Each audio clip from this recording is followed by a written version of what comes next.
Will you follow me when the sky starts to change? Yeah, we won't be afraid. We'll never be the same again.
You're streaming with the Fantasy Follow.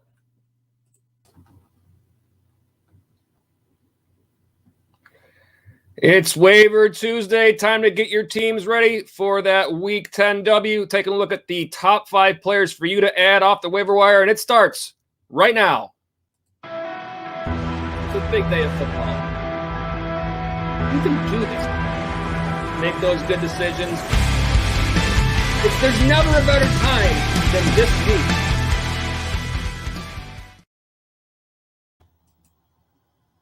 What's up, everybody? Welcome to the Fantasy Follow. This is the TFF Live Waiver Tuesday show.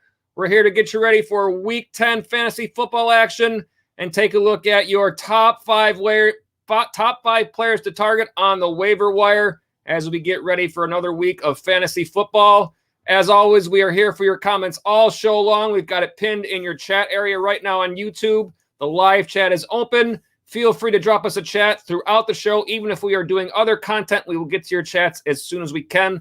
That is what we're here for, and that is what we love to do. If you're watching on replay, feel free to drop us a comment in the comment section below. Let us know your thoughts on any of the players we talk about or any of the other content that we go through tonight. But either way, let's get right into it, and let's start right out with the top 5 waiver wire players to target for this week. We'll get right into the content before we get into our chats tonight.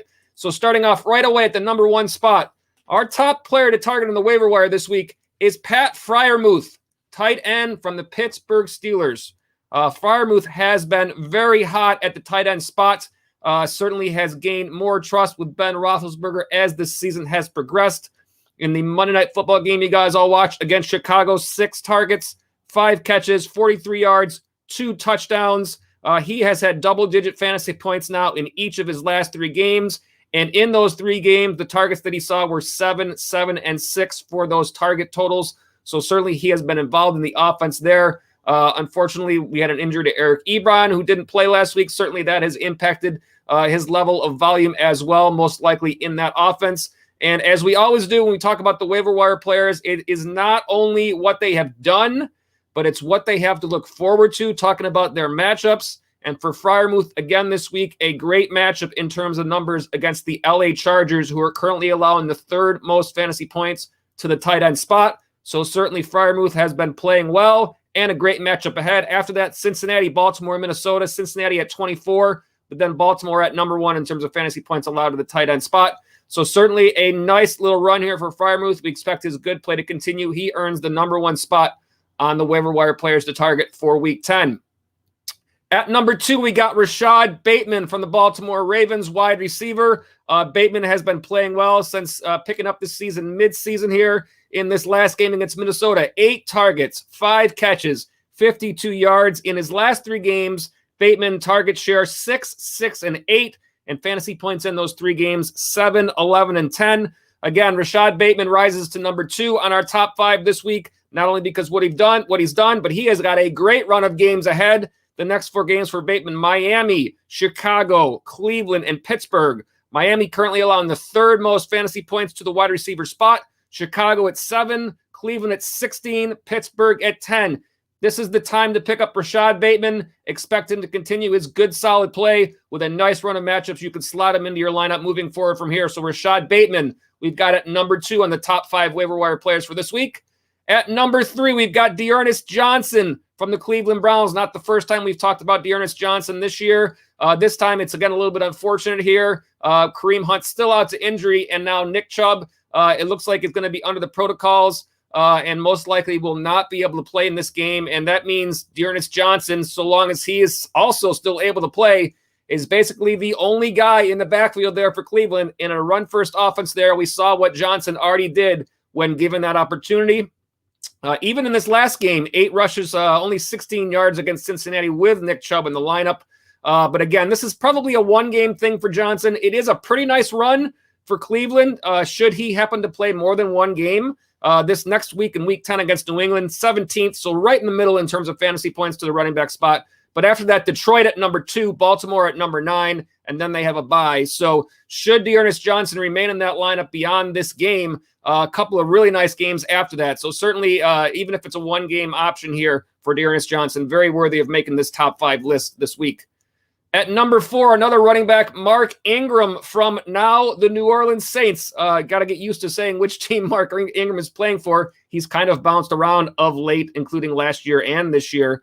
But now with New Orleans, already has seen some nice usage in the offense there, even with Alvin Kamara. And we're starting to hear some things that there may be some injury concerns with Kamara. New Orleans sounds like they are actually bringing in more running backs to give tryouts to. So if that is the case, then certainly Mark Ingram's volume gets a boost from there. Again, in this last game against Atlanta, he had 9 rush attempts for 43 yards. He also caught all 5 of his targets for 21 yards through the air. So already saw some nice usage after just returning to the Saints. The run of games is not quite as great, but the volume carries Ingram moving forward here.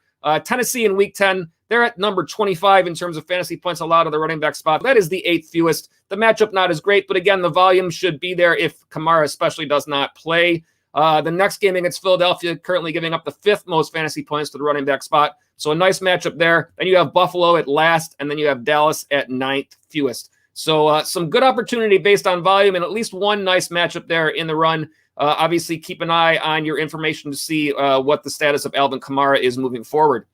And then at number 5, we've got Michael Gallup, who is slated to return from IR. Obviously, Gallup has been waiting to get back on the field here. And certainly Michael Gallup was a player that you looked to potentially draft when you started the season. So no reason why you wouldn't try to go out and pick him up now at this time. Currently rostered in 48% of all leagues. So he may be available in your league. The run of games for Gallup is pretty decent. Atlanta this week, giving up the 12th most fantasy points to the wide receiver spot. Then you got Kansas City at 21st, Las Vegas at 30th, so that's the 3rd fewest, and then New Orleans at 4th. Certainly there has been some injury concerns with CeeDee Lamb there. Amari Cooper has been a little bit banged up all year as well. So it remains to be seen how much volume Michael Gallup does get in this offense, but certainly is worthy of you to pick him up and get him on your roster and see how that pans out for you. So we got Michael Gallup rounding out the top 5 waiver wire players to target for Week 10. Here is the full rundown. Pat Freiermuth from the Pittsburgh Steelers in the number 1 spot, currently rostered in 40% of all leagues. Rashad Bateman from the Baltimore Ravens, currently rostered in 36% of all leagues. Dearness Johnson from the Cleveland Browns, currently rostered in 40% of all leagues. Mark Ingram from the New Orleans Saints, currently rostered in 38% of all leagues. And Michael Gallup from the Dallas Cowboys, currently rostered in 48% of all leagues. Those are our top 5 waiver wire players to target for Week 10 of fantasy football. Again, we will get to your chats next. If you're watching on replay, leave us your comments. Let us know what you think about those top 5.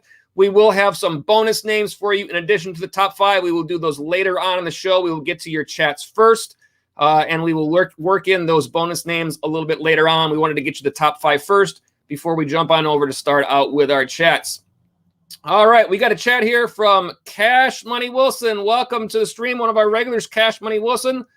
Glad to have you with us tonight. You say, let's go. It was a weird week of fantasy. 5-4 in my main league. Have work to do. Had another good week on 6 picks too. You absolutely did. Cash Money, you were actually tied for the best win-loss record of the week at 3-2, and not 3-2. A rough a rough week for everybody that everyone was tied, but that really close tight end matchup that we had between Tyler Conklin and Mark Andrews really made the difference there. I will take a moment before we go to the rest of your chats, Cash Money, since you went ahead and talked about the 6 picks.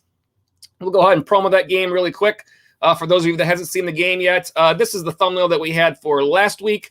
This is simply a game for you guys to play. There's no cost or anything like that. But the 6 picks game is 6 fantasy matchups that occur within the same games. You pick the players you think will have the better fantasy scoring day based on PPR scoring. Very simple. You leave those picks on the comment section of that video. We keep the standings all season long. And those picks close at 1 o'clock Eastern time on Sundays. If we look back, this was week 8. We haven't put up the week 9 standings yet. But the week 8 leaders was, again, Cash Money Wilson having a little bit of a role in the 6 picks game. I believe Bill Romanowski and also Cash Money Wilson, I believe, were both 4-1 in week 8 to take that spot. And this was the current leaderboard that we had going into week 9 with a minimum of 2 weeks. We keep those standings based on win percentage, understanding that different players will play different amounts of weeks. It was Vansco leading the way, Michael McFarland in second, and James Kazi rounding out the leaders. So keep an eye out for that 6 picks game, and we'll jump back over to the chat here and pick it up from Cash Money Wilson again. You say James Conner is a must pick up now. Again, when we talk about the waiver wire here, we're talking about players that are currently rostered in less than 50% of all leagues.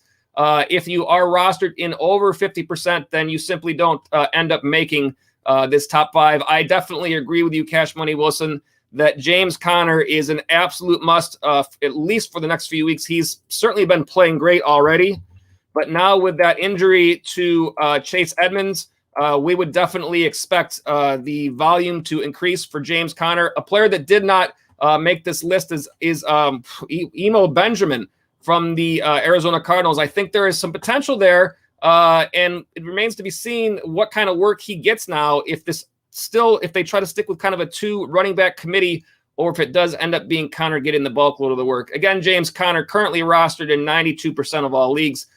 If he, for some reason, is available in your league, you absolutely got to go out there and get him at this point. Cash Money up next. You say, I just picked Pat last week, but I have Kyle Pitts also. If you got Freiermuth and Kyle Pitts, then you're in a nice situation where you can basically play the matchups if you want to. I know Kyle Pitts is kind of tough to sit at any point right now, but you have some options when you have depth at any spot in your lineup to work trades with other teams. So when you can get a situation like that where you've got a Freiermuth and a Kyle Pitts both playing as well as they are, gives you some options to try to target those teams in your league that are really not having so much success at the tight end spot. Perhaps package a 2-for-1 deal and take an upgrade over that second player that you're packaging in your trade. Nice way to work there for you, Cash Money Wilson. And then you say, I'm actually going to the Steelers versus Lions this Sunday. Can't wait. All right, Cash Money, I got a question for you. This is what I want to know, because I understand every time the Pittsburgh Steelers are on national television, especially if it's an NBC game, Chris Collinsworth they just played Renegade. I need you to let me know, Cash Money. I get it, Renegade, everyone gets pumped up. But what is this big tradition that Renegade is such a big deal? Why does Chris Collinsworth in particular always bring this up? Because Collinsworth played for Cincinnati, obviously. There must be something to going back to games that he played in Pittsburgh where they played this song. Something happened. I need to know, Cash Money, since you're a Steelers fan. Please drop me a chat here. Explain to me this situation with why they're always bringing up they just played Renegade. Like, I really need to know this. So I'm glad to hear you're going to the game. Give me more information moving forward, or if you already know, please let me know what's going on with that situation. I'll hit your follow-ups here. I do see a couple of other chats. I will hit your follow-ups first and jump around just a little bit here. I had to kind of go off on a tangent there. Cash Money, you say, thinking about trading Mike Williams since I just got Tyreek Hill in a trade, so I have Hill and Evans now. Don't know what I would get for Williams. The problem here with Williams is that I think that Williams has probably already reached the peak of his value this year and is probably on the other side of that at this point. And perhaps you can still work something, but certainly you could have gotten much more for him in previous weeks. It's been a little bit of a downturn, which hasn't really been all that unexpected. He still sits at wide receiver 16 overall for the year for the Chargers. And I do think there's probably some better weeks ahead than a couple of the weeks that we've seen. But again, I still think Keenan Allen is going to be the main guy there. Keenan Allen still at wide receiver 18, so I still expect that to flip-flop a little bit as we move forward here. Obviously, 4 out of the first 5 weeks for Williams, 20-plus fantasy points. But then in those other weeks that he didn't, 2, 5, 4, and 8. So this is falling into the boom or bust category at this point. My thought here for you, Cash Money, is that your best bet if you are trying to move Mike Williams might be to wait until you see another big game, understanding that you're not going to be swayed to keep him if you want to get rid of him at this point. You're just waiting for that opportunity to kind of make that trade more palatable to the other person in your league and say, hey, no, Mike Williams, he's fine. Look at, he just had another great game. And then perhaps you can get a little more value from him. I think your value is a little bit low for Williams at this point. Of course, you didn't draft him very high, to get him either. So you may be okay with getting whatever value you get for him. But quite simply, he seems to be on the downslide of those nicer games. Here is the Renegade story from Cash Money Wilson. You say, Renegade has been played since the Steel Curtain became the big song for the defense. Every time we play it, something good happens. Chris has personal experiences with that. Well, that does enlighten me, because I always wondered. I understand that a lot of the broadcasts have mentioned that, but in particular, it really seems like Chris Collinsworth has something with this Renegade song. Like every time it's him talking about it. So I got to figure it had something to do with that. I appreciate the explanation there, Cash Money.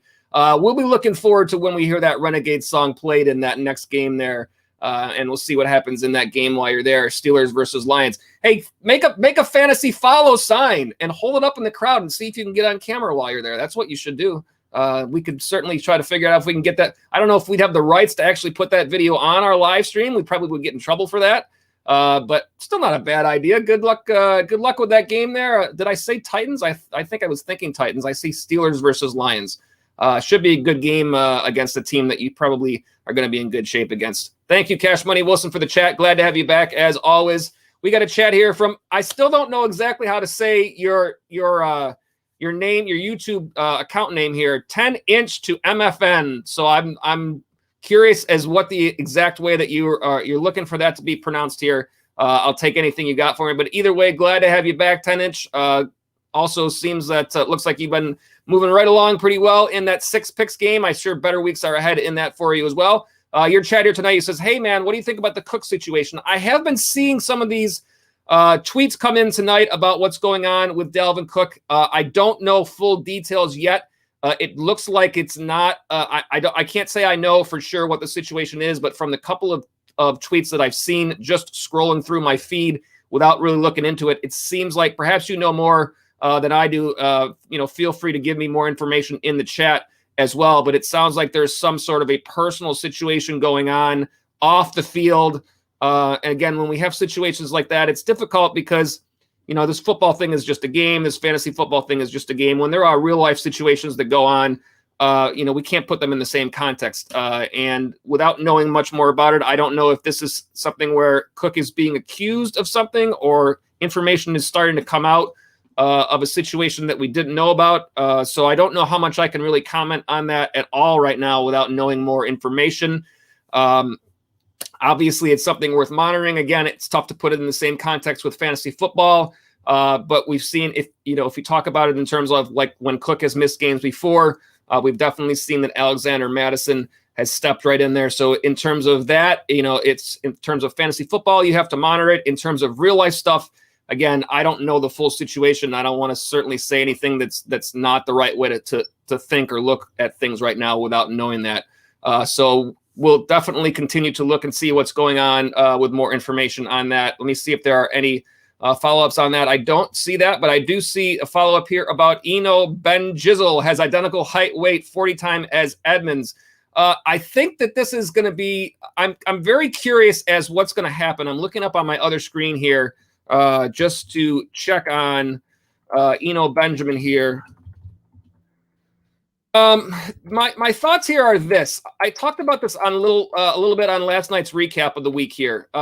Benjamin, in terms of his role moving forward here, I think it's obviously we're going to have to see how this plays out.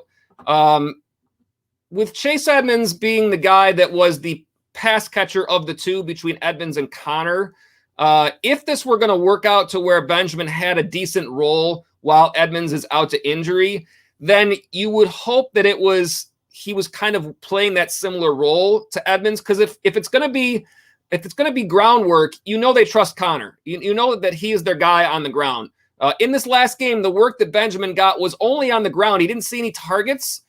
And so that concerns me that he might not necessarily see what we might think he could. Like, I don't know that it's going to be close to the same sort of split that Connor and Edmonds were seeing. Of course, it wouldn't be exactly that anyway, but if it were even close, then Benjamin would have a better chance to have fantasy value here.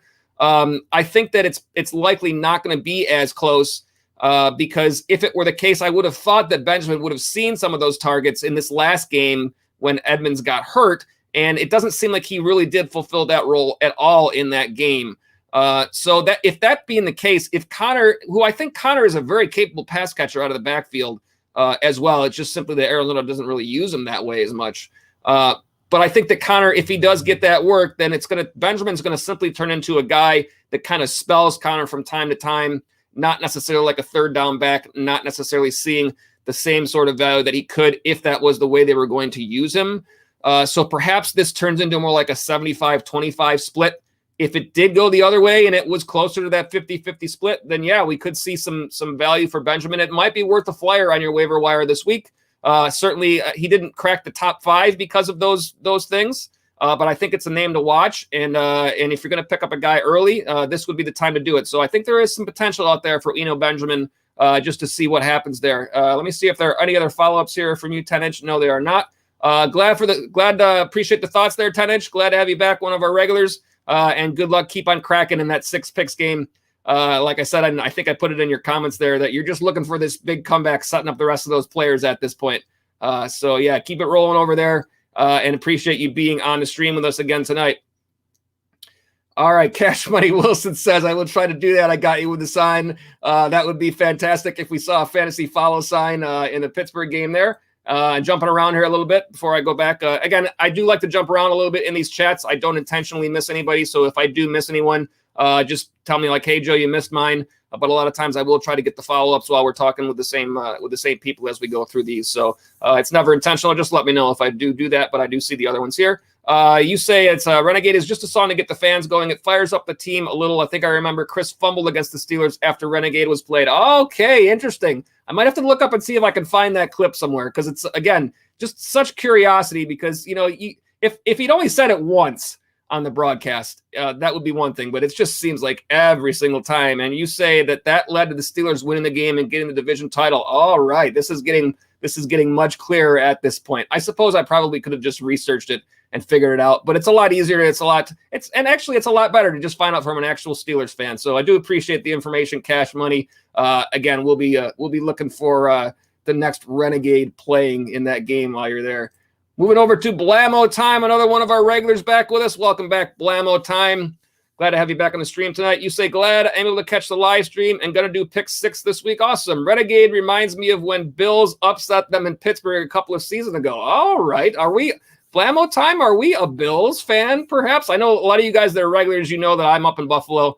I'm Bills Mafia. Fantasy football is certainly a lot different from actual rooting interest. But of course, if you're playing fantasy football, you probably have a rooting interest as well. I'll say this, the Bills game was, what's the best word for it? Putrid this last week against Jacksonville. There were a lot of ugly games this weekend where just things, the Dallas game is a good example. Like, how can you explain the lack of offensive production for so much of that game? There's just a lot of things that were really weird. But, in terms of actually watching that Bills game, when I did the fantasy recap last night, I believe there was only one player on the Jacksonville lineup that had double-digit fantasy points, and that's a game that the Bills lost. So that's not great for someone who was actually rooting for the Bills in that game. So yeah, that was a rough one. But I'll have to check it out. That Bills upset a couple of seasons ago there in Pittsburgh. Bills and Pittsburgh this year didn't go so well for us either.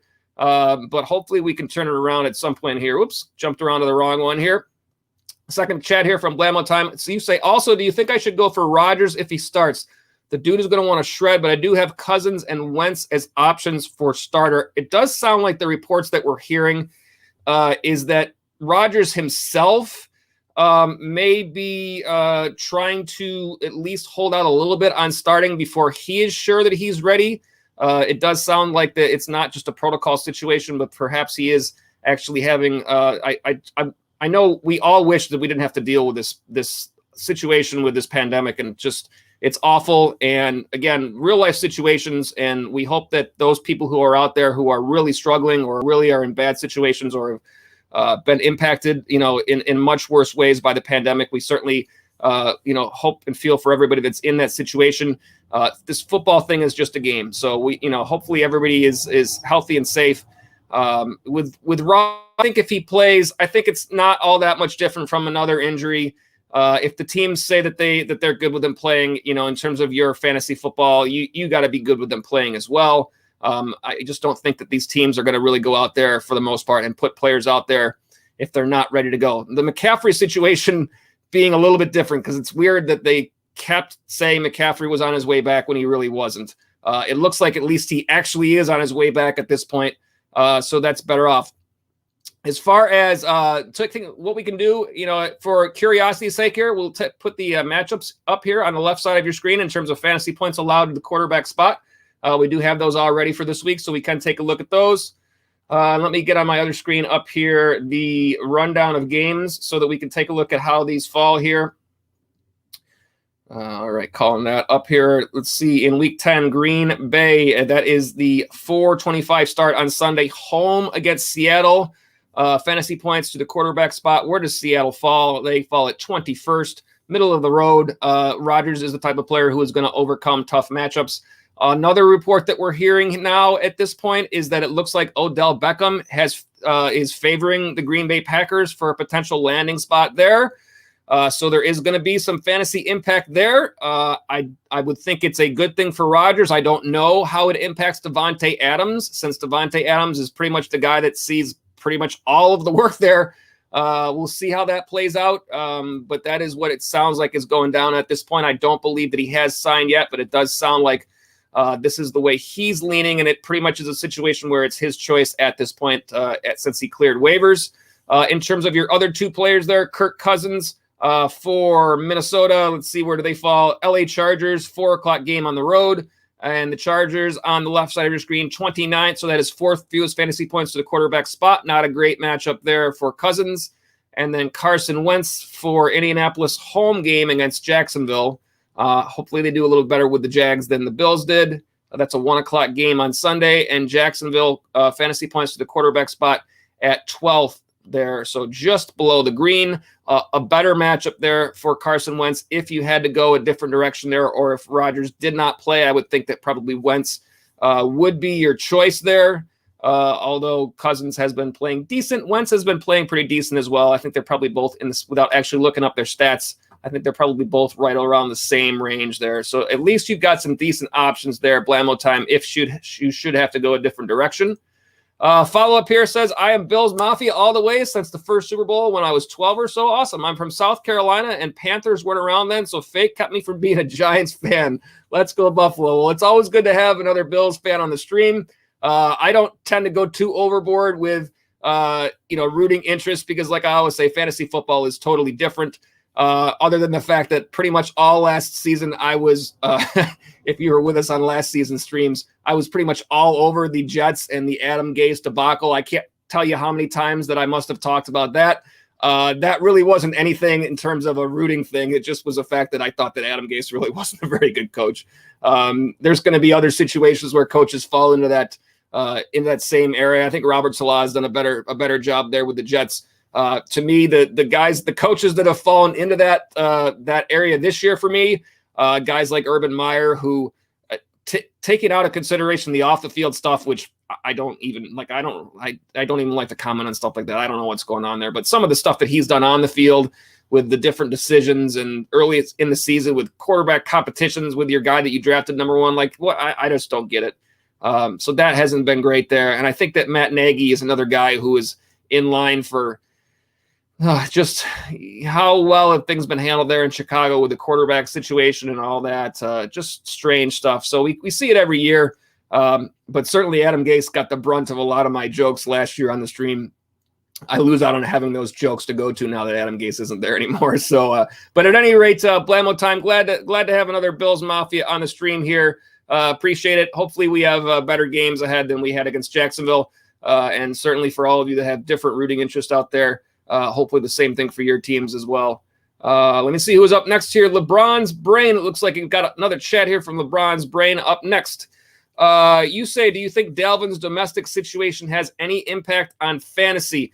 I certainly think that it could. Again, I don't have full information, so I don't know that there's a lot I could say about exactly what's going on there, and I don't want to certainly comment on something that I don't know about, especially if it's potentially something of serious, situation like this might be. I've only seen some chats, some tweets come through, and I haven't actually read through the tweets as I was preparing for the show tonight, other than just seeing kind of the highlights that they showed.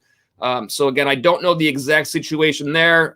We don't want to see, these off the field things that are real serious, real life situations. So certainly we don't want to see them at all.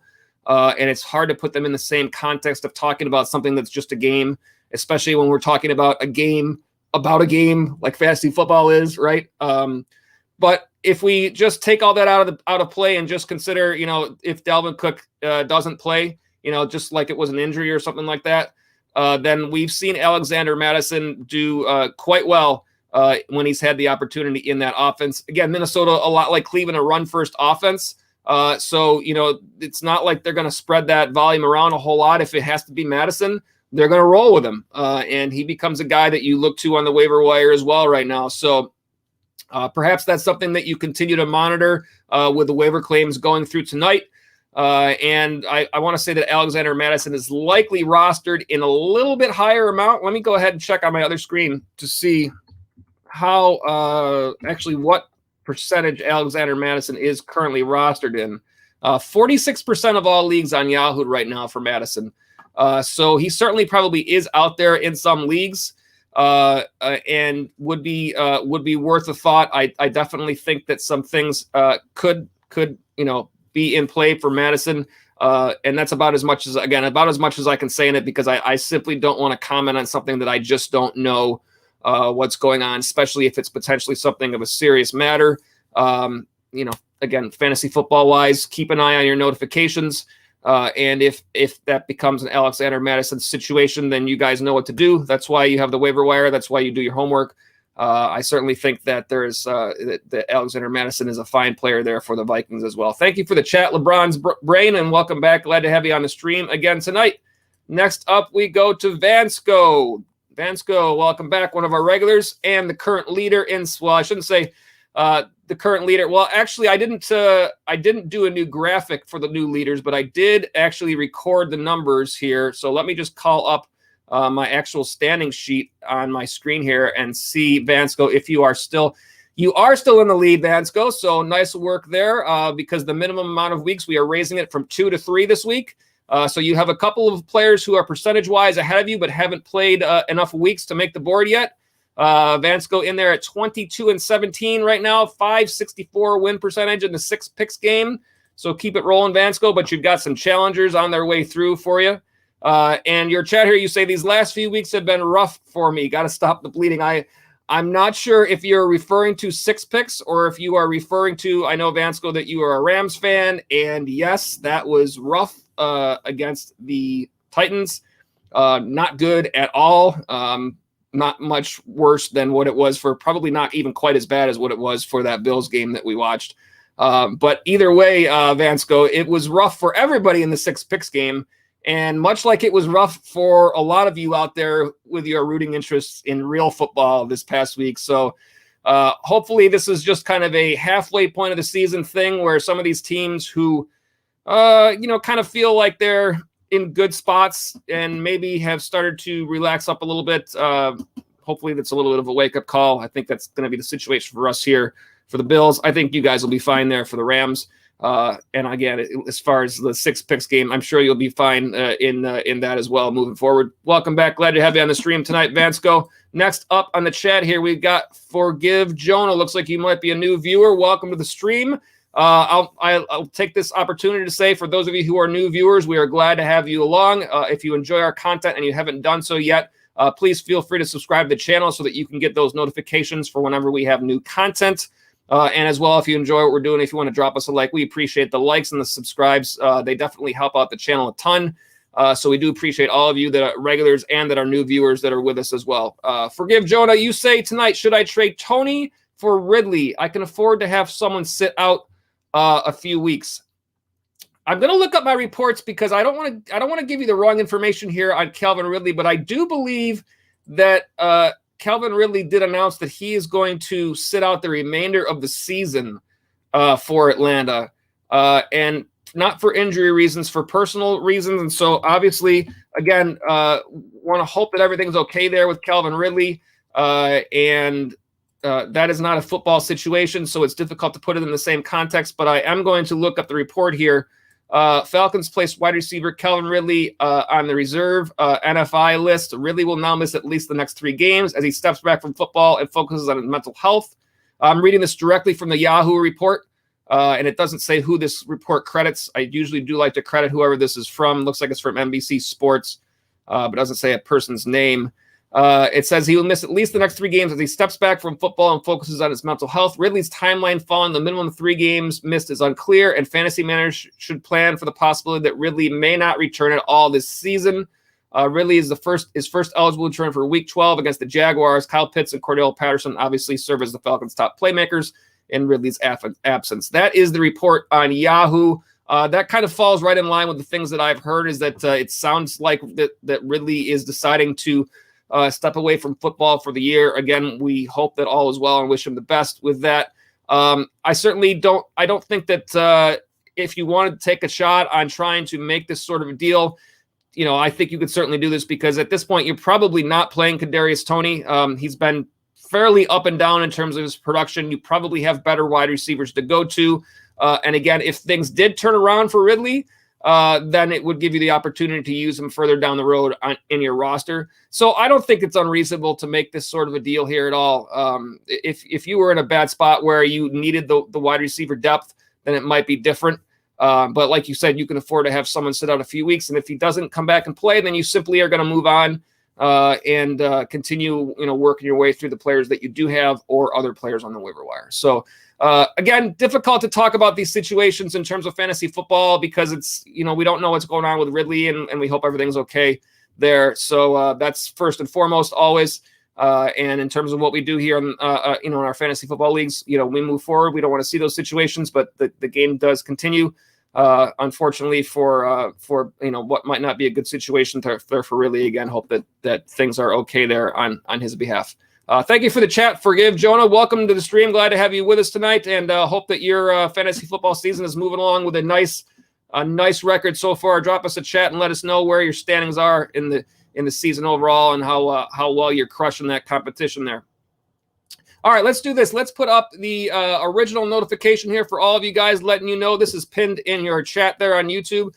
Just letting you know the live chat is open for the entire show. We're here to answer your fantasy football questions. Plenty of content that we have for you on a normal basis on any of our shows.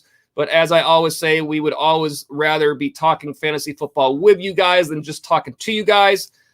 So if you have questions, feel free to drop them in the chat. We are here to answer those questions all night long. Or if you just have thoughts, comments about the fantasy football season, always glad to talk about those with you guys, or even about the 6 picks game. Glad to hear from all you guys and appreciate having you, all of you regulars and new viewers on the stream. All right, let's do this. Let's go ahead and work through back over to, let me see if I did miss one chat down here at the bottom at the end here. Yeah, we'll get this chat first. We will, at some point here, we will give you the bonus, other bonus players that I have other than the top 5 for the waiver wire pickups. We usually hold off on those, kind of, I guess, the reward for those of you that stick with us the entire show. We like to get those top 5 right out of the way. That way, people who are watching on replay, if they see the title and they're looking for information about the waiver wire, they can go ahead and get those. But we do like to, kind of prepare these live streams so others can watch them on replay as well. So we always want to get that information first. The bonus players are simply, I guess, like I said, a little bit of a reward for those of you that stick around for the rest of the show. So we got LeBron's Brain back. LeBron's Brain was with us last night on the recap show, and I will take a look at your I see your chats after this one, so I'll talk through this for those of you that weren't on the stream last night. You say, so rate my team: Dak, Cook, Gibson, CD, Keenan Allen, Pittman, Hawkinson, Goddard, rest of season. And you say, oh, I forgot, I traded Hawkinson for Waller. So for those of you that were on the stream last night, we had quite an interesting run of chats here where LeBron's brain was actually asking trade questions, and somehow or another ended up with a counter offer that was seemingly better than the original offer that he sent, which seems rare to me. It seems like if you send out a trade offer and the person that you're offering to doesn't like it, then what you get back is kind of worse for you. He actually got back an offer that was way better than it was before. He was trading away Christian McCaffrey and also T. Higgins, and he was trying to get, correct me if I'm wrong, I'm trying to remember exactly the players that you were trying to get here, LeBron's brain. You were trying to pick up, I'm spacing right now on who the wide receiver was that you were getting back in return. Perhaps that you were, Keenan Allen was a thought, but no, that's not who you got back. You got somebody else back, didn't you, LeBron's brain, that wasn't Keenan Allen? I'm totally spacing you. I know you said you had Tyreek Hill. This looks like is this a different team than what we were, or am I just completely like losing my mind and this was somebody else? You say you traded Hawkinson for Waller. Yes, I remember that. It was Waller. I just can't remember the full trade that you got back on. I'm kind of stalling for time, hoping that you'll jump in the chat and tell me what the full trade was. But at any rate, I know you were trading away Christian McCaffrey and looking for a little bit of depth there. You said you lost your mind. Here it is. It started as CMC Emmanuel Sanders, and I got Keenan Allen and Cook, and then you say you lost your mind. It happens frequently on these shows. Basically, I just hope that the graphics actually have the right information on them, the ones that I build for these shows. I know last night had a couple that were way off. But at any rate, back to your original question. Rating your team: Dak, Cook, Gibson, CeeDee Lamb, Keenan Allen, Pittman, and Darren Waller instead of TJ Hawkinson. I like this team a whole lot at this point. I think that you took the downgrade a little bit from McCaffrey to Cook. I would definitely say this again. I don't know, and this is obviously why you were asking about the question about the situation that Delvin Cook finds himself in. So again, I don't know the information, but I think it certainly is worth your while at this point, since you got Cook, to handcuff him. I think that's the smart thing to do on your part. And that way you are okay if Alexander Madison is available in your league. And if you have somebody that you can cut in order to pick him up, I think that would be a wise play here. You do say here, then it turned out CMC, Higgins, Hawkinson for Waller, Cook, and Allen. So that was the deal that it was. I only partly lost my mind there. I had most of it right. At any rate, I think really the key to what happens with your team here, and I'll say that I'm in the same area here with Antonio Gibson, because I have him in a couple of spots here. He is going to be the key to the rest of your season, I would say, because he seems to be the wild card out of all these players that you have listed. We probably would have hoped for better things from Antonio Gibson going into this season than we have seen so far. I think he has been a little banged up. And I also think that the injury to Ryan Fitzpatrick did not help things, in addition to the fact that I know for me, I expected Washington to be a better defensive team this year than they have turned out to be. And I think that a better defensive unit for Washington would have meant more game script opportunities there for Gibson in the run game. It hasn't gone that way. We've seen a lot more J.D. McKissick. What does Antonio Gibson return with after their bye here? And when Ryan Fitzpatrick returns, does that impact Gibson in a positive fashion? I think that's going to be the key to your season moving forward here. If you are able to get that good play out of Gibson, then your roster is certainly bolstered because you're looking at a nice rest of your roster here. I don't think you have concerns over CeeDee Lamb. I don't think you have concerns over Keenan Allen. Pittman has been playing very well, and I think that Darren Waller, you've got a top-tier tight end on your roster. There aren't that many of them out there to get, and so I think you're in good shape there. Am I concerned about Dak's injury? A little bit, possibly, but it seems like that you would think will work itself out. Let's hope. So I think you're in good shape here. Like I said, I think the key to your season moving forward here is going to be Antonio Gibson and what do you get from him? Because if you get what you expect from the rest of those guys, and Gibson turns into the player that we all hope that he would be, going into the season, then you're in really good shape. If he continues to struggle with injury concerns, or if Washington continues to struggle with being falling behind in a lot of games and having to turn to the pass game more, then that's going to make it a little bit more difficult to get those W's, and you're going to be probably finding yourself in a lot more tough battles, whereas you might have a few more easier wins if it doesn't go that way. I still have a lot of high hopes for Gibson. I think he's a very good player. I think he's a real good talent, and hopefully the injury concerns just simply are not there now that he has had some time to rest up.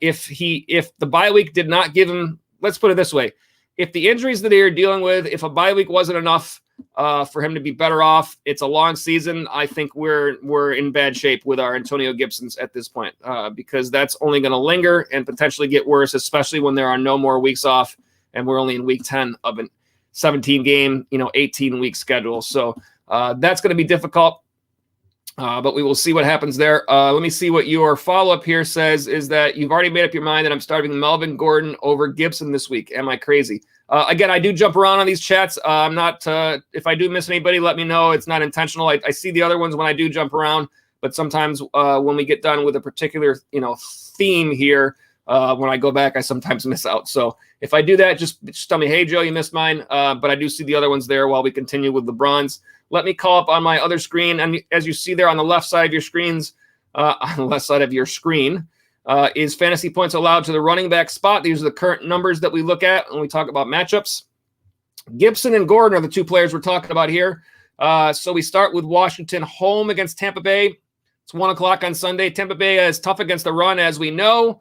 26th, so that is the 7th fewest fantasy points allowed to the running back spot currently. And then Melvin Gordon there for Denver, home against Philadelphia. That is a 425 game, and Philadelphia sits at 5th in terms of fantasy points allowed to the running back spot. My thoughts here, LeBron's brain, is this. Whenever we talk about, and you're a regular, but for the benefit of everybody, whenever I talk about making these decisions, the 4 factors I look at are ability, volume, matchup, and game script. And I look at those factors in that order. In other words, ability. Who is the higher tier player, right? If you have a decision between Alvin Kamara and Boston Scott, if Alvin Kamara is playing against the team that's 4th fewest fantasy points in the year and Boston Scott's against number 1, you're still playing Alvin Kamara, right? This is how I describe ability. The second one is volume. Similar situation to what you're talking about here. Melvin Gordon is going to split time with Javonte Williams. That's just going to be what it's going to be throughout the season. If you're making that decision up against somebody like, let's say, Najee Harris. Najee Harris is the clear edge in volume, so you're hardly ever going to start the player if let's say Harris had a better or worse matchup than the guy who was splitting time.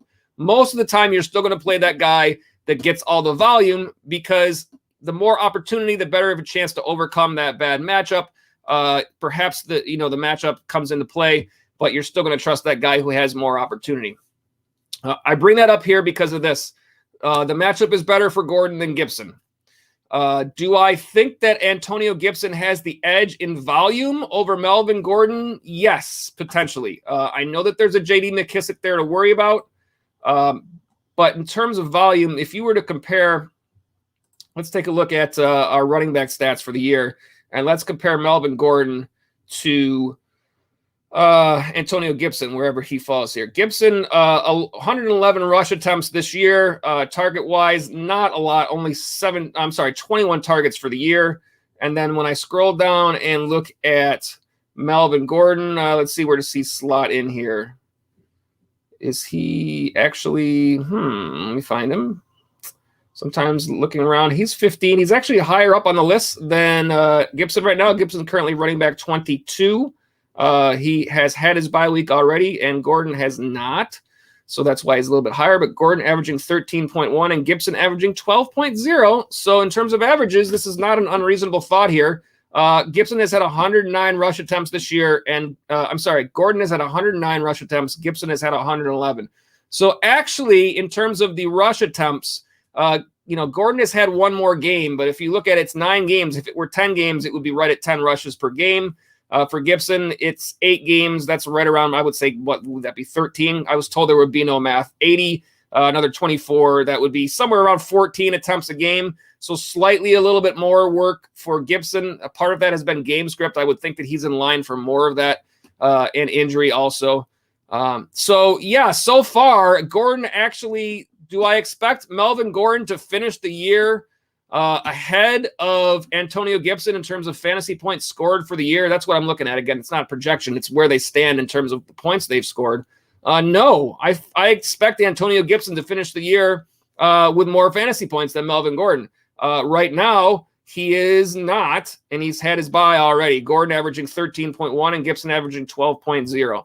So given all those factors, we go with data because that's what we know. I don't think it's unreasonable to start Melvin Gordon in this situation. It's the better matchup. I do think that as the season plays out, the volume will be better for Gibson, and it will be nice to get one game under his belt to kind of see where he's at, to see if the injury concerns are gone away, and you'll know that based on how much volume they give him. And if they don't decide to give him that volume, or if the game script doesn't go that way, then you kind of know how you have to think about him for the rest of the season. So you will likely learn a lot in this one game. I love Antonio Gibson as a player, but based on everything that we've just looked at, then no, I don't think that you're crazy to make this sort of move. I think it's probably a close choice that could potentially go either way for you, but I don't think I can fault you based on everything that we've just looked at for going with Melvin Gordon in that matchup. Perhaps I should I know I have Melvin Gordon in at least one spot on one of my rosters this year, so perhaps I should look to do the same. I will take a look at that probably in my own leagues. Thank you for the chats there, LeBron's Brain. Glad to have you back with us again tonight, and whichever guys you go with there, as I always say, hope they crush it for you. All right, let me see if I've missed anybody here. I do believe next up in line here is Blammo time. Again, if I do miss anybody, just tell me, hey, Joe, you missed my chat, and I'll go back and get it. It's not intentional. Blammo time, would you start Godwin or Jefferson at flex in PPR? I'm loaded with Kupp and Devontae Adams, and you say Cooper Kupp here, and I knew who you were talking about there. Godwin or Jefferson is the question. Let's put some numbers up, and let's see what we could find in the numbers. Again, I am, as you guys know that are regulars, I am big on this data. I like to look at these factors. Fantasy football is all about opinions. By no means do I feel that my opinion is the only one out there. And when you guys have questions, I really don't like to just say that guy and give you no reasons. I would rather give you information, that kind of points you towards the direction of the decision that you like the best. Because my decision in my own personal league might not be the same as what yours would be based on how well you know your roster. So that's kind of how I like to look at things. And that's why we make these graphics about the actual fantasy points that are being allowed to the wide receiver spot. Chris Godwin for Tampa Bay against Washington. On the left side of your screen there, where does Washington fall? Second most fantasy points allowed to the wide receiver spot. Justin Jefferson for Minnesota up against the Chargers on the road, 405 on Sunday. And the Chargers, where do they fall? 31. So the second fewest fantasy points allowed to the wide receiver spot. So the question is that, do you feel that Justin Jefferson is that far ahead of Chris Godwin in terms of his ability or in terms of the volume that you expected to get to stick with him despite the matchup? And that's why I talk about those factors in that order. If you feel like Justin Jefferson is a high enough tier player above Chris Godwin that you want to roll with him, then that would be the reasons to do so. But if you look at the overall standings right now, again, not projections, not rankings, but the actual standings on fantasy points scored so far, Chris Godwin is currently wide receiver 9 in the PPR format. He has already had his bye week, and he is still in 9th. And then when we look down at Justin Jefferson, who has also already had the bye week, 8 games played, I assume those are both. I can't say that off the top of my head. I always remember who has had the buys. I'm just looking at the amount of games that they've played. It could have been a game missed due to injury. No, Tom Brady had a bye already. I'm pretty sure Minnesota did as well. At any rate, Jefferson is currently wide receiver 15. Godwin is averaging 18.0. Jefferson is averaging 16.6. Godwin targets for the year, 69 targets. Jefferson, 68. So the volume overall, without looking at it on an individual game basis, fairly even. Their overall spot in the standings, fairly even. That all being said, those first two levels, ability and volume, if you make those even, now you're moving on to matchup. And the clear matchup edge here is going to be Godwin in this game. We don't expect, I don't think, Antonio Brown to be back this week. So you wouldn't think that's going to cut into his volume all that much. And I'm also not sure about the status of Rob Gronkowski. But so far, obviously, he hasn't been playing. So are there reasons to feel like you're going to lose volume there that you otherwise were getting? Probably not. All that being said, we go with data, and that tells us here that no, I don't think that this is unreasonable at all. Blammo time to start. I guess you didn't ask me if it was unreasonable. You just asked who would I start. The information that we put up there that points you towards Godwin. This is, I always say, fantasy football is like poker. All you can do is make the best decisions that you have out there, just like you play your 2 cards in poker. And then once the cards are out, sometimes you get rivered. You don't want to have that happen. But it happens. All you can do is make the best decisions and hope that over the course of time that those odds work out in your favor, that, sometimes you lose the individual matchups, but over the course of time, you're able to win out. And that's why, obviously, adding a year to the season with 17 games is good for you guys that are doing your homework. It's Godwin here to me between these 2 players. It doesn't mean that you're not going to start Jefferson other weeks, but I don't know why you're going to sit Cooper Kupp, and I don't know why you're going to sit Devontae Adams. Let's not say that.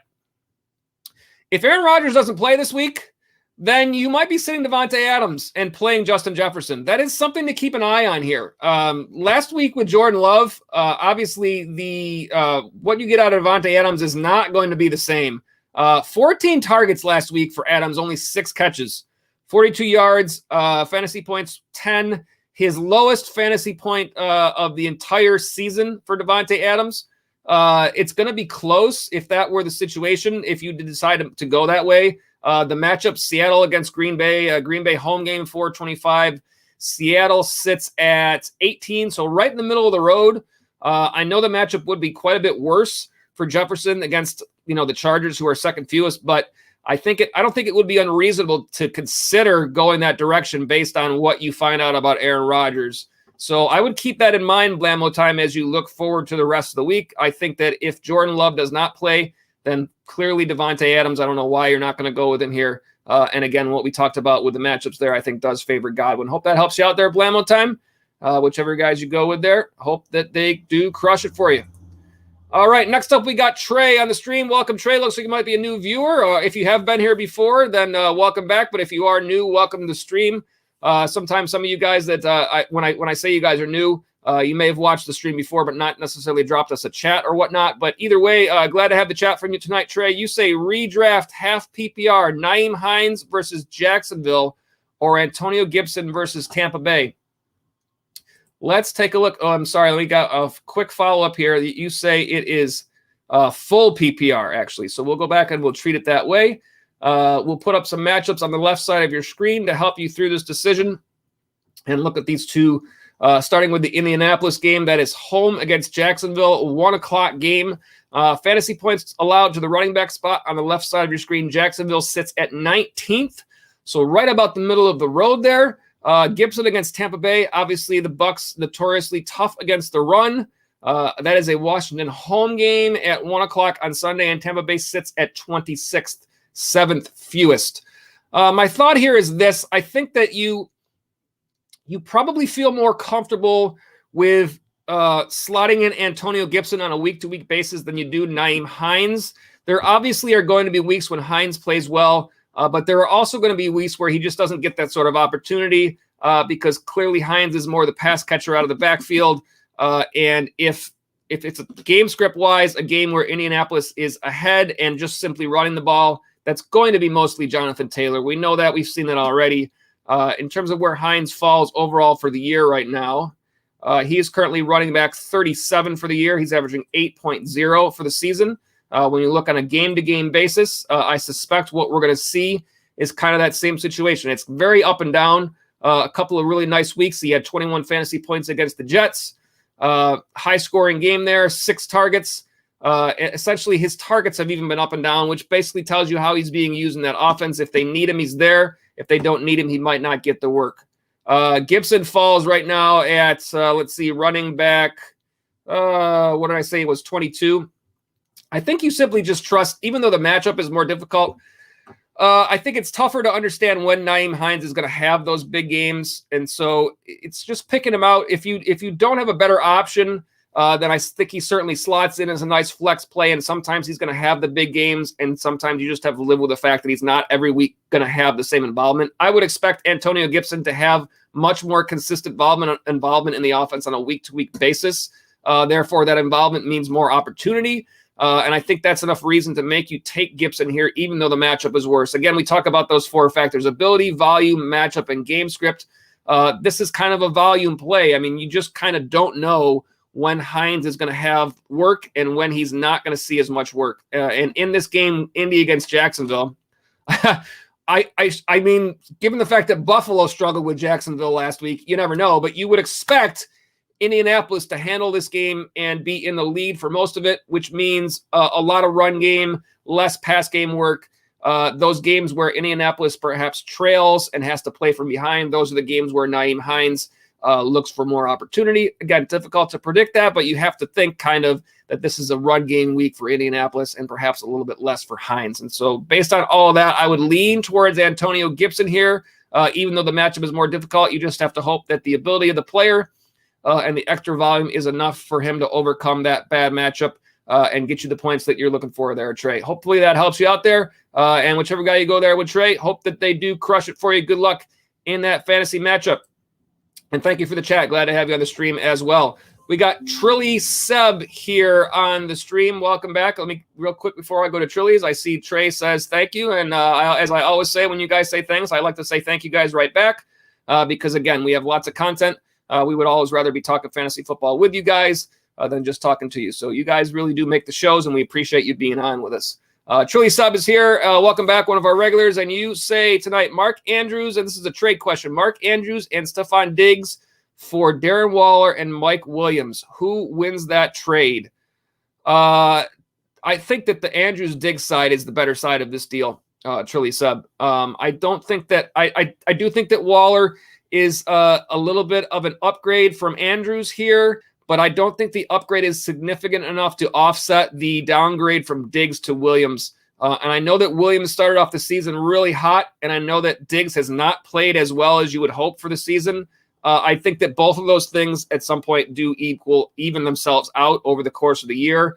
Obviously, Williams, who was right up at the top, is not quite as high anymore. Currently wide receiver 16. It's been a little bit of boom and bust there for Williams. Boom or bust. If it was boom and bust, it'd be a lot easier game for all of us, right? And Keenan Allen is at 18 now. Not Keenan Allen. What am I saying? Stefan Diggs. I got the wrong team on my mind. Stefan Diggs is currently at wide receiver 21 for the year. You have to think that doesn't – do I think Diggs is going to stay in 20th or worst by the end of this year? No, I just can't imagine that. He actually has been relatively consistent this year, just hasn't had a lot of big games. His target share has been relatively consistent. I would have to say, if I compare it to Williams, probably more consistent than Williams. Yeah, I think Williams' targets have been all over the board. A couple of games, a few games over 10 or more, 10, 12, and 16, but then we've had a 4, a 5. The last 3 games have all been only 5 targets for Williams and only 2 catches. So again, you're talking about Diggs, who is the guy that you expect to be the number 1 wide receiver in the Buffalo offense. That guy for the Chargers is Keenan Allen. So simply that to me says that Diggs is a step up here from Williams. And Andrews and Waller, yes, I like Waller as the better player here between the two, but I think it's much closer. And at the end of the year, you're going to see you're going to see Mark Andrews probably right up at the top of those tight end players. And I think he's certainly a player that you would consider an every week starter. It's not like you're going from Darren Waller to like a Tyler Higbee or a Goddard, somebody who's further down the line. I think Andrews will be up there. Actually, Mark Andrews is currently tight end 2 for the season, averaging 15.0, and he has had the bye already. Darren Waller has one less game at 17 games. He's currently tight end 5, averaging 14.1. So Andrews actually, what he's averaged for this year is slightly higher. And Diggs, I think by the end of the season, will be the same from Williams. By the end of the year, will end up higher. So I do like the Andrews-Diggs side of this, Trilly Sub. I'm interested if this is an offer that you are considering making or an offer that you have received. But I like the way you asked the question because that takes other things out of the picture. If you're only looking to figure out, if this is a good deal for you, no matter which side of it that you're on, I like answering that way because it takes all the other things out of the equation. Obviously, there are other factors involved based on your roster. You know that roster as well as anybody, but this is a straight 2 for 2 with one tight end on each side, one wide receiver on each side. So this doesn't address concerns with depth at other spots in your roster. That being said, it's probably a lot easier just to answer this question the way that you've asked it. I definitely think the Andrews Diggs side is the side that I would prefer in this situation. Hope that helps you out there, Chili Sub. And if you're still in the chat and you want to jump back in and let us know your thoughts on whether or not this was an offer you were considering, certainly be welcome to hear those things as well. Thank you for the chat and hope that helps you out. Drew Garage Pata, one of our regulars, is back with us tonight. Welcome back to the stream. And you say I got offered Cordaro Patterson and Mike Williams for my James Robinson and TJ Hawkinson PPR. Do you think I should accept? I guess the question here is this. What you're essentially giving up is your tight end here. I think that Mike Williams, again, we've talked a little bit about Mike Williams as we go, and it's pretty common that we talk about the same types of players because across fantasy football, you're going to see the same people involved in offers. You've probably got somebody on the other side of this deal who is a little bit frustrated with the boomer bust Mike Williams and is looking to move him. Again, currently Williams sits at wide receiver 16 for the year, averaging 16.6, but his average is not all that relevant because he's had a couple of great games and a bunch of stinkers. Cordaro Patterson on the other side at the running back spot here. This is a little bit easier to analyze because you've got two running backs. Patterson currently the RB7 for the year, averaging 19.2. And then James Robinson sits at RB17. A little bit of weird stuff went on there in Jacksonville, which has impacted where he falls in the standings. He's averaging 15.6. I think James Robinson, will end up higher than that when the season is all said and done, assuming that he does remain healthy. Assuming that he does remain healthy, which is a part of this. Robinson certainly is not necessarily healthy right now, and Patterson, we haven't, I don't think, seen any injury concerns this year. So I think what you're getting here is an upgrade, Patterson over Robinson, and I think that what you're losing out here on your tight end. So the question that I don't know based on your roster is, what are you going to do to solve that tight end situation? Because you're going away from really one of the probably, top 5 guys, and every week starter in Hawkinson. Do you have somebody that's reasonable to continue to play at your tight end spot? Do you already have depth there where you have another reliable player? Or are you going to be stuck in a situation where you're going to be streaming tight ends? You're not going to have nearly as good of a role in your lineup. Hawkinson currently is the tight end 4 for the year, averaging 13.4. So by average, he's like, what is that? Probably 4th as well. Looks like 5th, perhaps, behind Knox, who hasn't played as much, and probably I think Gronkowski might even be averaging a little more than that. Yeah, he is. So looks like 6th in average. That would be my thoughts here on this trade. If you have depth at the tight end spot, my guess here is that your Mike Williams, if you were to accept this trade, there's a lot of weeks where you might not even be playing Mike Williams if you already have a very solid wide receiver core on your roster. So I don't know that for sure, but in my mind, I'm taking him out of consideration just a little bit because I'm guessing especially if it's not a deep league, if it's like a 10-team league or something like that, my guess is that you're going to have 2 wide receiver options that are better than Williams and perhaps a third to play as your flex already because you're not giving up a wide receiver in this trade. So if that being said, you're essentially getting Patterson for Robinson and Hawkinson because Robinson and Hawkinson, that's rolls right off the tongue. Those are 2 players who you're starting pretty much every week, and now you're only going to have 1 in Patterson. So the key to this trade here, Garage, to me is what do you have to fill in that slot? If you want to drop me back a chat here at the tight end, if you have something very reliable at the tight end spot to fill that in with, then I think you can make this deal because I do think that you're getting an upgrade from Patterson over Robinson. I wouldn't have imagined that I would say that starting the year, that I would ever say those words, that Cordaro Patterson would be a better fantasy option this year than James Robinson after the year Robinson had last year. But that is the situation that we have. Atlanta loves them some Cordaro Patterson, and they've shown it so far this year. And for those of us that drafted Mike Davis, like I did in a couple of spots, that didn't work out so well for us. So yeah, I think that's the key to this deal, Jugash. If you have the depth at the tight end spot, then I think you could take that upgrade, especially if you already have a very good record and you are in good shape to make your playoffs. then what you're essentially doing is you're making your team a little bit more top heavy. If you need the depth, if you're, need to steal some wins working through the rest of those buys, then perhaps that's enough reason not to make the deal. But I think there are some good reasons there why you could make it. Let us know how that works out for you, Jugraj. I'll be interested to hear if you're able to make that happen for you. And I do see a follow-up here that says, thanks, appreciate it. And as I always say, when you guys say thanks, I like to thank you guys right back because, again, we appreciate having you guys on the stream here with us. Good luck with that, Jugraj. Jumping around a little bit on the chats. Again, I don't ever intend to miss anybody. If I do miss anybody, just let me know. Hey, Joe, you missed mine, and I will go back and get it. But I do try to get these next chats as they show up in order here. Blamo time back here and says, I miss Dawson Knox. He makes the team better.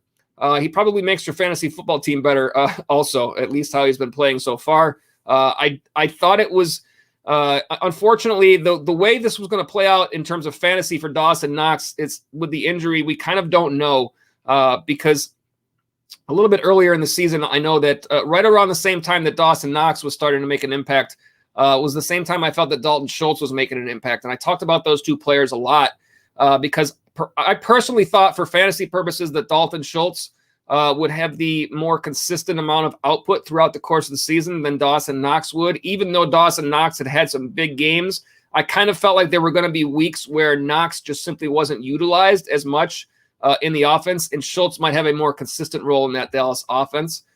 We don't really know what would have happened with that, now because of that Knox injury. Certainly Knox had a lot of nice production and a lot of touchdowns. But in terms of targets, would those targets have been enough to carry him on the weeks when he didn't find the end zone? We won't really know the answer to that question until he gets back into the lineup. For those of you that are waiting on Dawson Knox for your fantasy roster, I think it's certainly worthwhile to continue waiting, especially as nice of a start as he had to the season, and see how that works out for him. Hopefully he's back and healthy and he can actually impact your team. But I would agree that most people would probably be wishing he gets back sooner than later, whether or not it's for actual football purposes or for fantasy purposes there. You follow up by saying it might be worth streaming tight ends in order to get Cordaro Patterson. He's lighting it up. That is about the Jugraj chat there. And again, Blamo time, I always welcome you guys that are on the chat to jump in with your thoughts on any of the other questions. By all means, like I always say, fantasy football is all about opinions, and I never feel like I'm the only opinion out there. So a lot of times it's helpful to anybody, you, me, or anybody else that plays fantasy football to hear a lot of different people's thoughts to help you kind of land on what you feel is best for your team. So appreciate the chats there, Blamo time. And we'll see what happens with that Dawson Knox situation as well. James Martin is with us on the chat tonight. James Martin says, my dude, welcome back. One of our regulars, James Martin. Glad to have you with us on the stream tonight. We've been on the stream for just over an hour, in pretty good shape with the chats here. Not too far. Sometimes we fall a little bit farther behind, but we're in pretty good shape tonight. Let me see what your follow-up here is. Says, so you think Drake could be a good flex rest of season? I do think it's interesting what's happened there with the amount of work that Kenyon Drake has gotten. Kenyon Drake actually, let me see here if I have the, I'll put up a little bit of, let's see, this is I'm going to try to do this and hope that I get it reasonably to work out correctly. It takes me a couple of clicks to get here.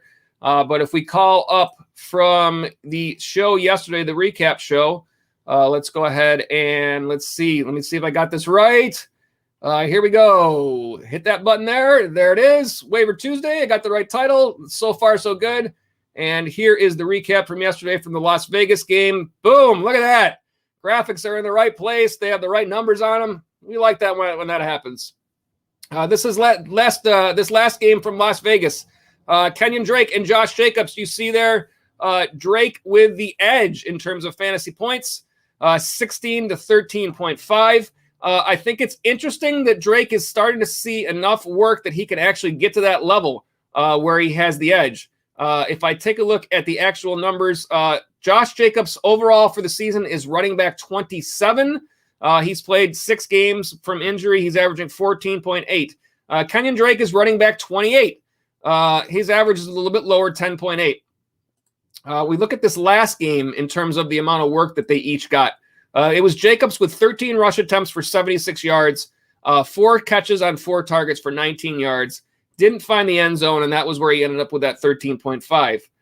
Kenyon Drake, on the other hand, in this last game, it was only 4 rush attempts for 30 yards, 8 targets, 6 catches, 70 yards. Did not find the end zone, but did end up with the better fantasy scoring day as a result.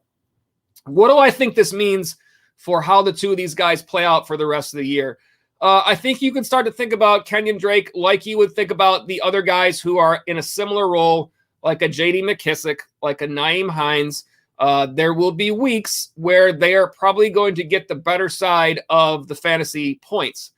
In the last 3 weeks, it's been Drake, fantasy points of 21, 17, and 16. For the most part, he has done that not all through the year, but there's only been 1 week so far this year that he has had double-digit rush attempts. He's had more weeks with more targets throughout the season, and he's had a couple of weeks where he's had some nice touchdown output. Josh Jacobs has had only 1 week that he's played with less than double-digit rush attempts. He has seen some work in terms of targets. So therefore, what you see is a more consistent floor out of Jacobs. His fantasy points in the games that he's played, none of them have been under double digits. 17, 11, 17, 15, 16, and 14. And then you compare that to Kenyon Drake, his numbers throughout the course of the year, 12, 11, 9, 0, 1, 21, 17, 16. So you're going to end up with a much more volatile player in terms of fantasy points from Kenyon Drake than you're going to end up with Josh Jacobs. I favor Josh Jacobs in this situation in terms of the player that you want. If it's not a situation where you are choosing between the two, and can Drake return you some value at the flex? Sure, I think he will. I think it's just going to be that similar situation where it's going to be difficult to predict because more than anything, it could come down to game script. And if Vegas is in a situation where they have to throw the ball more, then you have the thought that it could be Drake getting that work. Unfortunately, that's difficult to predict. But I don't feel like you're necessarily going to start a Kenyon Drake over of another viable option at the running back spot, like someone like let's say it's a Melvin Gordon, right, who is in a timeshare with Denver. How many times are you going to think about starting Drake over Gordon, given the fact that you can kind of predict the floor for Gordon, and it's difficult to predict the floor for Drake? So a lot of times you're going to take that safer play, especially at the flex spot. You don't want that person to lose your matchup. You want to be able to rely on your bigger guys to get the big points, and then at least have a nice safe number at your flex. But that being said, if it's a situation where you need to make that play and you don't have a viable option, yeah, I think Drake will have some nice weeks, and I think there'll be other weeks where you're going to be like, it's better than it was last year for Kenyon Drake, because when he was with Arizona, you drafted him pretty high last year, and you didn't get the value that you needed to get based on where you drafted him at last year. It's a different story this year. The value that you expect based on how you got him, it's completely different. So are you able to pick up a couple of weeks there where this guy slots into your lineup and perhaps wins you a game or two or a week or two there? Sure. I just don't think that it's going to be, I don't think it's going to be a very predictable situation for Drake, but I do think there is some potential there. You just kind of have to live with the fact that some of those games might not be as good as you might hope. And then you might have others where he hits it for you. So I hope that helps you out there, James. Kind of a lot of information on the rest of the season, but I think with Drake, you're going to have to live with those ups and downs and hope that you just get him at the right time. Hope that helps you out there, James. Glad to have you back with us tonight and appreciate the chats. Let's put up our original notification and let you know that the live chat is open. We've got this pinned on the chat area on your YouTube there to let you know that feel free to drop us a chat throughout the show. We are here to answer your fantasy football questions, even if we are doing other content. You can drop us that chat, and that is what we were here for. We'll keep that pinned there. Let's go ahead, and we have already done this show is Waiver Tuesday. We've already talked about our top 5 waiver wire players. We have some bonus players that we have not given you yet, so let's do this. Let's start out by recapping our top 5 waiver wire players to target for Week 10, and here they are. These are the top 5 guys that you can look for out there on your waiver wire. Again, when we evaluate these guys, we're talking about players that are rostered in less than 50% of all leagues. It doesn't mean that there aren't other players out there that are available to you. So take a look on your particular waiver wire as well. We got Pat Freiermuth as the number 1 waiver wire target this week, tight end for Pittsburgh. Obviously been playing great. 2 touchdowns against Chicago last week. A nice run of games. This next game in Week 10 against the Chargers, giving up the 3rd most fantasy points to the tight end spot. Therefore, we put Pat Freiermuth there at the number 1 spot on our top 5. Rashad Bateman from Baltimore certainly is starting to come along there, the rookie, and we do expect Sammy Watkins back from injury this week. But Bateman perhaps is still continuing to carve out a role that he can continue to produce there. It's a really good run of games for Bateman. The next 4 games, Miami, Chicago, Cleveland, and Pittsburgh, respectively, they are allowing the 3rd, 7th, 16th, and 10th most fantasy points to the wide receiver spot. So this is why Rashad Bateman moves all the way up to number 2 on the top waiver wire targets, because it's not just about what they've done, but it's about what's upcoming in the next few weeks to where you can expect to play these guys. There's nothing worse than going to your waiver wire, picking up a guy, using your priority, and then finding out, oh, he's got a terrible matchup this week. Now what? We're looking at these guys that can return you some nice value. Dearness Johnson at number 3 for the Cleveland Browns. Another unfortunate situation with Nick Chubb and the protocols. It looks like Chubb will not likely play this week. Hopefully all is okay with him and he can get back into the lineup very soon and with no further concerns. Dearness Johnson has already turned in some nice production when given opportunity. It looks like he may be the only running back there that Cleveland will have, and that is volume and that is potential for you in terms of fantasy football. Again, we don't want to see anybody get hurt or have protocol situations, but these things do happen. Unfortunately, wish that we didn't have to deal with, especially the protocol stuff. Johnson, a nice matchup here in the next few weeks. It's probably going to be a 1-week deal for Dearness Johnson, but a run first team with that great offensive line in Cleveland, some good potential there. Mark Ingram for the Saints. Starting to hear that there might be some injury concerns for Alvin Kamara. Saints sounds like are bringing in other running backs to give a try. That means Mark Ingram in line for some increased volume. He already saw nice usage in the offense this last week. 9 carries for 43 yards, 5 catches on 5 targets. So even if he already had that production, if there is further injury concerns with Kamara, you would expect that to increase for Ingram, and that gives him plenty of value on your waiver wire this week. And then at number 5, returning from IR for the Dallas Cowboys is Michael Gallup. Certainly you would expect Gallup to have a role in that offense once he returns, and a decent run of games coming up this week against Atlanta, giving up the 12th most fantasy points to the wide receiver spot. Those are your top 5 players. Let's give you the bonus players that we have in addition to our top 5. We start out with Tyler Conklin. I don't have these ranked in any order for the bonus players. They're simply ranked based on what percentage they are currently rostered. So Tyler Conklin is the first player here on this list this week for the Minnesota Vikings. He's currently rostered in 38% of all leagues. Player we've looked at before in terms of a tight end streamer. This last week, Conklin 5 catches on 7 targets. 45 yards against Baltimore. He's got another good matchup this week against the LA Chargers, who are currently allowing the 3rd most fantasy points to the tight end spot. So you've got another nice playable week in terms of matchups there for Tyler Conklin. He has had double-digit fantasy points in each of the last 3 games. So I think he's very viable in terms of potential, again, moving forward as a tight end streamer. The next guy up in the list here is Elijah Moore from the New York Jets, a rookie wide receiver. I think that things are looking a little bit better for Moore based on the quarterback play there. Again, it's not been a great run for Zach Wilson, but with Mike White and even Josh Johnson in there, tides seem to turn a little bit for that passing offense for the Jets. And in terms of Moore, 8 targets, 7 catches this last game against Indy, 84 yards, 2 touchdowns. He has had 6 or more targets in 5 of 7 games this year. And the last 3 weeks, his fantasy points 10, 13, and 27. This week, not a good matchup for Moore in terms of the data. Buffalo Bills allowing the fewest fantasy points in the league to the wide receiver spot. But after that, they've got Miami, who are allowing the 3rd most. So things do start to turn around there. Certainly, this would be a week to get Elijah Moore when perhaps others are not looking to get him. You might get him a week ahead and perhaps don't play him this week, but have him in line for the future better matchups. So he does land on our bonus players this week.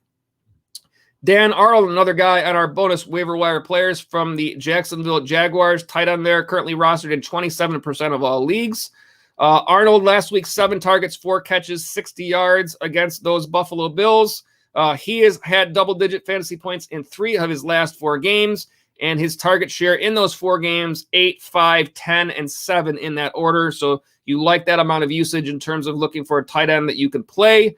And again, this week, a nice matchup against Indianapolis, currently allowing the 8th most fantasy points to the tight end spot. So you've got another guy here as a potential tight end streamer. And then the last guy on our bonus players is Devante Freeman from the Baltimore Ravens. The backfield situation there is a little bit muddled, but Freeman has started to emerge just a little bit. This last week, 13 carries for 79 yards. He also had, looks like I wrote down 3 targets here for 4 yards. Did have a touchdown through the air, I believe. That was against Minnesota. He has found the end zone each of the last 3 games at this point. And this week, he's got a matchup with the Miami Dolphins. Certainly a team that you think you can run the ball on game script-wise. And Miami currently allowing the 14th most fantasy points to the running back spot. So again, another player who I think is in line as a potential pickup off the waiver wire this week.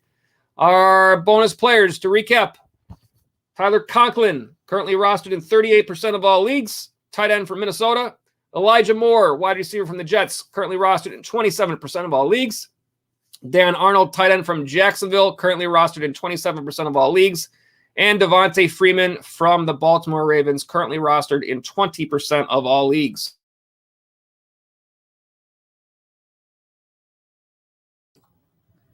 Those are our bonus ads for the Week 10 waiver wire. We'll jump back over to the chats and pick up right where we left off. Again, if I miss anybody here, it is not intentional. Just let me know that I missed your chat, and I will get back to each of you. We got a chat here from Kelvion. Looks like a new viewer to the stream. Welcome to the stream, Kelvion. Hopefully I said that the way you intended it to be said here. You say you traded Davante Adams for Delvin and Terry. Should I get it vetoed? It does sound like there's been a lot of questions about Delvin Cook here. And again, I only saw like the headlines about what's going on with Delvin Cook. So I'm actually clicking over to Twitter as we speak here on this stream to see if I can see a little bit more about what's going on here. I do see Adam Schefter with an update. I'm trying to click on to, like I said before, I don't have full details. It looks like the part of it that I can read off of ESPN.com says the Vikings are in the process of gathering more information about the incident between Delvin Cook and his ex-girlfriend. I don't see more than that without actually clicking through, and I'm not going to click through. I see a further part that says a civil lawsuit filed today. None of this is good news. It says the Vikings notified the league of the matter. They are declining further comment. I'm certainly not going to make a lot of comment on a situation that is potentially very serious, because this football thing is just a game, and this fantasy football thing is literally a game about a game. These are real life situations. How do I want to look at this? I will look at this just as though it were like any injury that a player might suffer. I'm not trying to say it that way. I'm not comparing this to an injury. This potentially means Delvin Cook misses time. That's probably the best way that I can say it. Like I said, this is a real life situation. I don't know in terms of Kelvion what your process is in your league for vetoes. I don't know how to think about that, because unfortunately, sometimes these circumstances do happen with different players. You don't want to see that happen. I guess I would say if you have a commissioner in your league, you could certainly talk to them to see how that would work. But in terms of, taking all that stuff out of the equation and moving it back to just a fantasy football conversation, vetoes on trades, I think for most of the time should be relatively rare. I think if you make a deal, then that's pretty much going to be the deal. I don't know if I like to see vetoes a whole lot. Are there circumstances where they could be in play? I'm sure that there could be. And could this be one of them? I'm sure that this could be one of them. I would probably talk to your commissioner if you have a commissioner available and monitor the situation. Obviously, it's not a good situation for anybody. So we hope that the seriousness of, I guess all I can say is the seriousness of this situation, we hope to keep it in perspective and not make this out to be something that's not looked at the way that we should look at it. So not a good situation that's going on. Hope that helps you out there, Kelvin. I don't know how much help that gives you, but I would at least probably talk to your commissioner with the same sort of question there. And then Michael Chapp up here next on the chat. Welcome, Michael Chapp to the chat. That's difficult to say. Looks like a New York Rangers fan there. Sell Delvin with the news. Yeah, it's not looking good right now. I don't know I don't know what you can do in terms of trying to see if there's a trade out there for you, because I don't know. It seems like somebody else is not going to want to get involved in a situation that's not good like this. So I think that at this point you probably have to look at what can you do. And that probably means go out to your waiver wire and see if Alexander Madison is available, and make sure that you have him on your roster. Should Delvin Cook miss time, which it certainly seems like from the reports. Again, I haven't seen all the reports, but from the ones that I'm reading there, you would certainly think it's very possible that there is some time missed. I don't know. I'd see a few different I'm looking at Adam Schefter's tweets here, so I see a few different things that are out here. It does seem like this is not a situation that's going in a good direction for anybody. Again, you probably just have to do what you can, the best you can for your team, given the fact that this is a bad situation and far bigger than fantasy football at this point. See if Alexander Madison is available, and if you can go out on the waiver wire and pick him up, I would say that's probably the best bet. Thank you for the chat, Michael Chapp. Glad to have you with us on the stream tonight. Look forward to seeing you on future streams as well. We got Blammo Time back on the chat here. It says the protocol stuff drive me nuts too. I'll leave it at that because I don't want YouTube to give you strikes for my comments. Essentially, what it is for me, I don't think that my comments are worthy of strikes. I just think that nobody wants to be dealing with the things that we've had to deal with over all of this. I mean, it's just nobody wants to be in this situation, no matter what. I'm not going to get into a discussion on what's right and what's wrong. That's not what I'm about. That's not what I'm here for. It's just, we all wish that we didn't have to deal with these things that we have to deal with. Like I always say, this other stuff, like football is just a game, and fantasy football is literally a game about a game. Like this is other stuff that nobody really wants to have a part of this. So we just try to do the best that we can with it. Fletch Tate is here on the stream. Welcome. It looks like you might be a new viewer to the stream here, Fletch Tate. So glad to have you with us tonight. Would you trade Zeke and Eli Mitchell for Darrell Henderson, non-PPR?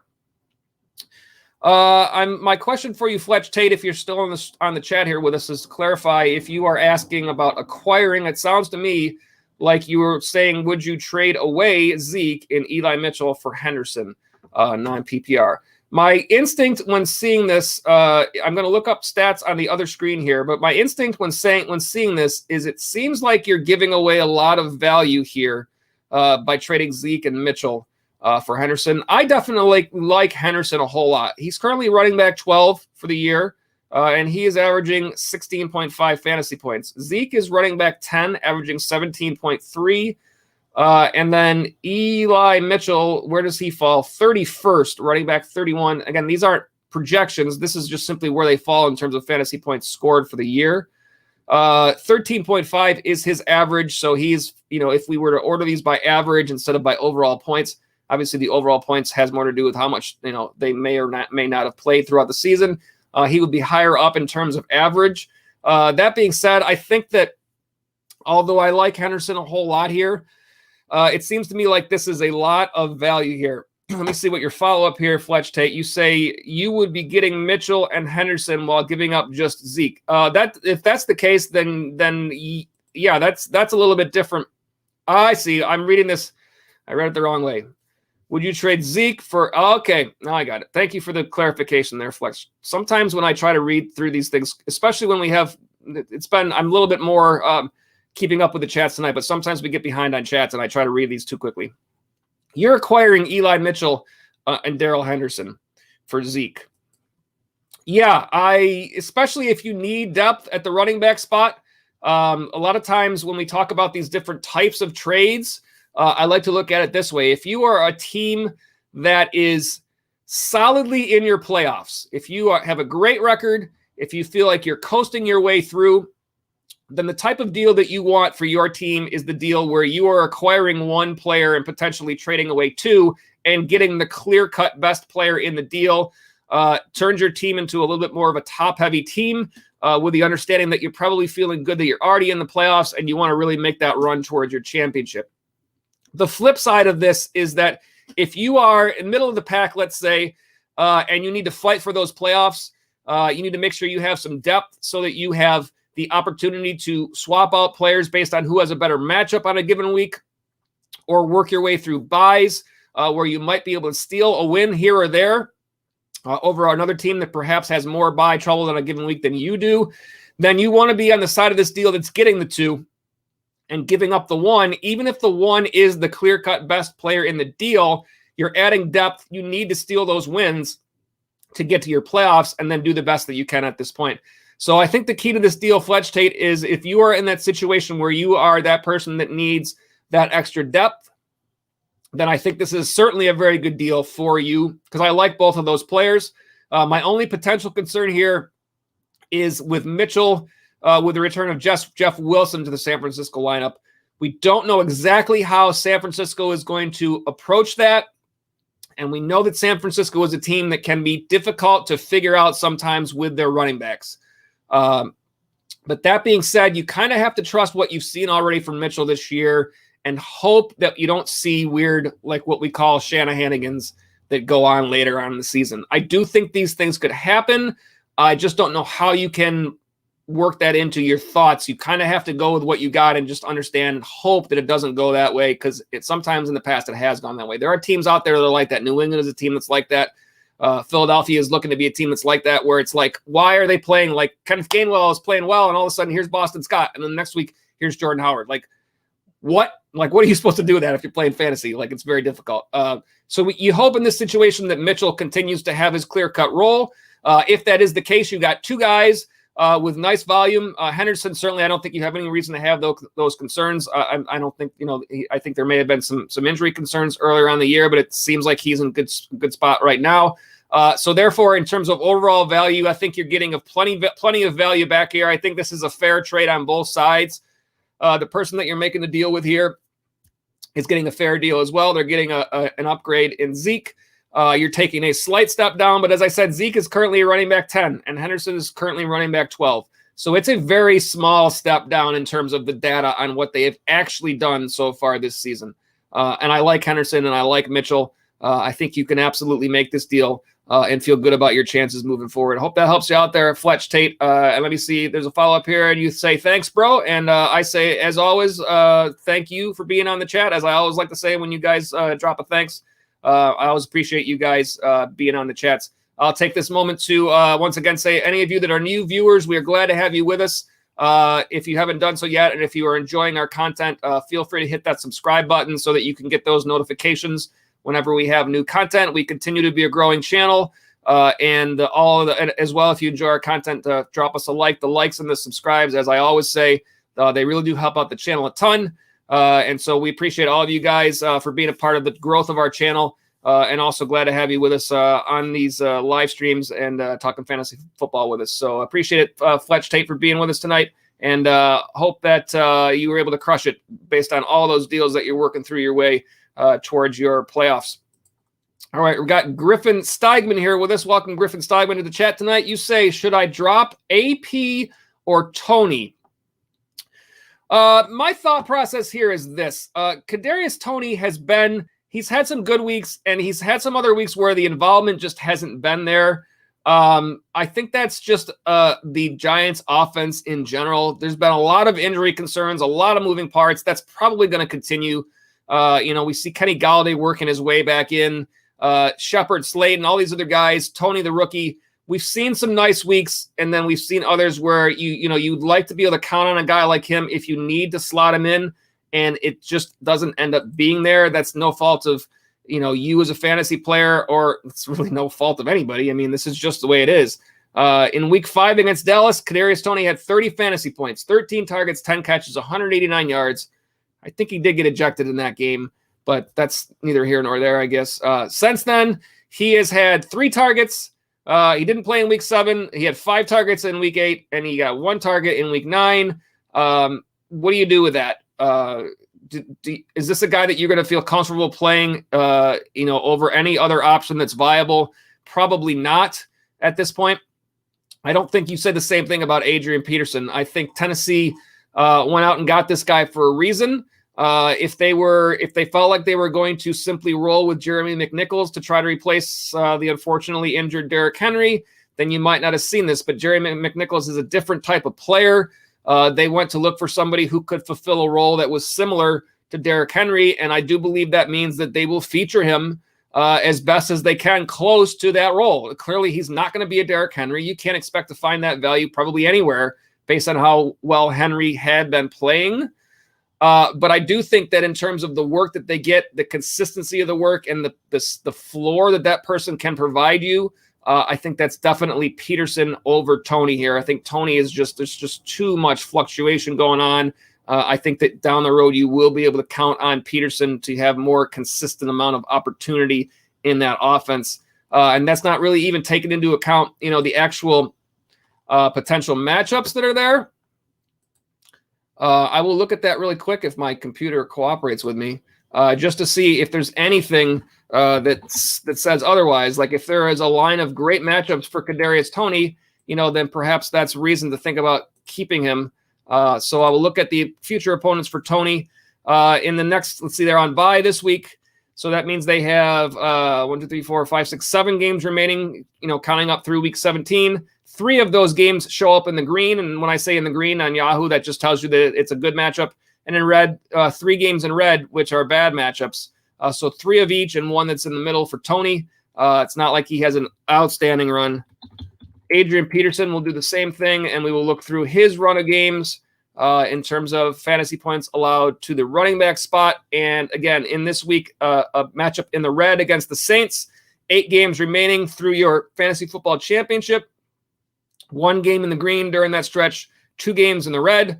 Again, when we talk about matchups, you're always going to favor volume over the particular matchup itself, and Peterson has the edge in volume, and the consistent usage in the offense, I feel, would be on his side over Toney. So of these 2 guys, I would favor keeping Peterson and dropping Toney. I don't know your particular situation in your roster, whether or not you are already strong at running back, or if you need more help at wide receiver, or whatever the case may be. But even that being said, there is still going to be potential for you if you needed to work a trade later on to pick up a wide receiver. If you're weak there, cutting Toney here, and you're strong at running back, then you can still potentially slot in Peterson and get rid of another running back on your team to get you a wide receiver back that you need. Those options are there. So I think you just simply take the better player option in this situation, like a draft would be, best player available. I think of these 2, I think that's going to be Peterson. I think he's going to bring you more potential value to your lineup there. Hope that helps you out there, Griffin. And whichever way you go, hope that those players crush it for you in your lineup. And appreciate having you with us on the stream tonight. We got Lee Shakur back with us, one of our regulars. Welcome back, Lee Shakur. As I always try to say your name incorrectly as best as I can, but I do believe Shakur is what I'm trying to say correctly there. And you say, hey, I say, hey. You say, should I trade Keenan Allen, David Montgomery, and Noah Fant for DK Metcalf, Michael Carter, Eli Mitchell, and Chase Edmonds? I have Mark Andrews at tight end. So Andrews is going to be your every week starter. So that's that part of the trade. You're fine there. You're going to give up Keenan Allen for DK Metcalf. I want to see numbers here. I like both of these players.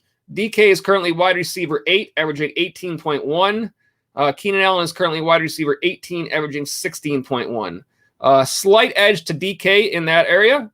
And then in terms of your Montgomery, you're essentially getting 3 running backs back for Montgomery. This is an interesting situation. It's a 3-for-3 trade. No, it's a 3-for-4 trade. And the person that you're trading with, I'm guessing you have been offered this deal.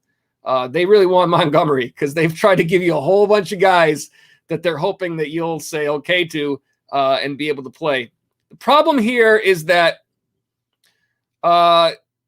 Montgomery, if I individually evaluate these running backs, Montgomery to Carter is a step down. Montgomery to Mitchell is a step down. And Montgomery to Edmonds is the closest, but Edmonds is the guy that's hurt. And Montgomery is returning. So that leaves you with Carter and Mitchell. I like Mitchell. I think you're going to get decent play. I think he's the next closest. Chase Edmonds is currently running back 21 for the year, averaging 10.9. Mitchell is running back 31 for the year. He's averaging 13.5, so his average is a little bit better. Montgomery, if I find him to see his average here, he's a little bit farther down the line. He's RB 40. He's averaging 11.6. So his average actually isn't quite as high even as Mitchell. This is kind of what we talked about before. The only drawback I see to this situation is that hopefully Eli Mitchell keeps his role in that offense when Jeff Wilson returns. We just simply don't know what's going to happen there. And whenever it's San Francisco, you are hesitant about those sort of things because sometimes weird stuff happens with that team. If he stays in the role that he's in now, then I think he's returning you nice value. Michael Carter is a guy that I like a whole lot. I think he's a very good trade piece. He's starting to play better. He's currently running back 20. He's averaging 12.8. Not bad, really. It's just simply the problem here is I think that Montgomery is the better player here. I think that Keenan Allen is only a slight downgrade from let's put it this way. I think DK Metcalf is only a slight upgrade from Keenan Allen because I think that Keenan Allen's value by the time the season is over is going to be higher than it is right now. I think he's going in this direction, whereas Mike Williams started the year up here somewhere and is going this way. I think it's going to be Allen in that offense who's going to continue to pick it up. So I don't think you're in bad shape if you keep your Keenan Allen, but I do like DK, and I do think that when Russell Wilson returns, that is in DK's favor.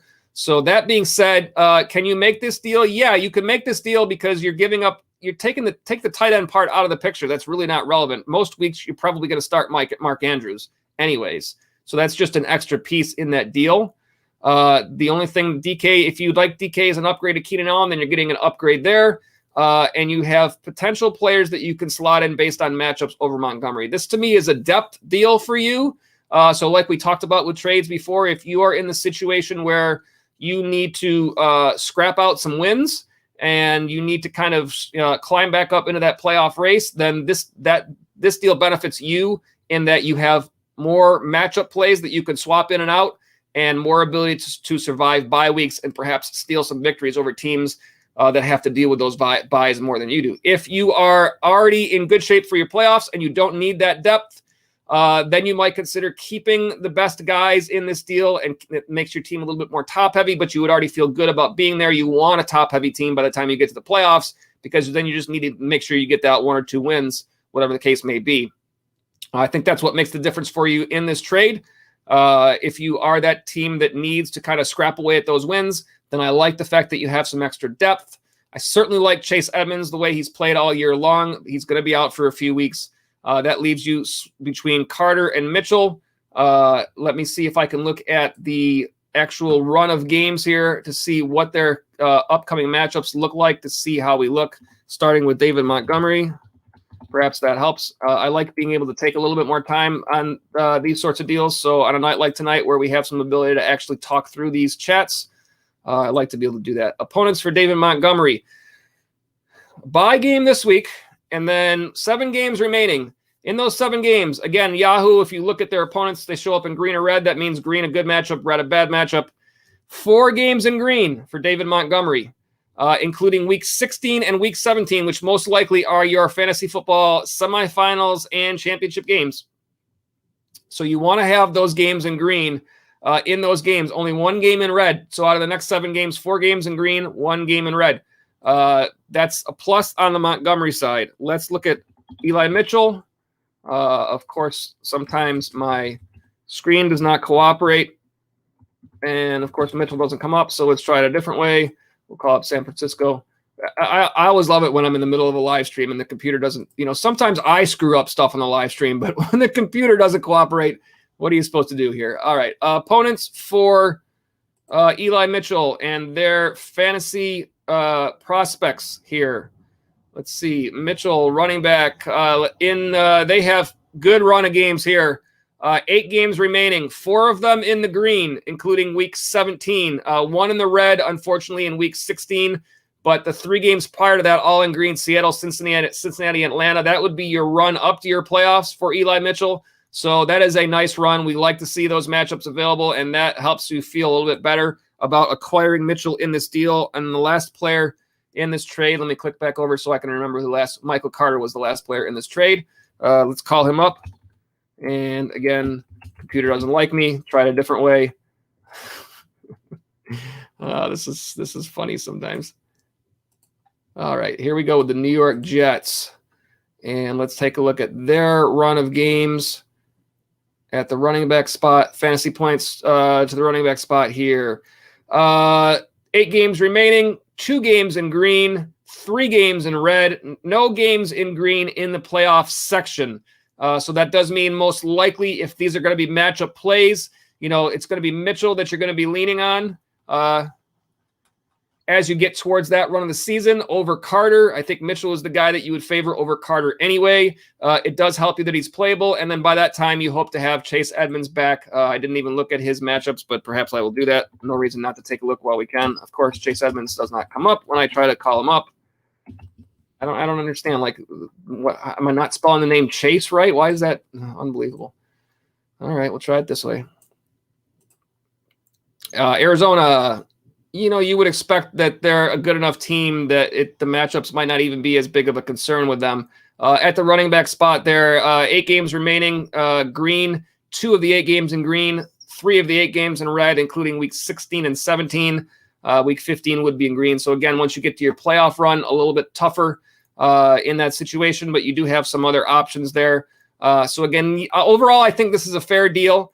I think you can make this deal. I think it basically comes down to what your particular team needs are. If you are already in really good shape to make your playoffs, then I would favor having that Montgomery as the player that I would feel like is the best player. But the data doesn't necessarily tell us that he's all that far and away ahead of the other guys at this point in terms of averages. I think that will probably work its way out as the year moves on. I think they're going to continue to run the ball a lot in Chicago.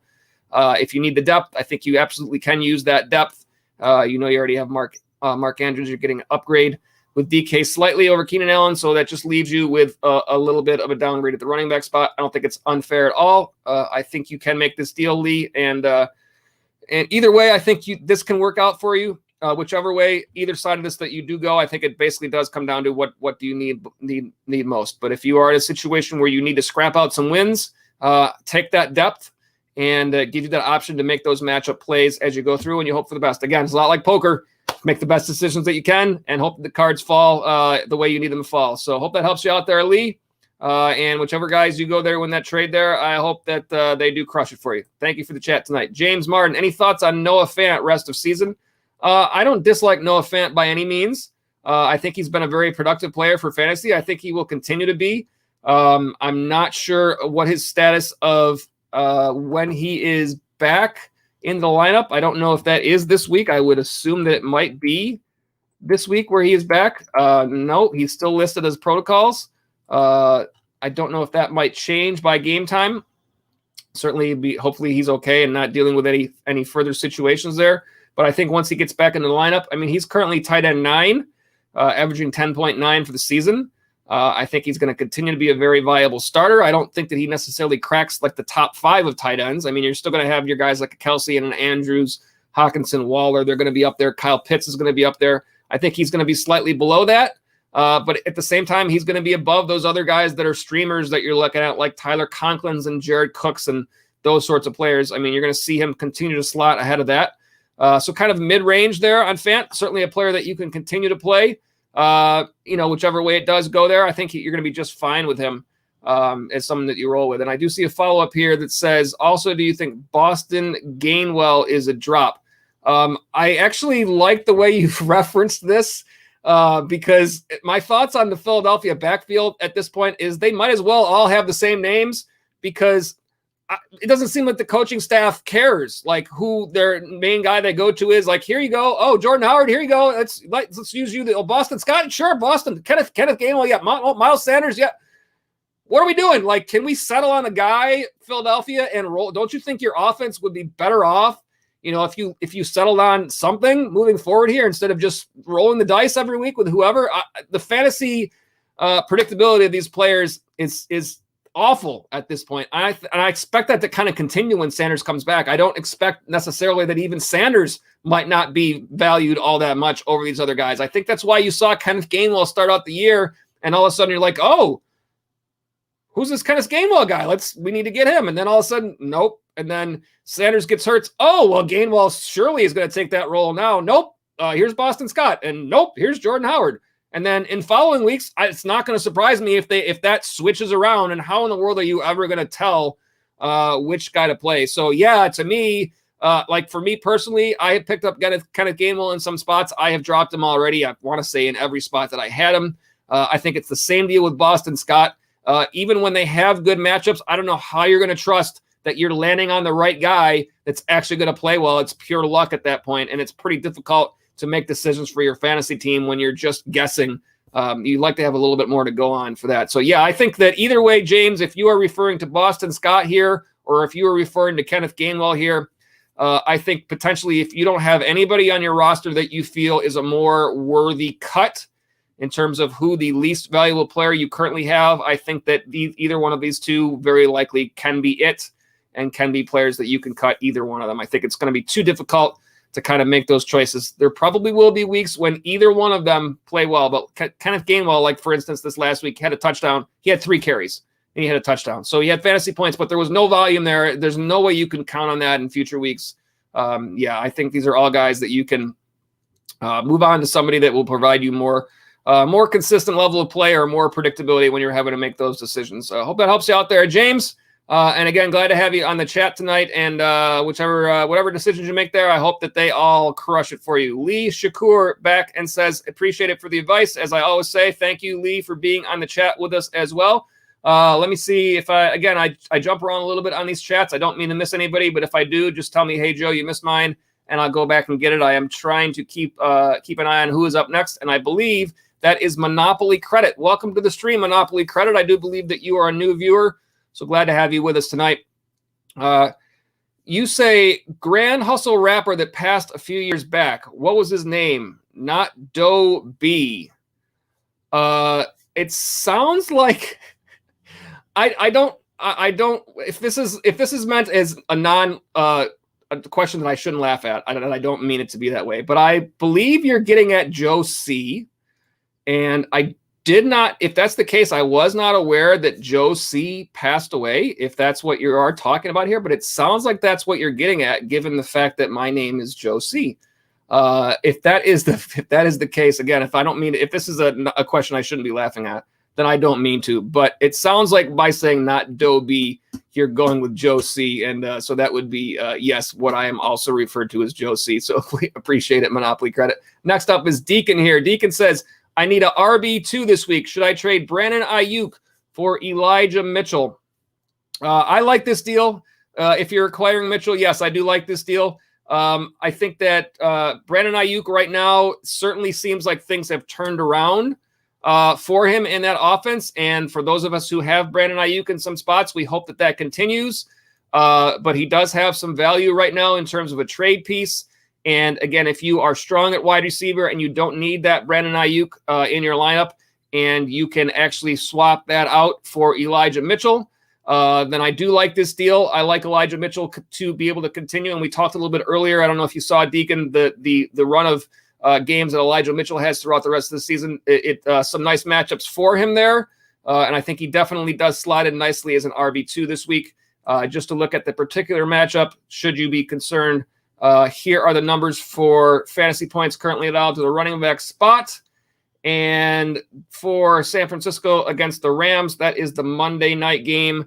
The Rams are currently sitting at 18th in terms of fantasy points allowed to the running back spot. So middle of the road, you expect Mitchell to have the volume and the opportunity to still potentially turn a matchup, even though it's not at the top of the list, to still be able to turn it into a nice day for him. And again, you hope that there are no Shanahanigans happening there with the return of Jeff Wilson looming at some point here. But I do think you can make that deal.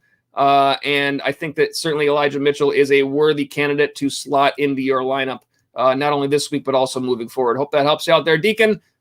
Whichever way you go there, I hope those players do crush it for you. Let me see. JAC is next up here. Welcome back, JAC. Deacon, you say thanks, and I want to put that up on the screen. And again, appreciate all you guys for being on the chat. So I always like to say thanks right back to you guys. You guys always, as always, the chats make the show. JAC is up next here. I traded Cordaro Patterson and Amari Cooper for Zeke and Brandon Cooks. Do you think I messed up considering the versatility of Patterson? I think that Zeke is let's evaluate it this way. We take these pieces apart. We evaluate Patterson and Zeke because they are the two running backs. I think that Zeke is the better player of the two overall. I would have never thought coming into the season that I would be talking about Patterson being where he is. But nonetheless, Atlanta loves him. He's currently running back 7. He's averaging 19.2. Zeke is currently running back 10. He's averaging 17.3. Will Zeke end up ranked higher than Cordaro Patterson at the end of the year? My guess would be yes, but it's going to be close at this point because certainly it doesn't look like Patterson's going anywhere in that offense. And again, with Kelvin Ridley, obviously we hope things are all right with Kelvin Ridley with him deciding not to play for personal reasons. We hope everything is okay with him. That does mean that is more volume available in the pass game, and Cordaro Patterson, certainly that's where he's making his waves. In terms of rush attempts, only 73 for the year, while Zeke has 128. But pass catching targets 47 for Patterson, and Zeke has 29. So certainly much more pass ability there. Yes, he is much more versatile. If it's a PPR league, then you probably have a little bit more PPR value out of a Cordaro Patterson. But Cooper for Cooks is a nice step up and might probably be worthy of making that swap and taking the step, even if it is a step down to Zeke. I'm sorry, you traded away Cooper. Cooper is the step up over Cooks. So yeah, you hope that Zeke ends up being the step up over Patterson by the end of the year. Cooks currently wide receiver 14, and Cooper currently wide receiver 22. Cooper averaging 15.4, Cooks averaging 14.8. So in terms of average, Cooper just slightly ahead. The better offense, I think, overall, obviously. With Houston, it's a lot of game script where they have to throw the ball to kind of keep up. With Dallas, you expect Cooper to be in line there. But certainly you're getting some good play out of Cooks, and most weeks you could expect that they're going to throw the ball a lot. Target-wise, Cooks sitting at 83 targets for the year, and Cooper at 61. So the more targeted player of the two out of necessity for sure. See, they played the same amount of games. No, Cooks has played one more game, but even so, still having a few more targets there. So what you hope for out of this deal is that Zeke turns into the true Zeke. By the end of the season, he pans out without looking at the matchups, towards the rest of the run. Perhaps there are good matchups in your fantasy football playoff weeks from Zeke that you might not have had with Patterson. I don't know. That's usually something that I like to look at with trades when possible. I do think this is a close deal. I think it's fair. I don't think this is an unfair deal on either side. But I do think that the person who got the Patterson probably feels that even if it is a slight step down to Zeke, it's not. They feel like they got a bigger step up with Cooper. The data doesn't show that quite as much because Cooks is a little bit farther ahead, and that's why I think this is a fair deal overall. It remains to be seen. Again, this is like poker. You play your cards to the best of your ability, and then whatever cards come out, you just never know how that's going to work out. So this could go one way, it could go another way, but you've made the decision that you felt like it was best at that point, and then you move forward. So I think you continue to make those decisions based on your matchup plays, and you try to get those wins. You never know. But I do think both sides of this deal probably got something for what they were looking for. You got your Zeke side, and they got their Cooper side, and potentially depending on how they feel on Patterson. I do see a follow-up here that says, also, what do you think of James Conner's value after Chase Edmonds returns? I'm starting him this week, but don't know if I should start him over Damian Harris or Brandon Cooks once Edmonds returns. I mean, I think what you're going to do is you're going to take that on a week-by-week basis based on what the matchups are. I do believe that Edmonds, it looks like, based on reports, was expected to be on IR. And so let me just look that up and see if, of course, for some reason, my computer won't call up the people that I'm trying to call up. But I just want to confirm that what I'm thinking is correct, and that Chase Edmonds goes to IR, then that does mean a minimum of 3 weeks, I believe. Let's see here. Let's try it on the other screen. If Edmonds goes to, that's not cooperating. At any rate, I'm fairly certain that was the case, that Edmonds was going to IR, and that means Conner's value right now is going to be tremendous in these weeks that Edmonds is not there. As long as Emo Benjamin does not end up slotting into some sort of a timeshare, which I don't think it will be. But what I think that is good for you is that you have options later on, in that situation when Edmonds does return. If it's a PPR league, then you have, more PPR value from Brandon Cooks than either one of those players, because Conner is the guy that is the run game guy, whereas Edmonds is the pass catcher out of the backfield for Arizona. And Damian Harris, similar for New England. He's the run game guy. Brandon Bolden, Ramondre Stevenson Ramondre Stevenson, the guy out there on the waiver wire this week that I didn't mention, but there's some potential out there for him in terms of a pickup. I think you're going to have, it's not a clear cut who starts out of those guys, and it's probably going to be a week-to-week question. But again, you're going to look at your matchups just like you would on any week. Perhaps in a week where Brandon Cooks has a great matchup, you're going to play him and sit Connor. There are other weeks where Damian Harris, New England might be in a situation where you feel like the game script is going to be in their favor for running the ball. You might start Harris. You have different options there.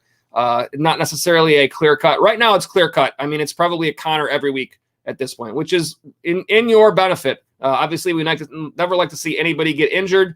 But, hopefully Chase Edmonds does return in terms of his own on the field play. But until then, James Conner you would expect to get the volume there. And I definitely do think that is going to benefit your team. You're going to roll it and try to see if you can turn those into a whole bunch of W's. And then you'll reevaluate their situation at that point and try to get through your playoffs as best as possible. So definitely appreciate the chats there, JHC. As I always say, whichever guys you roll with in your leagues, hope they do crush it for you. And stop back with us in future live streams and let us know how those are going for you. And we appreciate the chat as always. Again, I'm jumping around a little bit. If I do miss anybody, it's not intentional. Just stop back and say, hey, Joe, you missed mine. And I'll go back and get that. Hector Gonzalez, one of our regulars, is here. Welcome back, Hector. You say, is Madison the number one waiver to add? Well, I will say this. As I was preparing for this show, I did not evaluate Alexander Madison in terms of waiver wire pickups this week, and the news started to roll in. Again, I don't have a lot of comments on the actual news that's going on, because like I said before, football is a game and fantasy football is a game about a game. There are real life situations that are going on, and it doesn't sound good involving Delvin Cook, and I don't know much more about that. So I don't really have all of that, how much that I can say, and I hate to put it in the same context of talking about it like I'm talking about fantasy football when it has to do with something like that. So I don't even want to do that. Essentially, it is this.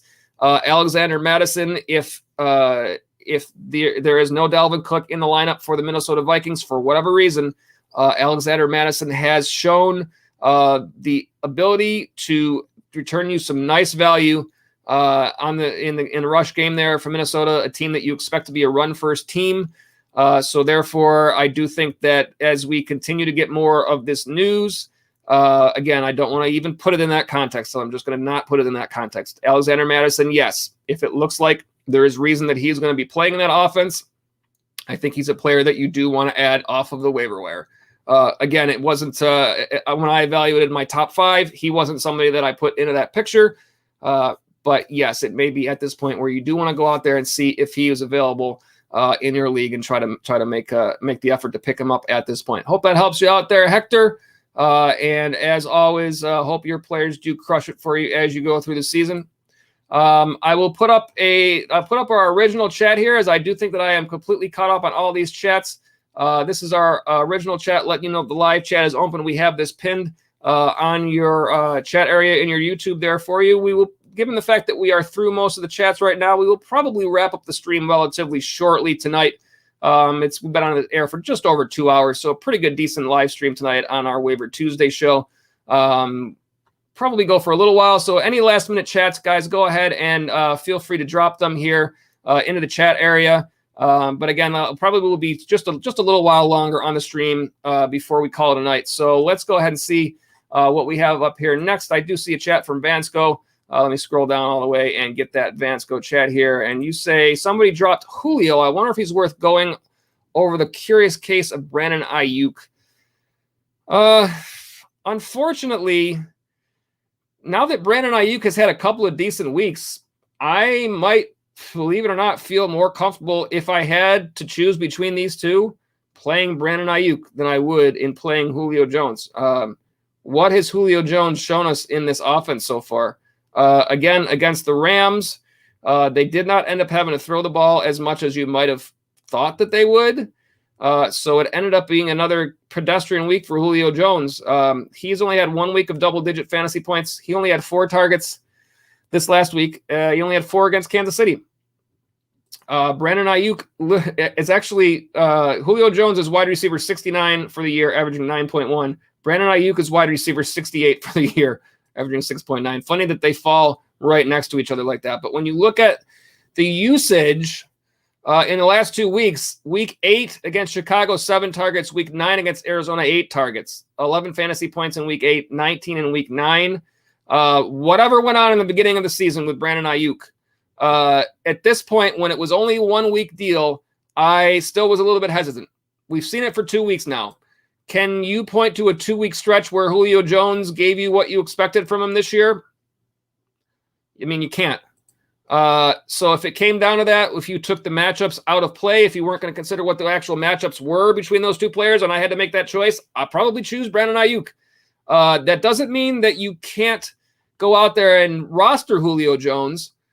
But if the choice is to roster Julio and the cut that you have to make because you feel like he is the least valuable person on your team is Brandon Ayuk, I'm not sure I would make that cut at this point. It's certainly very possible that at some point Julio Jones actually appears to be the Julio Jones that we somewhat, used to see. But so far, having not seen it and given what's happened in past years with injuries, I don't know if I would make that cut with Ayuk. If I can find somebody else to cut, or if I can, cut a defense, and like if you're streaming defenses and then go out there and look for a trade during the week to open up an extra slot on your bench, then I would consider doing that sort of a deal there. But I don't think I would, believe it or not, I wouldn't have said this a couple weeks ago, but I don't think I would cut Brandon Ayuk for Julio at this point. And that's probably why Julio got dropped, because there are probably people out there who are making the same sort of a decision, like, who is the least valuable player on my bench? And if it's Julio, then there you have it. You might have to do it. Interesting, Vansco, to see how that one works out there for you. And I'll say I have both of these players in a couple of different spots, so I'm interested as well to see how that goes. Thank you for the chat, Vansco. JAC, what order would you rank these tight ends? Dan Arnold, Pat Freiermuth, and Cole Kmet for the remainder of the season. I would rank Pat Freiermuth as number 1 right now, in terms of, especially, he's played so well as of late. I know Pat Freiermuth is the player that I actually have as the number 1 waiver wire player this week in terms of our top 5 waiver wire players to target. The matchup this week, very good against the Chargers, 3rd most fantasy points to the tight end spot. And then in week 12, going up against Baltimore, who is currently number 1. So I think there are some good matchups ahead for Freiermuth. I like Dan Arnold's involvement in the offense there for Jacksonville.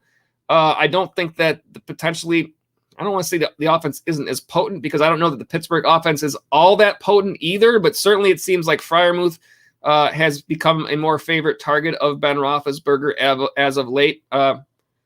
Last 3 games, targets 7, 7, and 6 in those games for Freiermuth, so I think that's been in his favor. Arnold, last 4 games of targets, 8, 5, 10, and 7. My guess is that both of these guys could be a little bit up and down in terms of the actual target share. Cole Kmet is a little bit of a question mark, and I actually took a look at Cole Kmet this week as I was preparing notes for the waiver wire. I didn't end up involving him in terms of being a player that I evaluated this week. But I do think, based on what we saw this past week, it still remains to be seen how the Justin Fields situation shakes out and who he likes to go to. In this last game, we certainly saw more work for Kmet, 8 targets in this game. Actually, looking at the targets, they've been pretty decent. This is the first game where he's been double digits, but he's been hovering. The last 4 games, 5 targets, 6 targets, 6 targets, 8 targets. I think is Cole Kmet a streamer potentially? I think all these guys are potential streamers. I don't think any of them are. I wouldn't put any of them above the level of streamer at this point. I think that part of Freiermuth's production has been the absence of Eric Ebron. It's interesting to see how that continues to work out if Ibron does return, but I do think that Freiermuth is the one that's going in the best positive direction at this point. So we will see what remains there, but I think I would put Freiermuth 1. Just based on not knowing exactly what Cole Kmet ends up being, I would probably put Dan Arnold. I don't think we know what either of these guys, but I'd still probably put Arnold 2 and Kmet 3, but I think those 2 could be close. I think Freiermuth is ahead of both of those guys for the remainder of the season. Hope that helps you out. And then let me see what else here. JAC is responding to T. Neal, so I'll go ahead and go to T. Neal next. And you say you told me to trade Swift and Sutton for Judy and Taylor. Thanks, man. hopefully that's working out well for you. Jonathan Taylor certainly has been playing very well. Cortland Sutton has been a little bit disappointing. I do think there are better days ahead for Cortland Sutton, but it seems like you certainly have gotten an upgrade there on Swift. JAC says, congrats, T. Neal. It's looking like JT is the new RB1 in fantasy with Henry out. And then you say, I have Delvin Cook too. Hopefully he'll start scoring. I'm glad that you're happy with that trade, T. Neal. With anything in fantasy football, you make deals, you make decisions, and sometimes they work out and sometimes they don't. All you do is you hope that you get the better of those deals more often than not. So hopefully Taylor ends up continuing to be a nice player for you. I will say I traded away Jonathan Taylor in one of my leagues, and he immediately started to play awesome after I traded him away. Now, I put him in a deal where I got back Alvin Kamara, so I'm plenty happy with that. Now, I don't know, would I have still, at this point, knowing what I know now, would I have still done that deal? I'm not sure, but I think it was still a reasonable deal. I think that Taylor to Kamara, when I made the deal earlier on in the season, was very reasonable, but he certainly has played very well, and I think that especially in that division, there are good matchups to be had there for Taylor. So hopefully that continues to work out there for you, T. Neal. And obviously you'll have to monitor what happens there with the Minnesota situation as well. Glad to have you back on the stream tonight. Thank you for being with us, and hope that your players continue to crush it for you. Rob Navarro is here with us tonight. Rob says, how's it going? Not bad, Rob. How are you? He has been listening. And hey, that's a good thing. We are glad that you guys are here. We want to have you guys involved with the chat, but that doesn't mean that if you don't have particular questions on a given night, that doesn't mean you can't still join us and be a part of our show. So we appreciate having all of you guys between new viewers and regulars back to join us on our Waiver Tuesday TFF live show. Speaking of new viewers, we've got Adrian Peterson. Looks like Adrian Peterson is here. Welcome to the stream. You say, should I start CMC versus Bill Belichick or Antonio Brown versus the Saints? Let's put up some numbers for both of these guys. Let me see if there are any quick follow-ups here that I should go through. You say also got Keenan, Metcalf, Zeke, and Cordaro Patterson starting. Let's go through, and what we'll do, we'd like to put up these numbers on the left side of your screen. So we'll start with the CMC side of this, fantasy points to the running back spot for Carolina. CMC versus, I have Carolina not playing New England this week. I don't know if I'm missing out on that. Let me look back at this again. Carolina playing Arizona this week. That is the 1:05 game. And then Antonio Brown versus the Saints for Tampa Bay. I don't have them playing the Saints, so I'm not sure if I'm following on this one. Just let me see. Perhaps I'm not reading this right. And then also you say Keenan, Metcalf, Zeke, and Cordero. So I'm not sure, Adrian. Hit me back up with a follow-up here and let me know if I'm just not reading this right here. It looks like this last week was Carolina against New England, and then Antonio Brown who I don't know if is actually back and healthy yet, but for Tampa Bay, I also don't see that one versus the Saints. So let me know if I'm just not reading that correctly, Adrian, or whatnot, but I don't see that those matchups. Either way, if it comes down to a choice between CMC and Antonio Brown, I think CMC is going to be that choice most of the time. Let me go ahead and get the left side off of your screen there. But yeah, I don't know how CMC is a tough player to start, I think, at any point, even though despite who else that you have going there, even though, you hope that he's back and healthy, but I definitely want to get Christian McCaffrey in my lineup if possible. Evan Rosales is here. Welcome back, Evan. Who can I get for Mike Williams and A.J. Brown? And would you trade Derek Carr for Hurts? I'll take the second part of that. I think that I would trade Derek Carr for Hurts if you can get that deal. Hurts didn't have quite as good of a fantasy game as you would have liked this week. But I think he overall is probably the guy that you want to look to a little bit more. Currently quarterback 3 for the season. I like the involvement in the run game. It gives him a nice, much safer floor, averaging 22.5 for the season. Derek Carr averaging 18.6 for the season. He's currently quarterback 17. I think if you could get that deal, it might take a package deal. But I think that you would prefer to have Jalen Hurts there. On the other side of things, unfortunately, I think right now the trade value is not very high for Mike Williams. I think the trade value is a little better for A.J. Brown because I think there are going to be other players who are going to be willing to take a chance on Brown, even though we haven't seen quite what we would want from him yet. With Mike Williams, I think it it feels like he's going the other way here. He had such a great start, and you didn't expect him to be quite what he was. And so you had to be concerned about some regression, and I think we're probably seeing that at this point. It's turning into a little bit of a boom or bust, and Keenan Allen is the guy that you trust the most in that offense. Williams is currently down to wide receiver 16. A.J. Brown right now is wide receiver 28.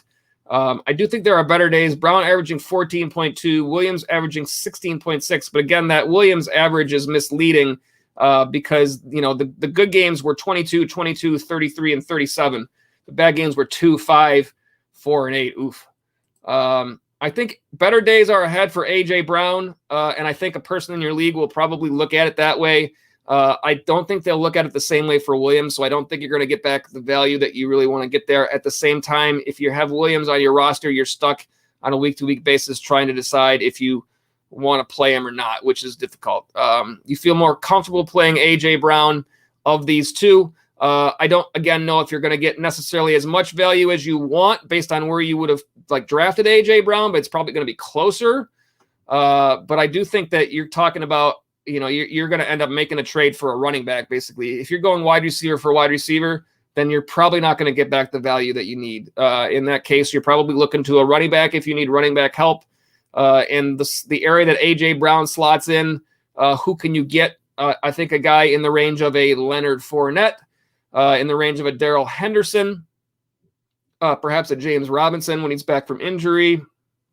I think once you get too far up the way there, I think it's going to be tough in a straight 1-for-1 for somebody to give you back the value that you would want to get. Now, can you package them? You might be able to do that and get closer to what you're looking for there. So those are my thoughts there, Evan. If you have a big game from Mike Williams somewhere along the line and you've decided that you don't really want to roll with Williams anymore, then that's going to be your opportunity to kind of deal him at that point. Unfortunately, you've got to wait for that big game to happen because it's difficult to get that value once he's had a couple of stinkers out there. So that does change your thoughts. Hope that helps you out there, Evans. Hope that helps you out there, Evan. And thank you for being on the chat with us tonight. JAC, I believe. Again, if I miss anybody, I don't mean to, as I am jumping around here.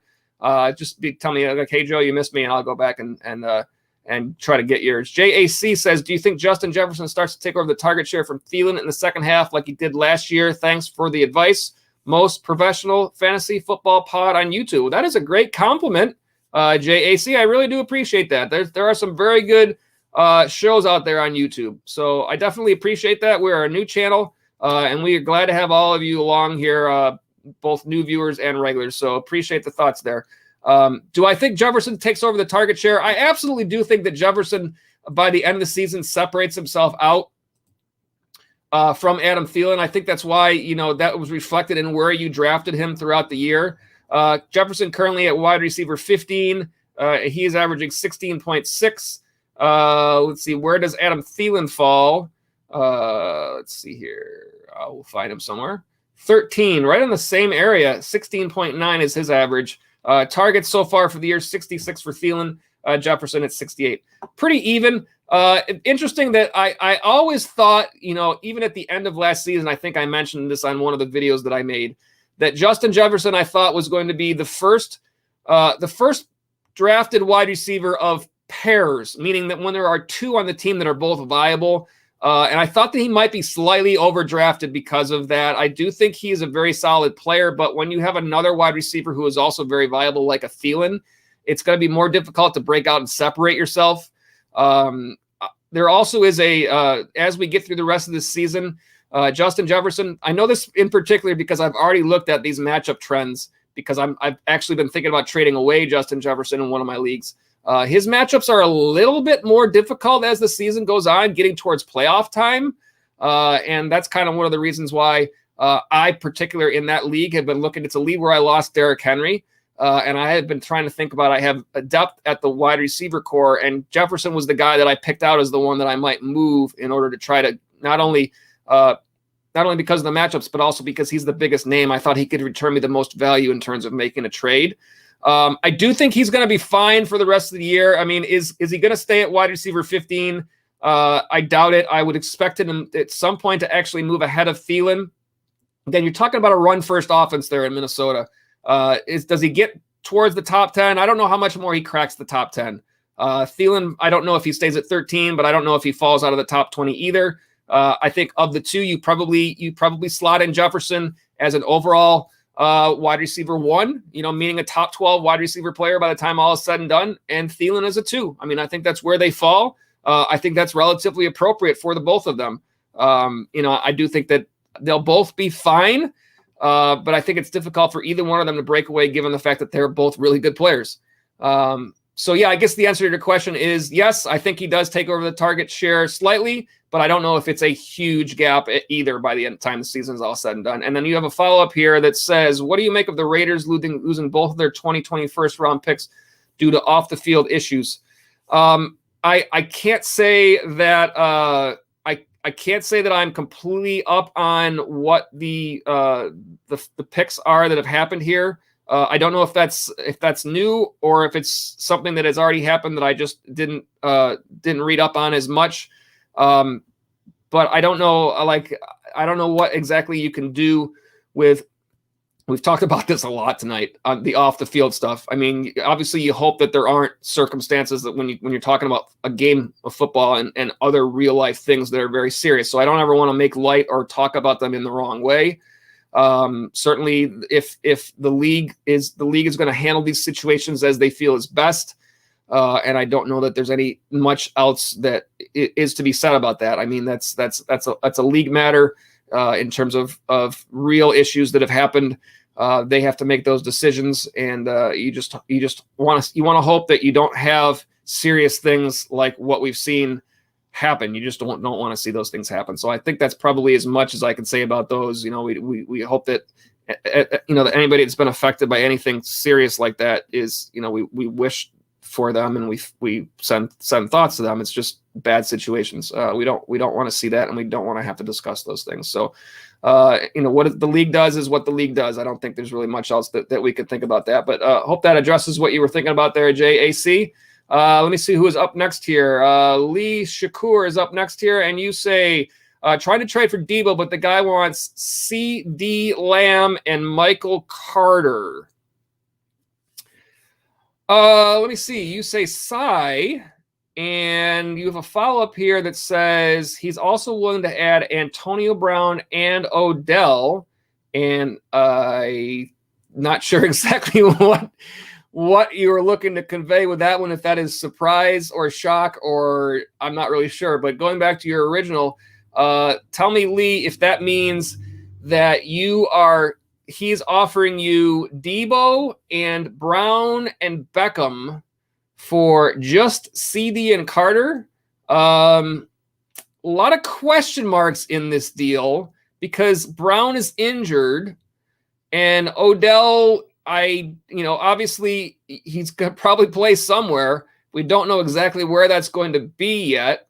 So there's a lot of question marks to be able to make this deal. I can understand why he would be willing to add those players because he doesn't know what to do with them either. So it basically give them to you and let you deal with it. I like the thought of acquiring Deebo Samuel. He's he's had a great season so far, wide receiver 4, averaging 20.7. CD Lamb is wide receiver 17, averaging 60.3. What do I feel is going to happen for the rest of the year? Do I feel like you would welcome having Debo if it means having to give up CD Lamb? Do I think CD Lamb is going to stay in 17th by the time the season is said and done? No. Do I think he's going to be 4th like Debo is right now? Probably not. I could see him being a wide receiver 1 overall, top 12 guy. Samuel, I would think, is the only thing I see with Samuel that changes from this point on is the return of George Kittle. I don't think that Brandon Ayuk negatively impacts Samuel's role in the offense. I do think that Samuel's role could decrease slightly because of George Kittle's return. I think that's where the trade-off happens. And so if Samuel doesn't end up top 5 at the end of the year, that's the reason I would look to. In this last game, I don't think there's enough to go off just off of this last game with Kittle. But we did see, in terms of fantasy points, 11 this game. That was his first game. He's only had, he's got all games above double digits, so not like this is awful. But his previous 2 games were 21 and 23, and 3 out of the last 5 were 20 plus. And the 11 is his second lowest production in terms of fantasy points for the year.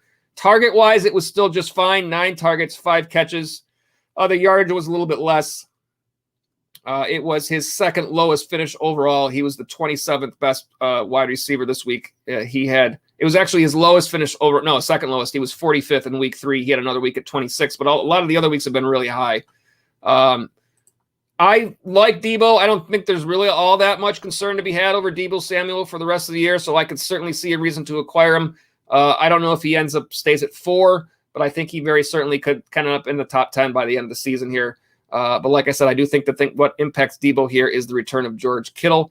But I don't think that giving up CD is unreasonable to get him at this point, based on, CD has had a little bit of injury concern. You don't expect that to continue. Dak has some injury concerns. We don't know how that plays out.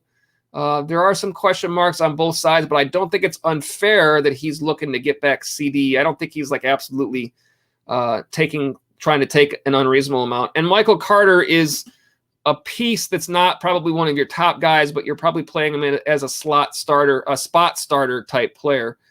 So you might feel like it depends on what you want to do here, Lee. You might feel like taking this if you want to take a chance on what these other 2 pieces add to you, because they're kind of like, drafting a flyer. Like, you don't know exactly what you're going to get. Antonio Brown's played pretty well in the games that he's played so far this year. I don't know what Odell Beckham's fantasy value is moving forward. I don't know how to even think about making that prediction. It sounds like he's interested in playing for Green Bay. I think that there is potentially, better fantasy value from him if that happens. At the same time, you just never know. I mean, it's Odell Beckham. Devontae Adams is still there. You would expect Devontae Adams to still be the main guy. Just a lot of very interesting scenarios there, but I don't know if it's unreasonable what the person is asking for there if you have the ability to make that deal. Hope that helps you out there, Lee. Keep working through those deals until you find. Bottom line, if you're not comfortable with the deal, you don't feel like it's right for your roster, then you just hit that reject button. Keep looking for what's best for you, and you never know, you might find something with another team somewhere else down the road that is a different player. But you just keep working those trades and continuing to do whatever it is that you can do to better your roster. Hope that helps you out there, Lee. Rob Navarro says, do you think it's safe to drop Khalil Herbert in PPR? I do. I think it's going to be Montgomery's offense there. Anytime you're talking about dropping a player, you pretty much have to reach the decision of who is the player on your roster that you feel that gives you the least value. If you're just dropping, for a random whoever to pick up that you don't feel great about, then perhaps you hold on to him as a handcuff.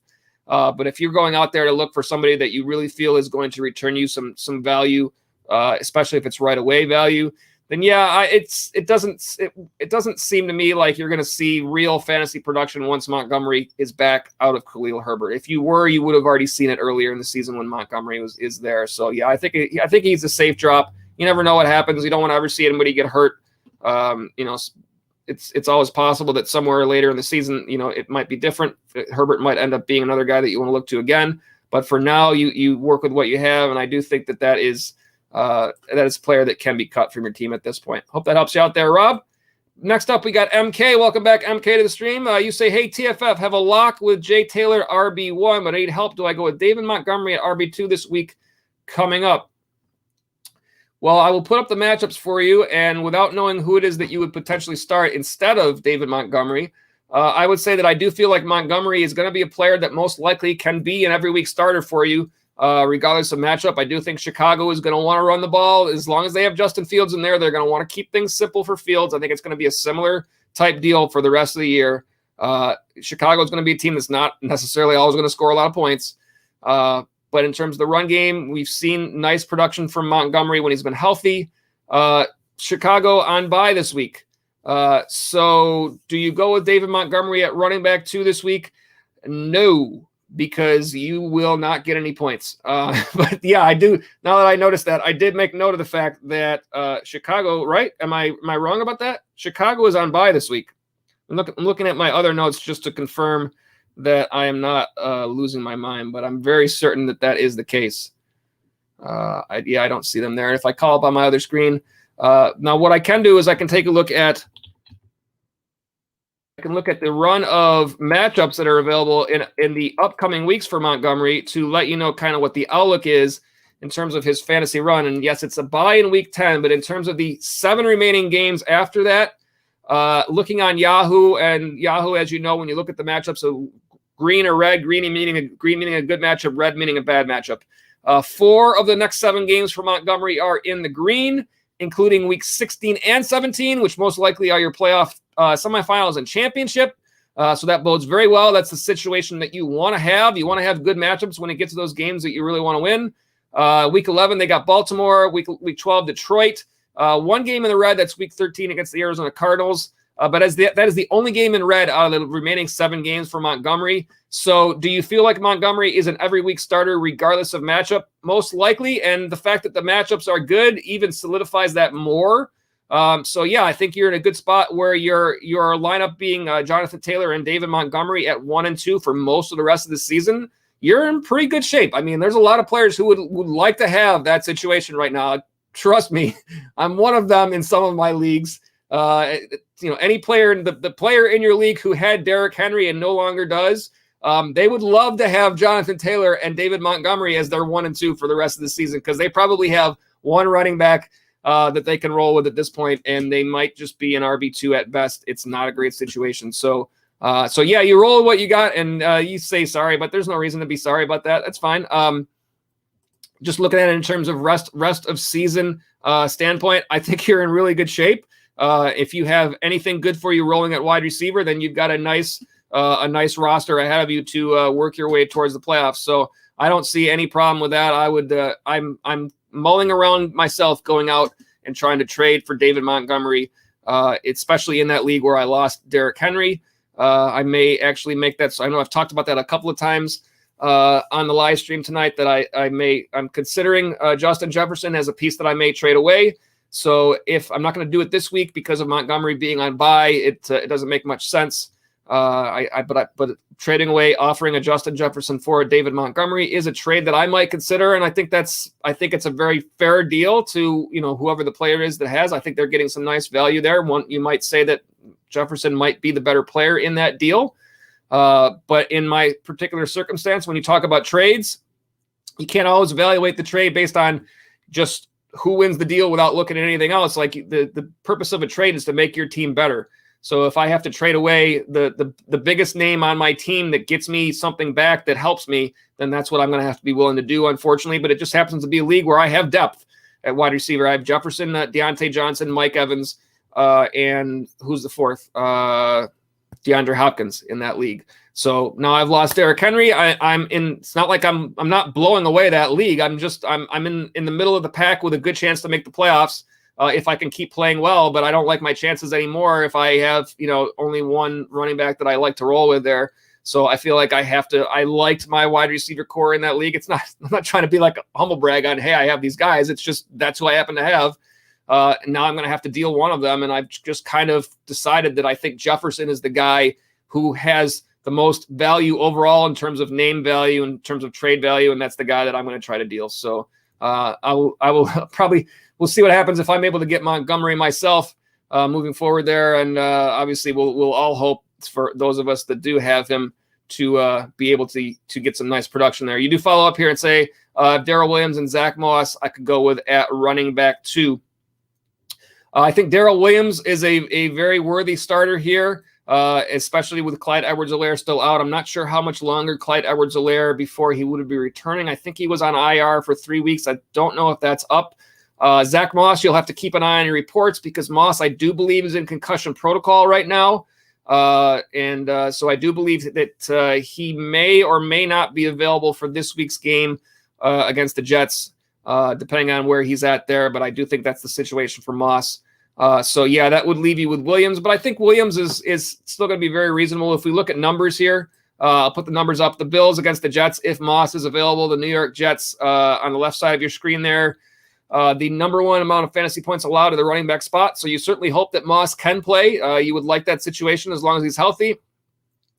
And then Darrell Williams for the Kansas City Chiefs against Las Vegas. Las Vegas at 13th. So that matchup is just fine as well. I think my guess is that you're going to end up going with Williams there, because I'm guessing that Zach Moss is not available this week. I don't often really, I always say this, I am up in Buffalo, so I'm Bills Mafia, and I always say fantasy football is different, but having watched some of that game, I do believe that when Zach Moss got hurt, it was actually a play where in the process of being tackled, they did not call a face mask, but the tackle was made up around the shoulders, and his helmet got kind of ripped up. He tried to straighten it out, and then as the tackle was made, his helmet got knocked off, and so by the time the play was over, he had no helmet on.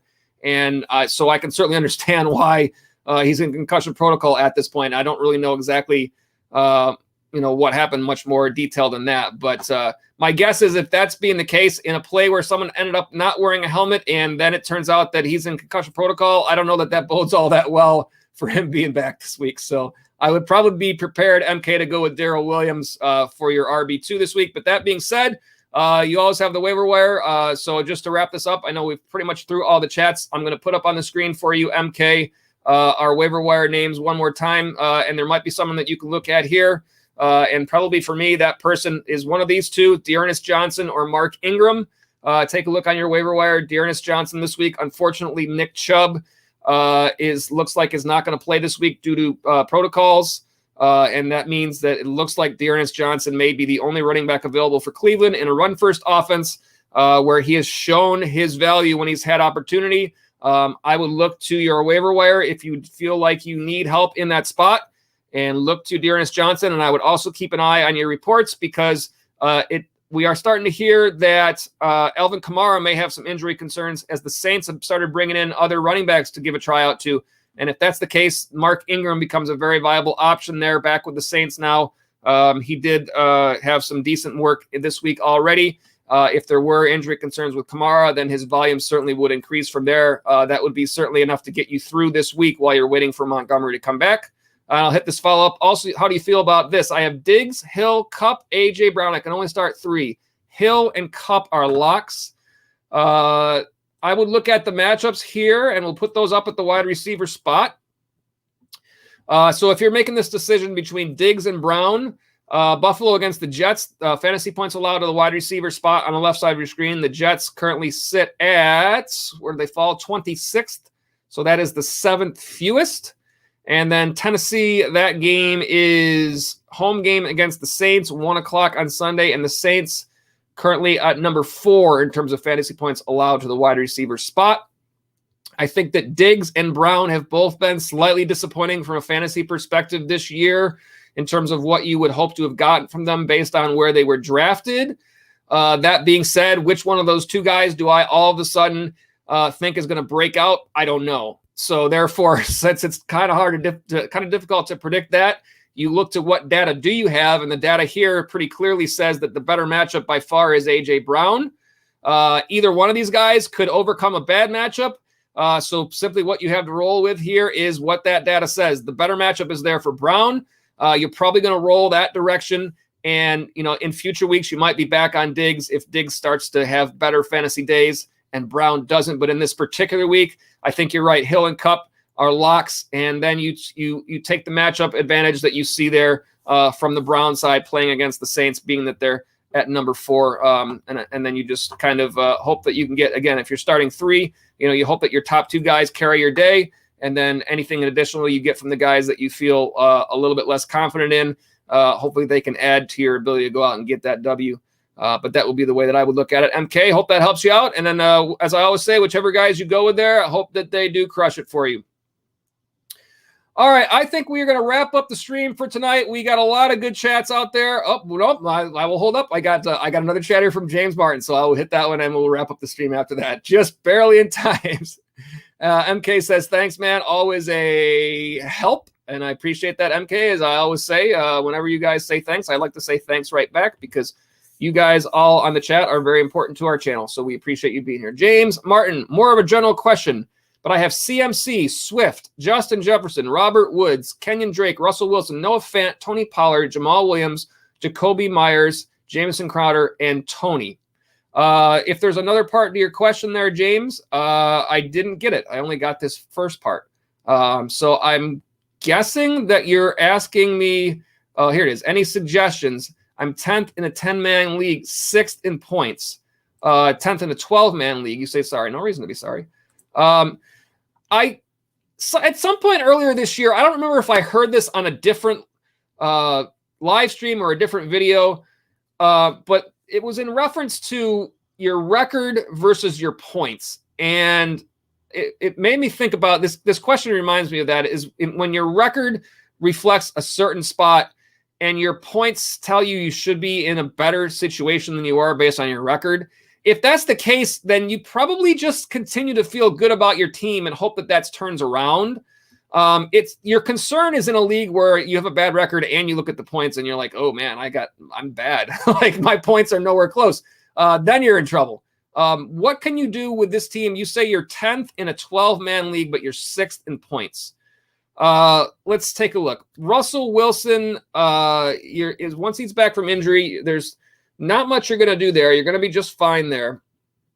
CMC, obviously, the injury has hurt you. If you're already 6th in points and you haven't had McCaffrey for most of the year, I mean, we're going into week 10. Your playoffs probably started in week 16, right? So you've got a good 6 weeks to turn this around, and hopefully McCaffrey is healthy. I can say I'm in a similar situation in one of my leagues where I felt like I had a really good team starting the year, and then when McCaffrey got hurt, it's like, oh no, now I've really got to kind of regroup and try to figure out a way to get to the playoffs. But you've got Swift has been a great running back. Your running backs are fine. I don't think you can argue with those two players at all. It's just whether or not McCaffrey is back playing. This is the spot where I've gotten hurt this year is the same spot I see here. The name that's standing out to me is Robert Woods. I thought that where Robert Woods was drafted, I would have had more expectations. I just don't think there's been enough. He's been involved enough in the offense for the Rams there that Cooper Kupp has gotten it all and seemed to get it all every week. And so I very early on started trying to trade away Robert Woods in all the places that I could, potentially package him with other players when it was available to me. I made a trade that I think involved Jalen Hurts and Robert Woods. I actually think it's harder when I play in a bunch of leagues, so I'm trying to remember all the different ones. It's not an overwhelming amount, but it's enough that it's trying to remember each one. I think in that league, I traded away Woods and Jalen Hurts for Julio Jones, thinking that there was more upside to Julio Jones. How'd that work out for me? Not great. Not great at all. But either way, I wasn't going to be happy with starting either one of those guys. So to me, Jefferson is going to continue to play well. The person who I'm most concerned with, if I was looking at your lineup here, is what I see here is your Robert Woods is your wide receiver 2. And I just don't think that Robert Woods is giving wide receiver 2 value in terms of his involvement in the Rams offense this year. He is currently, let's see here. Where is he on the list? Obviously, Cooper Kupp is wide receiver 1 for the season, averaging 26.2 points. Wow, Robert Woods is wide receiver 12, averaging 15.2. I did not expect that he was that high on the list right now. He has actually had some better days since the season started. So yes, if that continues that way, then that would be great. I haven't felt like his target share is going to dictate that continues. He's had 6 targets or less in 5 out of his 9 games. I just felt like that hasn't been enough involvement in the offense to get me what I wanted out of Robert Woods. But that being said, you've got pretty much a running back dominant team here with Swift and CMC. You've got 2 great running backs. Sometimes you have to sacrifice, and it's a 12-man team, not a 10. So that does make it more difficult to have great players at every spot there. So yeah, perhaps Robert Woods that's going to have to be, hopefully he get better play out of him as the season rolls on. To me, that's probably the key to your team because I expect McCaffrey to play well. I expect Swift to continue to play well. I expect Jefferson to play well. I think Fant is going to be fine at your tight end. Those other guys, if you're having to play those other guys, you're probably not feeling good about where things are at this point. Who is your flex play here? Most weeks, it's probably, if it's PPR, it could be Jacoby Myers is your most likely flex player here. I don't know if I feel happy with Crowder. I don't feel happy with Jamal Williams, especially if I also have Swift. Same thing with Pollard. You're not going to be able to predict. Same thing with Drake. You're not going to be able to predict. The guy that I see out of the rest of your players there that's probably most often going to be your flex is probably Jacoby Myers, based on his, basically being the number one wide receiver for New England there. It's to me, it's Robert Woods that makes or breaks your season at this point. Anticipating that the rest of those guys play well. That being said, if you're sixth in points, then you're not in a bad spot, because if you split the season up into two halves and you manage to be sixth in points in the first half of the season without McCaffrey, then you should be much higher than that in the second half of the season if he plays the whole second half. And so therefore you're in a situation where you can make a run. That would be what I would hope for. I don't think there's any reason to start selling away your team at this point. I just think you have to kind of be like, okay, I got this far, and just keep rolling and see what you can do. I do see a follow-up here that says I've had to play Myers. He was averaging about 10 points this week. He dropped 1.3.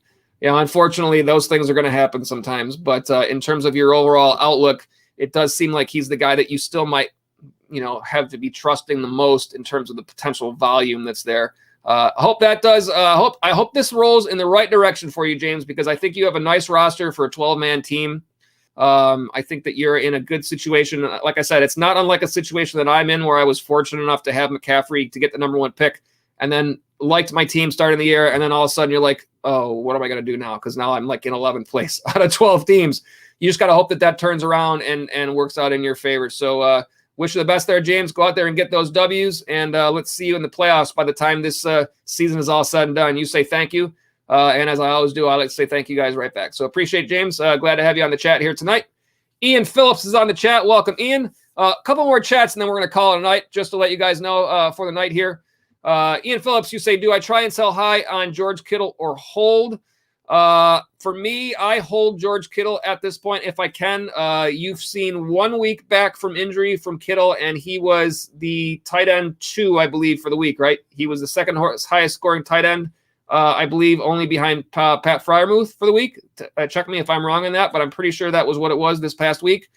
I think he's going to work his way back into that offense quite nicely for the 49ers. I'll be surprised if he does not turn in, again, splitting this season up into two halves. If you were to only look at, Kittle was second last week at 20.1. Freiermuth was first at 21.3. If when this season is over, you look at only the second half of the year, that's the part that Kittle plays, it will not surprise me if he is right up there among the very top tight ends for the rest of this year. I think if you waited on him this long, I think you play him at this point, because it's hard to get an edge at tight end. It's hard to stream tight ends. It's tough to find consistent production at that spot. You're fortunate enough to have that, whereas a lot of players in your league do not have that. It would take, I'm not saying you can't make a deal with Kittle, but it would take a really good upgrade to me if I'm not going to keep rolling with Kittle at this point, given the fact that you waited this long and now he's back. The upgrade would have to be very good at that point. Those are my thoughts, Ian. Either way you go there, hope those guys crush it for you and go out there and get those W's. Deacon just traded Elijah Moore for Melvin Gordon. What are your thoughts? I needed a running back too. I think this is a good deal. I think Elijah Moore is it for sure. I don't want to say for sure. That's probably not the right way to put it, because it's never absolutely the case. But Elijah Moore's value is at the top right now to me. He's played well, but I really think that a lot of his value is there's so many other things that it's tied to. He's had better play with Mike White and even better play with Josh Johnson than he did with Zach Wilson, not Zach Martin. When Wilson comes back, they do think he's going to they expect him to play when he's ready. I don't know what happens to Moore. And at the same time, the other factor that nobody's looking at with this whole Elijah Moore thing, I think there's reason to pick him up off the waiver wire this week if he's available. But there is no Corey Davis in this offense for the Jets right now. So that has allowed Elijah Moore to step up in that spot. When Corey Davis is back, he's going to be the number one guy for that Jets offense in terms of pass catchers. So right now, Moore has that value. This is a great deal for you, Deacon. I like this deal a whole lot. Melvin Gordon, of course, he's splitting time with Devante Williams. That's not going to change. But he has returned decent value given the fact that he is splitting that time. He is currently running back 15 for the year. Javonte Williams is, let's see, where does he fall? Is he that much farther down the line? No, I must be just missing him. Javonte Williams is running back 24. So far, Gordon has averaged 13.1 for the year, and Williams has averaged 10.2. So although most people really thought that Williams was going to be the guy as the season went on, Gordon is still returning nice value. Perhaps, who knows, does Gordon continue that the rest of the way? I don't know, but what we have to go on is what we know so far. And that being said, what you've got in value here for Gordon over Moore is in your favor. When Corey Davis is back and when those quarterbacks start to change around for the Jets, my thought is that Elijah Moore is going to be much more difficult to predict where he's going to be at. And Melvin Gordon, you know where he's at. And you needed somebody at your running back too. You've probably got someone with a very reasonable floor out of Melvin Gordon. Perhaps the ceiling is not quite as high because of the fact that he's splitting time. But Gordon has had a really pretty solid level floor throughout this season. When I'm looking at his fantasy points game by game, 21, 9, 15, 9, 6, 10, 11, 19, 18.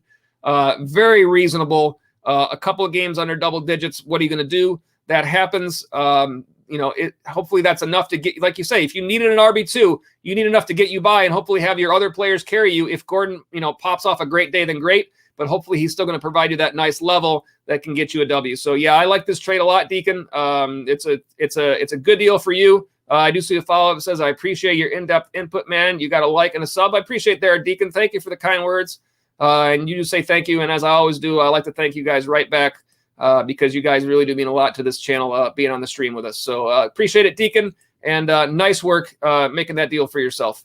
Stephen Talbot is here. Welcome, Stephen Talbot, with a chat here. A couple more chats for the rest of the night, and then we're going to wrap it up here as we're coming up on the 3-hour stretch here. And luckily, my light in the background is still on. At some point, that light will turn off. So the amount of times I've had it turn off in the middle of live streams, if it happens, so be it. But it looks nicer with the light on. At any rate, Stephen Talbot, you say, should I trade Javonte for Madison? I have Burrow, Eckler, Cook, Aaron Jones, AJ Brown, Deontay, Pittman, Fant, Pollard, Javonte, etc. 12-team half PPR. Again, this is I will say the same thing about this situation with previous questions because I don't want to talk about this situation and try to put the context like in a fantasy football context when it comes to real life situations that we never want to have to hear about. I don't know everything about what's going on with this Minnesota situation, so I don't want to speak about it in the wrong way that does a disservice to the seriousness of it. So I'm just going to leave that out of the equation entirely. And it's just in terms of speaking of Alexander Madison, if it does seem that Madison is going to be a guy who's going to be getting playing time, then he has shown the ability to have some nice fantasy production when he has had that chance. And I even don't even like talking about it that way. Chance is not the right word. If Madison is in the lineup for Minnesota, then it's the same deal. If he's available on your waiver wire, you should try to pick him up. If you don't feel like Javonte Williams is a player that you're necessarily starting every week because we don't really know everything about what's going on there in Minnesota, and again, I don't want to make light of it. So I don't even want to put it in those terms. You guys may know more than I do because I've been on live streaming for 3 hours and this news was only kind of just breaking when I started the stream. So I haven't really, other than I've looked at Twitter a couple times during the stream. I'm looking again at Adam Schefter's right now, even as we speak, just to try to see if there's anything that I don't know. I don't know if there's much more even to be known than there has been so far. In terms of your roster, you have Austin Eckler. You already have Delvin Cook. So yeah, I mean, that makes total sense because it's Madison is a handcuff in terms of normal without even looking at other situations. Madison is a handcuff there, and that means that would you rather be starting Javonte Williams if you had to start somebody else, or would you rather be starting Alexander Madison if you had to start somebody else? And I think that answers itself. I think you would rather be starting Alexander Madison if the situation warrants it. If things are as serious as it sounds from the reports that I've heard, then this seems like something that you should try to do. Yes. I would assume that the person in your league who has Alexander Madison is probably going to ask for more back in return because they also probably feel that Alexander Madison may be playing at some point here for the Vikings, and they may want that person in their lineup as well. So I would say be prepared to offer another piece and make it a 2-for-1. You do have Aaron Jones there. You are at a 12-team league, so you are a running back dominant team, and that shows in the rest of your. Not that your receivers, aren't playable, but it's obvious that in your draft you went running back heavy early on, which I don't disagree with at all. I would do the same thing, and I've done the same thing many times. So that leaves you in a situation where, you need to figure out what you can do. I would say be prepared. And I do see where you say thank you. And as always, I say thank you right back. And you say Pittman. I think out of all, you say, I missed a couple of follow-ups here. You say Cook's situation is scary, but I think I'll be okay either way. You say that you're 7-2. So obviously 7-2, you're off to a really good start. Yes, I do think you follow up with Pittman because when you're making a deal, you really need to look to what player on your roster is going to get you the most back in return. And if you try to trade away Javonte Williams and you're going to go ahead and throw in, Tony Pollard, like the guy's going to say, well, what good does that do me? Pittman is a startable receiver. A.J. Brown and Deontay Johnson are probably going to be your starters most of the time, even despite the fact that A.J. hasn't played quite as well as you would have expected him to or hoped him to so far. But Pittman is probably your next guy down the line.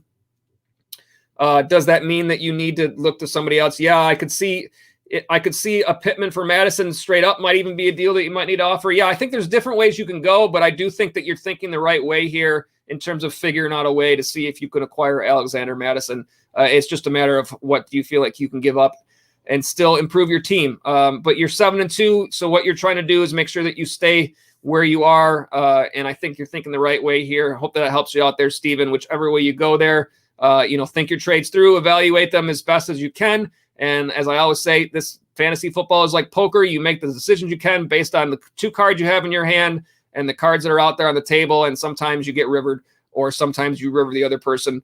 Again, this whole situation is the talking about. I'm uncomfortable with talking about, having to do with serious situations that are going on. You could probably tell that by the way that I say it, because again, this football is a game. Fantasy football is a game about a game. I mean, I enjoy talking fantasy football.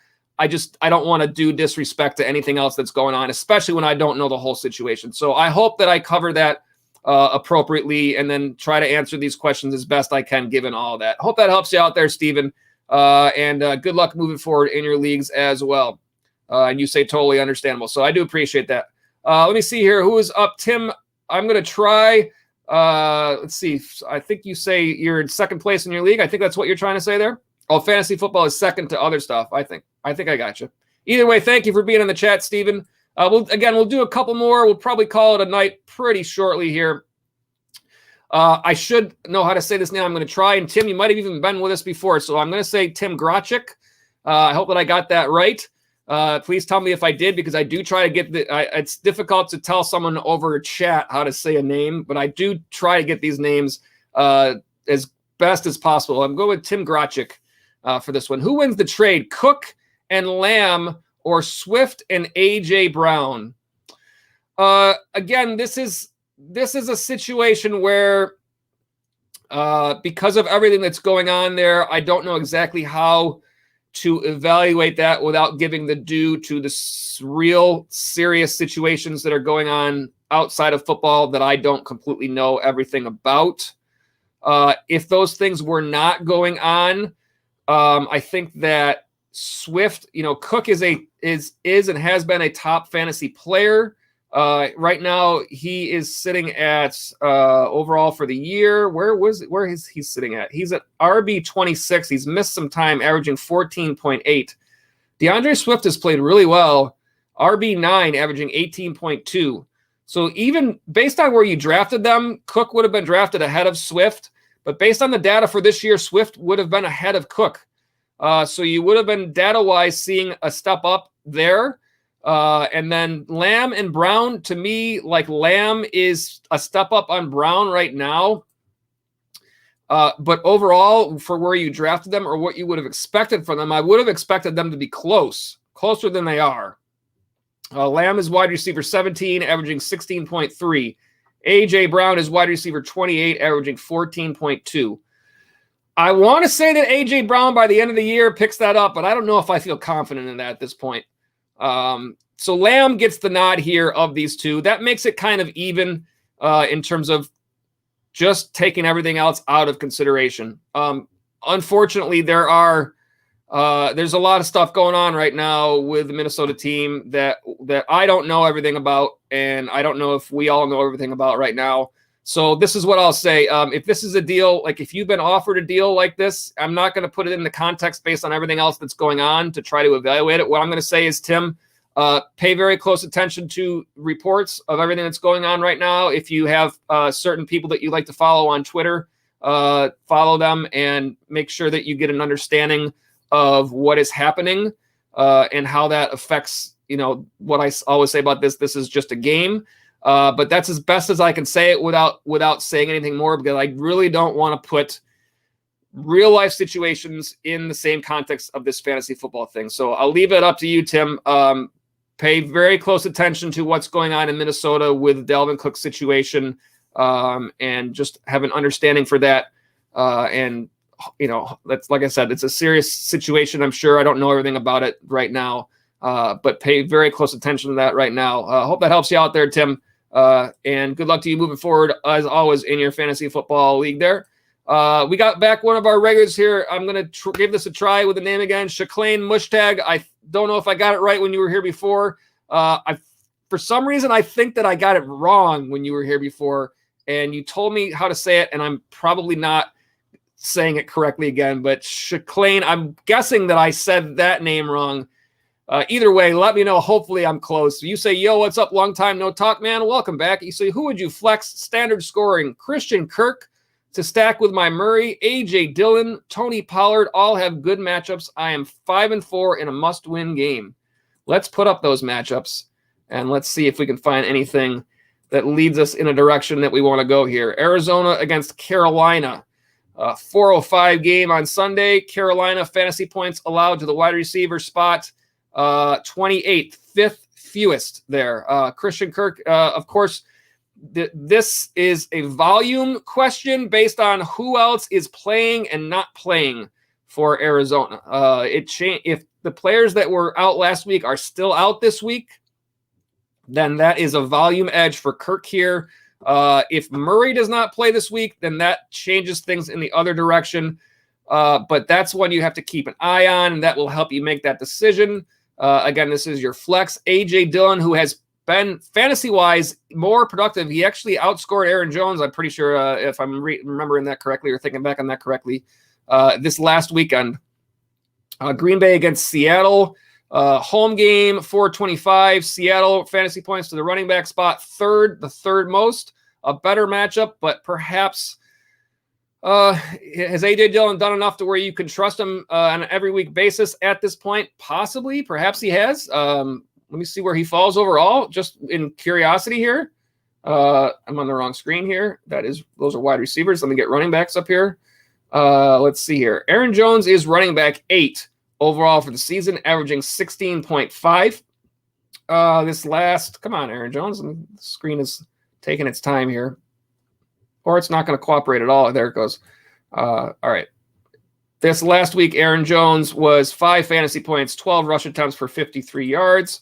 And then A.J. Dillon is at currently running back 42 for the year, averaging 7.4, 13 fantasy points this last week. He, obviously ahead of Aaron Jones. Does that continue? Hard to predict.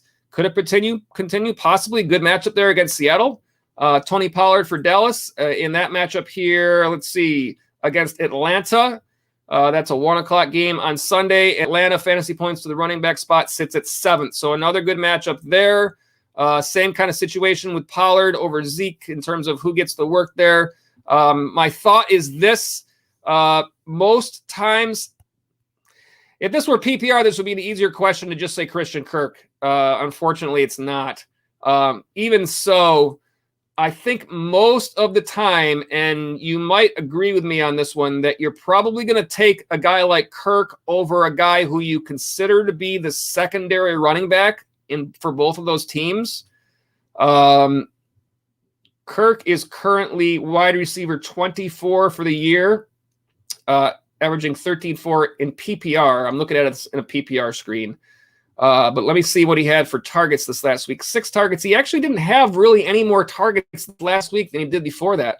But in terms of PPR, he has had only 2 games less than double digits. If I switch it over to standard, he has had 4 games at less than double digits compared to 5 games where he has. I think that's reasonable there, that you could still look Kirk's way. He did have 91 yards receiving this last week. I think he even threw a pass for a few extra yards there. It makes sense that you're going to go with the stack. I think that what probably makes this decision final for you is who else is playing for Arizona. If the same players are out, then that little extra amount of volume is probably enough to make you go that direction towards Kirk. If all those other players are back, then it's more of a toss-up how much involvement Kirk has, which on an every week basis probably is that way in that offense. I think the next guy in line to me would be Dillon, because we have seen him be more involved in Green Bay. Again, that's going to also have to do with who is back for that Green Bay team. If Jordan Love is still starting there, then they may potentially, you can look at it 2 ways. They might lean on the run game more to keep it simple, but they also might be not winning the game, so they might not have as many opportunities game script wise. Though, boy, there's a lot in play here for you on this one. I think I probably order these guys, all things considered, considering that the Arizona receivers are still out and Murray's back. I would put Kirk at 1, Dillon at 2, and Pollard at 3. But I think there's a lot that can change there. So keep an eye on your reports, and it's going to end up being some sort of a game time decision. Do all those games happen at the same time? Green Bay is a 4:25 game. Arizona is a 4:05 game. And Dallas is, where's Dallas on that list? They're at 1 o'clock game. So unfortunately, if you're going to go with Pollard, you would have to make that decision early. But I guess based on the way that I ranked them, it's a little bit more in your benefit, because you can, if you feel comfortable making that choice between Kirk and Dillon, you have the opportunity to wait until the afternoon game, and you'll know more about where you are in your matchup at that point to kind of figure out what you need to kind of win that matchup. So good luck with that there, Shaclain. I really hope I'm saying it right. You say, when you do live streams, I feel like you haven't been live in like a month. Make sure you have your notifications checked if you're subscribed to the channel. The Sunday pregame show is our main show. And that is Sunday starting at 11:30 or so. I try to get close to 11:30, but it depends sometimes on what's going on with the inactives, because the inactives for the 1 o'clock games, as you probably know, are released at 11:30. So I do try to include that as part of my content on the Sunday show. And so therefore I try to start that show around 11:30. It ends up being a little bit after that most of the time. And that way you can get ready for your matchups moving forward. The rest of the shows are again, as a new channel. It's sometimes, hit and miss with these shows. If I have content and I'm ready to go with a good show, like the Tuesday waiver show, I've tried to do that on a reasonable basis, because that's obviously a day that's very important to a lot of your fantasy football players. We've done certain other shows. We did a recap show last night to recap the week, and that was a Monday Night Football post-game show. So there are different times, as in terms of how regular those shows are. The most regular show is the Sunday pregame show, and then the other shows have kind of been in addition to that. So make sure you have your notifications checked on YouTube there, so that whenever there is new content that you are getting, that you're getting aware of that. If you haven't had a chance to subscribe to the channel, go ahead and do that. If you enjoy the content, I'll offer that to all you guys. If you enjoy what we're doing here, hit that subscribe button and get those notifications checked, so that you can get those whenever we have new live streams. Glad to have you back with us, and certainly hope to see you on future live streams as well. And hope you get that W in that 5-4 must-win game. I know I can feel like I'm in a lot of those same situations myself this week, so it's getting towards that time where we need to get those wins. Good luck to you. Next up is Rock Out, one of our regulars. Welcome back to the stream, Rock Out. Defenses to stream, Titans or Packers? Tennessee against New Orleans. I don't do graphics for the defenses here, but what I will do is on my other screen, and this is actually on the same screen, I will call up defenses, and take a look at matchups here. Just takes me a minute to click around. Show my team. All right. So we got, let me see who the choices were. Titans or Packers. Titans are playing against New Orleans. That's a home game. New Orleans fantasy points that are right now, they're currently allowing the second fewest fantasy points to the DST. So that is not a very good matchup. I know Tennessee has been playing a little bit better. I like Tennessee as a streamer in week 11 against Houston, but I don't know if I love them in week 10. Green Bay Packers against Seattle, 425 on Sunday. And let's see what Seattle is allowing right now. Green Bay, Seattle. Where do we got them here? Show me Green Bay. There they are. Seattle is more middle of the pack, 11th fewest fantasy points. Still not great. Who do I like? Who would I favor over those teams as streamers? Again, I don't know exactly who's available in your league, Rockout, so it's tough to say. Let me see if what I will do is let's put this in terms of percentage rostered, and I will find teams that are currently rostered in less than 50%, and I will try to find out which of those teams.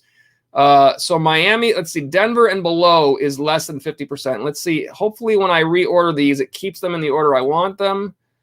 And I can give you the information I'm trying to give you correctly. Yes, it did do that. So out of all the teams that are rostered less than 50% of leagues right now, who would I like to go with as a streamer here? I'm looking down the line. There are not a lot of great options. According to the data, Las Vegas against Kansas City, believe it or not, Kansas City is currently giving up the 9th most fantasy points to the defense, to the DST.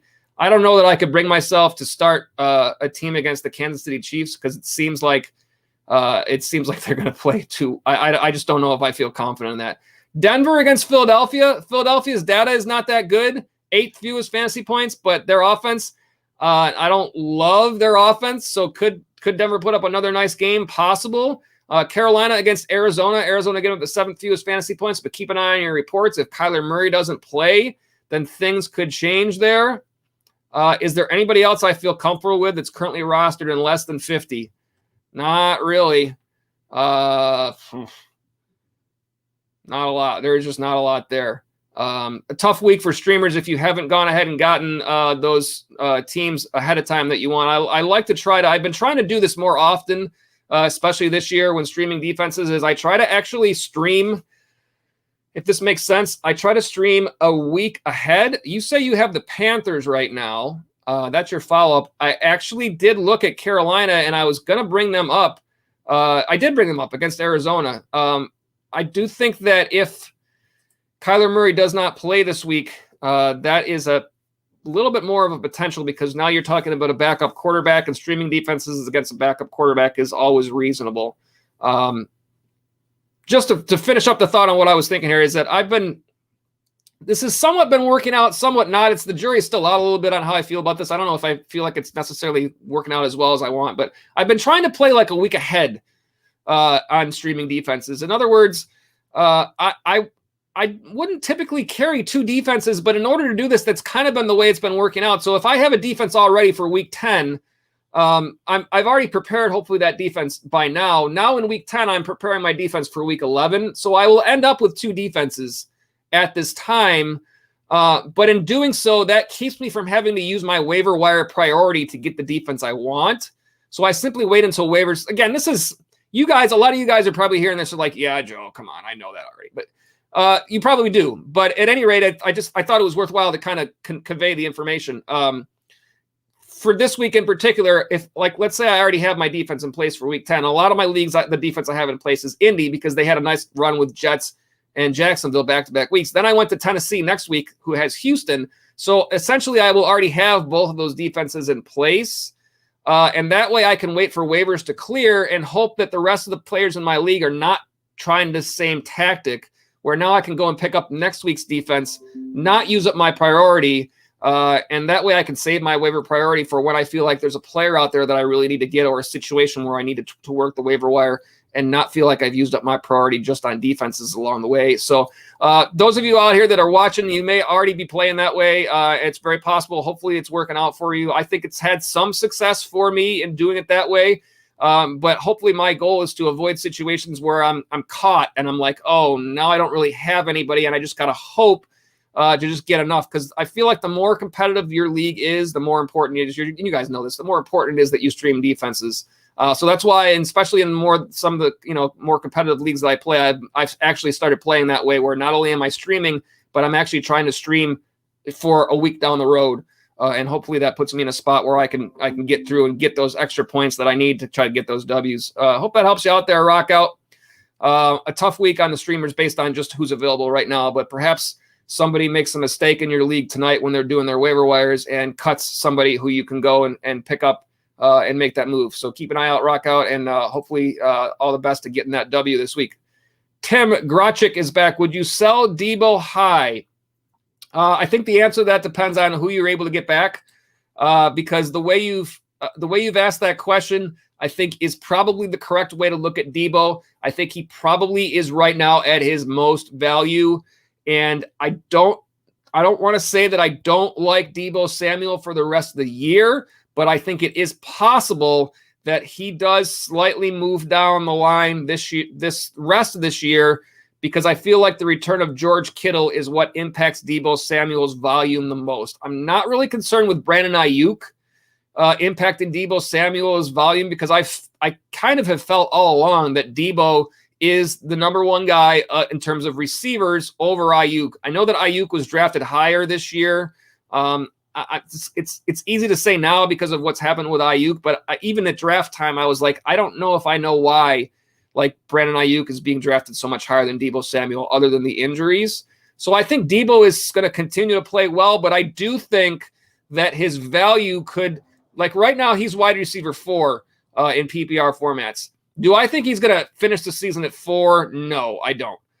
Do I think he could stay in the top 10? Yes, probably. But there are guys below him who are going to move past him, most likely, right? Devontae Adams is going to probably move past him. Marquise Brown may move past him. DK Metcalf may move past him. Evans and Godwin certainly could. There probably aren't very many past that will move. That's kind of why I think he's reasonably going to remain top 10. But if he's being 4 right now, means that you can get a fantastic trade deal for a top, an RB1, a top guy, like a DeAndre Swift type guy, possibly, who's played great, then I think there is some potential there.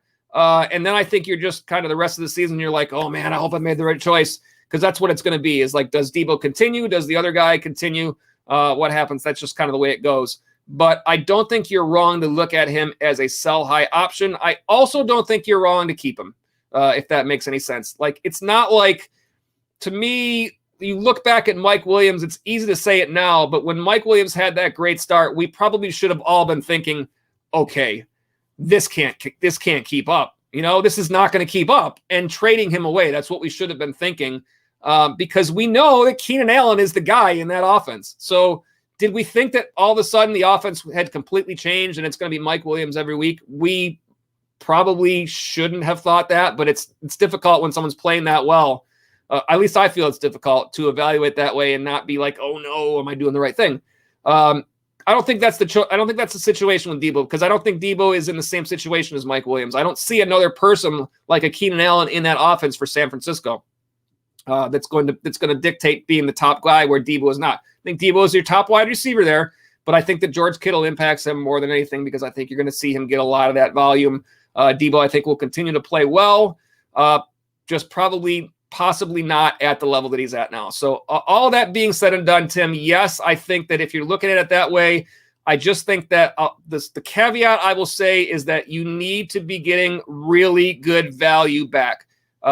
If this were a Mike Williams where you're thinking, yeah, he's at some point he's going to do this, then you can settle for not quite as much value and still be all right with the trade. But with Debo, because of the fact that I still think he will be pretty close to what he is, but not potentially all of what he is right now, that means you've got to make sure you're getting enough value. I wouldn't accept a trade that's less than that.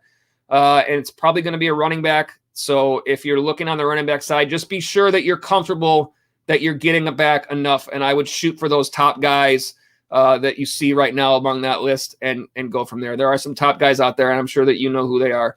But that's where I would be looking to try to see if you can get some value back. Hope that helps you out there, Tim. And whichever way you go there, hope those guys do crush it for your team. A couple more before we wind up the stream for the night. Justin White is here. Justin White, I have D. Cook at running back 1 and Najee Harris at running back 2 with very favorable matchups. Should I play Swift in the flex this week? He plays Pittsburgh. Or should I play Emmanuel Sanders, Ayuk, Elijah Moore, Tony? Pick one, full PPR. First of all, I like having a running back in my flex because I feel like it gives me a more consistent level of production, even in PPR. Sometimes in PPR, there's, depending on who that running back is, there might be a reason to think another way. But certainly Swift, I think, in terms of running backs, has been pretty decent in terms of his involvement in the pass game this year. 57 targets for the year overall, and that is actually number 1 among all running backs. So the fact that it's PPR, I don't think means that you shouldn't be thinking about playing a DeAndre Swift. He's currently running back 9, averaging 18.2. He's already had his bye week, so his average is even a little bit higher than that. Out of all these guys, even without looking at matchups, I don't think I would hesitate to go that direction. If you look at the matchup with Pittsburgh, I will put the numbers up there to see if it helps you out a little bit. At the running back spot there, let's see, what time is the game time on this one? Where does that fall? That's a 1:00 game on Sunday, and that is a road game for Detroit. Pittsburgh, 30 on the list there, so third fewest fantasy points to the running back spot. I know it's not a good matchup, but Swift has kind of proven himself that he's capable of overcoming bad matchups this year.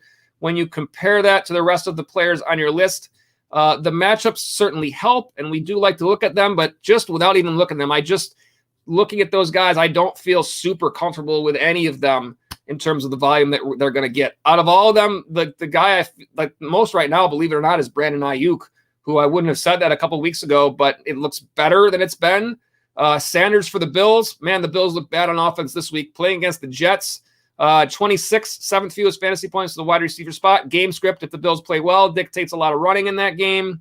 Brandon Ayuk for San Francisco against the Rams. The matchup Rams are 25. That's the 8th fewest fantasy points. So not a great matchup there. You might trust the volume a little bit more. Elijah Moore for the Jets against the Bills. Buffalo 32, the very fewest fantasy points to wide receivers. And Kadarius Toney, the volume he's been getting has been so unpredictable. So many players have been in and out of that lineup with injuries. The Giants, where do they fall? Are the Giants on bye this week? The Giants appear to be on bye this week, so that's not even an option. Am I just missing that? Yeah, I don't see the Giants at all.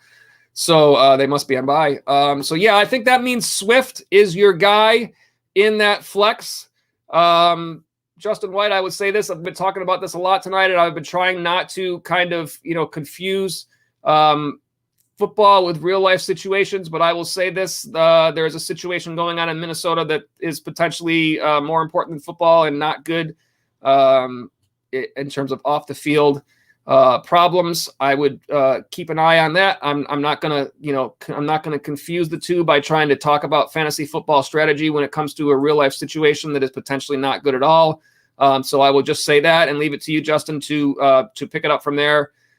Keep an eye and take a look at what's going on in Minnesota and make sure that you understand everything that's happening there moving forward. And I know you'll all you guys that are on these streams, you're out there and you're doing your homework. So you'll take those opportunities to check on all those things that are going on. Appreciate the chat, Justin, and good luck to you as you continue in your fantasy football season. We got a chat here from Brett. Ooh, Brett, are you a new viewer? And have I tried to say this name before? Franchos. I'm going to go with Franchos. I believe that would be the correct way to say it. Italian, the CI being a ch. As you know, my name is Joe Ciccone. I don't typically say my name on the stream very much. I usually just put it up in a graphic. But hopefully I've said that name right, Brett. And if I've said it wrong, then I try to get the names right. So I'm going with Brett Franchos, and you said good job. I'm so glad I try to get these names as best as possible when I can. 18 PPR. My lineup is quarterback Brady, running backs CMC, Cordaro, Elijah Mitchell, wide receivers Debo, Tyreek McLaurin. I like this team. DJ Moore, Marquise Brown. 8 teams, so you've got a little bit more top players than you might in the deeper league. Marquise Brown, Pittman, tight end Waller. Should I make any trades? Let's see. Well, Cordaro Patterson has certainly been very good for you. McCaffrey back from injury. You've waited on him. You also say you have Gibson at running back. So it's when you have in an 8-team league, you're going to automatically have more depth And so it's a little bit more difficult to me to evaluate the trades here because it's clear cut when you have like in a 10-team or a 12-team league. It seems pretty clear cut where your depth is. It's harder to find the depth when you have, or it's harder to find where you feel like you're strongest. I always say trade your strength. And so if you're strong at wide receiver, you trade away a wide receiver to get back a running back, and vice versa. So identifying where you're strongest here, you're probably strongest at running back. CMC and Cordaro, Elijah Mitchell, like if you were to trade away a Cordaro Patterson, because right now he has a tremendous amount of trade value, I would feel, you're not going to probably want to trade McCaffrey away. I think if you've kept him this long, you're going to want to roll with him at this point.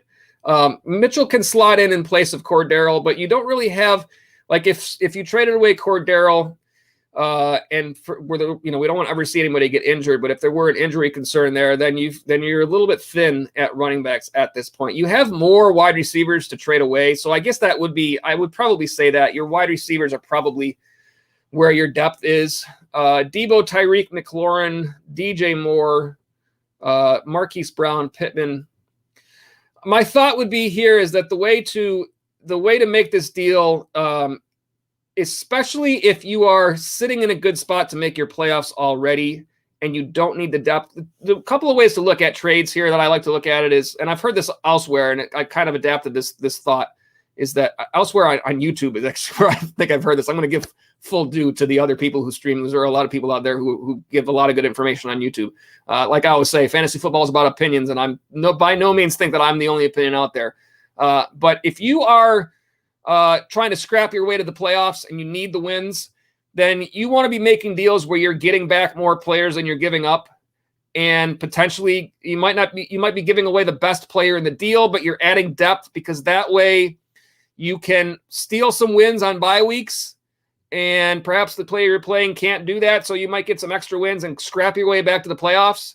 If you are already with a great record and you feel very comfortable about making the playoffs and you're going for your championship, then you want to turn your team into a top-heavy team. And when I say that, if you trade away two players to get one back, you're getting back hopefully the best player in the deal. You're losing your depth because you don't feel like if you happen to lose a game here and there on a bye week, so be it. You're still in good shape when you get to the playoffs time. Then you have that top-heavy team.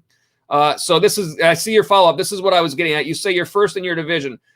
So therefore, the type of deal that does help in the deal that I'm looking at here, because my thought was going to be a 2-for-1 deal where you're trading away 2, getting back 1. In order to make this deal work here, you want to make sure you're getting a really good piece, because I think that the 2-for-1 that you're going to make here is going to be 1 receiver, 1 running back for a different running back. I don't think you really need to bolster your receivers. I'm going to get your follow-up here before I continue. I had Mixon and Godwin and traded them for Tyreek, Pittman, and Gibson. I think you've done well there. I'm going to guess that was probably early in the season. Gibson has had, of course, some injury concerns, and we would have liked to see more from Gibson than we've seen so far this year. I think it's possible that we do see more from him as the season goes on, but you took a step up with your Tyreek Hill over your Godwin, and I would have put Gibson close to Mixon early on in the season. Mixon has worked out to be better as the season has gone on. That being said, what do I think is the deal that I can look for here? I like having the fact that you have your Gibson, but I think that if I had to pick out one, I don't want to trade McCaffrey. If I'm going to trade a running back and a receiver for a higher up running back, that's the way I'm looking at it. On my other screen here, who can I get that's higher up than Cordaro Patterson? It's going to be tough to pry away any of those guys that are up higher. Is there a guy that's lower in the standings that I feel like is going to end up higher? I think DeAndre Swift and Aaron Jones are 2 guys. I don't know if you said if this is PPR. You did say it's PPR. In that aspect, I talked a little bit earlier about DeAndre Swift. 57 targets, far and away the most targets, even more targets than Najee Harris. I think you want to get somebody, if you're going to pick up somebody, you want to make sure that they have a good involvement in the pass game. Perhaps that's also an Aaron Jones. These are guys where Cordaro Patterson is currently RB7, Jones is 8, and Swift is 9. James Martin, you agree with DeAndre Swift. I like it when you guys jump in because, as I always say, the more opinions, the better. I do like that a whole lot. Swift is what I'm thinking as well here. And perhaps you might not need to give up quite as much to get a Swift. I do think that Cordaro Patterson is a guy that you could potentially look to move, but again, he's got a lot of work in the pass game too, so you might want to try to hold on to him. You might be able to get, you don't want to move Hill, you don't want to move Debo, and I don't think you want to move Marquise Brown either. I think Pittman's possible a guy that you can move that might have his highest value right now. I don't think Marquise Brown's value is going to change much. I think he's going to remain at the level where he is. I think Pittman is a guy that might be high. Therefore, as a package deal between Cordaro Patterson and Michael Pittman, trading away and getting back DeAndre Swift, that's a possibility. I think that's somewhere in the range. You do say you have Mike Williams too, but he's been non-existent lately. Yeah, that's the problem with a guy like Williams. We talked about that a little while before. Like, at this point, we should have all looked back and said, wow, we should have known when Mike Williams had that great start that it wouldn't continue. Like, perhaps he plays better, but it's just the situation isn't right. It's nothing against his ability. It's just when you have a number one guy like Keenan Allen, sure, but did we really think that all of a sudden this offense was going to be completely flipped upside down? All of a sudden I have the theme song to Fresh Prince of Bel-Air in my head. So did we think that it was going to be flipped upside down and all of a sudden Mike Williams was going to be the main guy and Keenan Allen was not? I mean, we should have probably known that and gotten rid of Mike Williams when we could. Now the value that you're going to get back is just not enough for him. I also like Terry McLaurin a whole lot. I think there might be a player in your league who would value a Terry McLaurin because the targets have been there, but the production hasn't. And Terry McLaurin actually, to me, is somewhat of a buy low for somebody else in your league. Perhaps you could take advantage of that as somebody who thinks they're buying low, but you can actually make this deal work out for you. Where you're giving like a McLaurin and a Cordero and getting back a Swift somewhat in that range. Or I don't know if Elijah Mitchell is enough to use. I don't know if that's a big enough piece, but perhaps McLaurin and Elijah Mitchell, because Terry McLaurin might be considered a higher up receiver than a Pittman. Perhaps that's enough to get you that deal. And it depends on what the rosters are in the rest of your league. You're going to have to find somebody who has a roster that's very deep in running backs, but perhaps that team has a deep, running back core that includes Swift, and you can get that deal. McLaurin and Mitchell for Swift, I would think would be a big win for you. And I also think it would be very fair for your opponent because if it were, I would love to acquire Terry McLaurin in spots where I don't have him. I think that to me, he's too good of a talent. And when Ryan Fitzpatrick is back in that offense, I think they're going to turn around a little bit. McLaurin's targets have been there. I think he's going to see more quality targets. And also Fitzpatrick is a gunslinger. He's going to throw it up for a guy like McLaurin to go get it. That was what I hoped for going into the season. We just haven't seen it. So there's a lot to be said there as whether or not you like that to keep that type of a person on your team, or you think that's enough of a trade piece. But to me, if you're in PPR, yeah, I do agree with James Martin that the guy that you might want to try to target here, I would consider targeting a Najee Harris, but you're going to have to give up way more to target a guy that high. I'm guessing the guy in your league is not going to want to give up a guy that's that far up the list right now. But Swift is someone who might be in that range and might be undervalued. Don't give up so much that you're not still in good shape, especially if you're in first in your division. So make sure it's a good deal. Don't just make any deal. But you know what you're doing out there. You've made these deals before. And I can see by the deals that you're saying that you've made. Hopefully Gibson turns it around and even adds to what you have, and you can continue moving forward. I hope that helps you out there, Brett. And glad that I at least got close on that last name for you. But wish you the best the rest of the season in your league, and hopefully you can go out there, keep that first place, and make it to the playoffs and even farther. Wish you the best, and look forward to seeing you on future streams as well. A couple more chats here before I know I've said that a couple of times. But the more chats we have, I'll just keep going. Rockout is back. Will Elijah Moore still be a thing when Corey Davis comes back full PPR? Very good question, Rockout. We've talked about this a little bit so far tonight, and this is one of the things that I haven't heard talked about a whole lot when people have been talking about Elijah Moore. I really do feel like there are several pieces in play here that make it more difficult for Elijah Moore to continue this level. I think it's Corey Davis is the first one. Corey Davis is going to be the main guy in that offense. I know Moore, the rookie. There's talent there, but it's when Davis is back, it's going to be Davis. I'm not sure exactly how long Davis is expected to be out for, But that is a big factor in the play. Now, is that enough to make you not pick up Elijah Moore off the waiver wire this week? No, because there's still some potential there as long as you're not cutting somebody who's valuable to your team. But on the flip side of things, like I think we talked about Moore in terms of a trade before, I wouldn't be giving up a whole lot to go out and get Moore, given the fact that there's a lot of things that could change. The other piece there is that the quarterback situation with the Jets, with Mike White and was it Josh Johnson? Is that the guy? I mean, guys that we've never heard of. When that situation changes, I don't know that Elijah Moore is still going to see. Zach Wilson has not played quite as well, and they're going to go back to him, it looks like. And why wouldn't they? He's the guy they've invested in. You know, I don't think, are they going to roll with Mike White for the rest of the year? Probably not. But when he's in there, has he played better? Well, I mean, it's still to be determined on that. But I think all these things had to do with Moore, and all these are question marks. And there's no way to really answer for sure what's going to happen. But what we can answer is are there no question marks involved? Like Jamar Chase. He's a rookie. He's playing great. Do we feel like is there a reason why Jamar Chase isn't going to continue? What could we come up with? Look at the same situation with Moore. Are there reasons that we can figure out that things might not continue as well? Well, yeah. I mean, we talked about this before with Mike Williams. Like we should have seen this earlier in the season with Mike Williams when we look about all the other things. Like, yeah, he's playing great, but you know, there's a lot of other factors involved there that makes you think that perhaps he's not going to continue.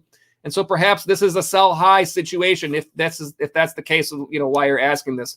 If it's a waiver wire concern and he's available and you want to go out and get him, see what happens, then yeah, I think he's well worth the pickup off the waiver wire because if he does continue that great play, then he helps your team. And what have you given up if you cut somebody that's not really doing much for your roster? That's the other way to look at it. And in that aspect, it's not a big a deal. It's not as big of a deal if Corey Davis comes back and cuts into his volume because then it's just your waiver wire. You cut and move on to somebody else.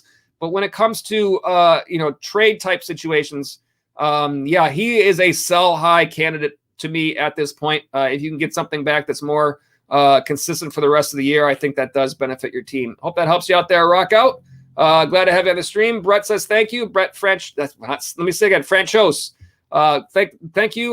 When you guys say thanks, I always like to say thanks back because you guys are what makes the stream. We have James Kazi, one of our 6 picks player.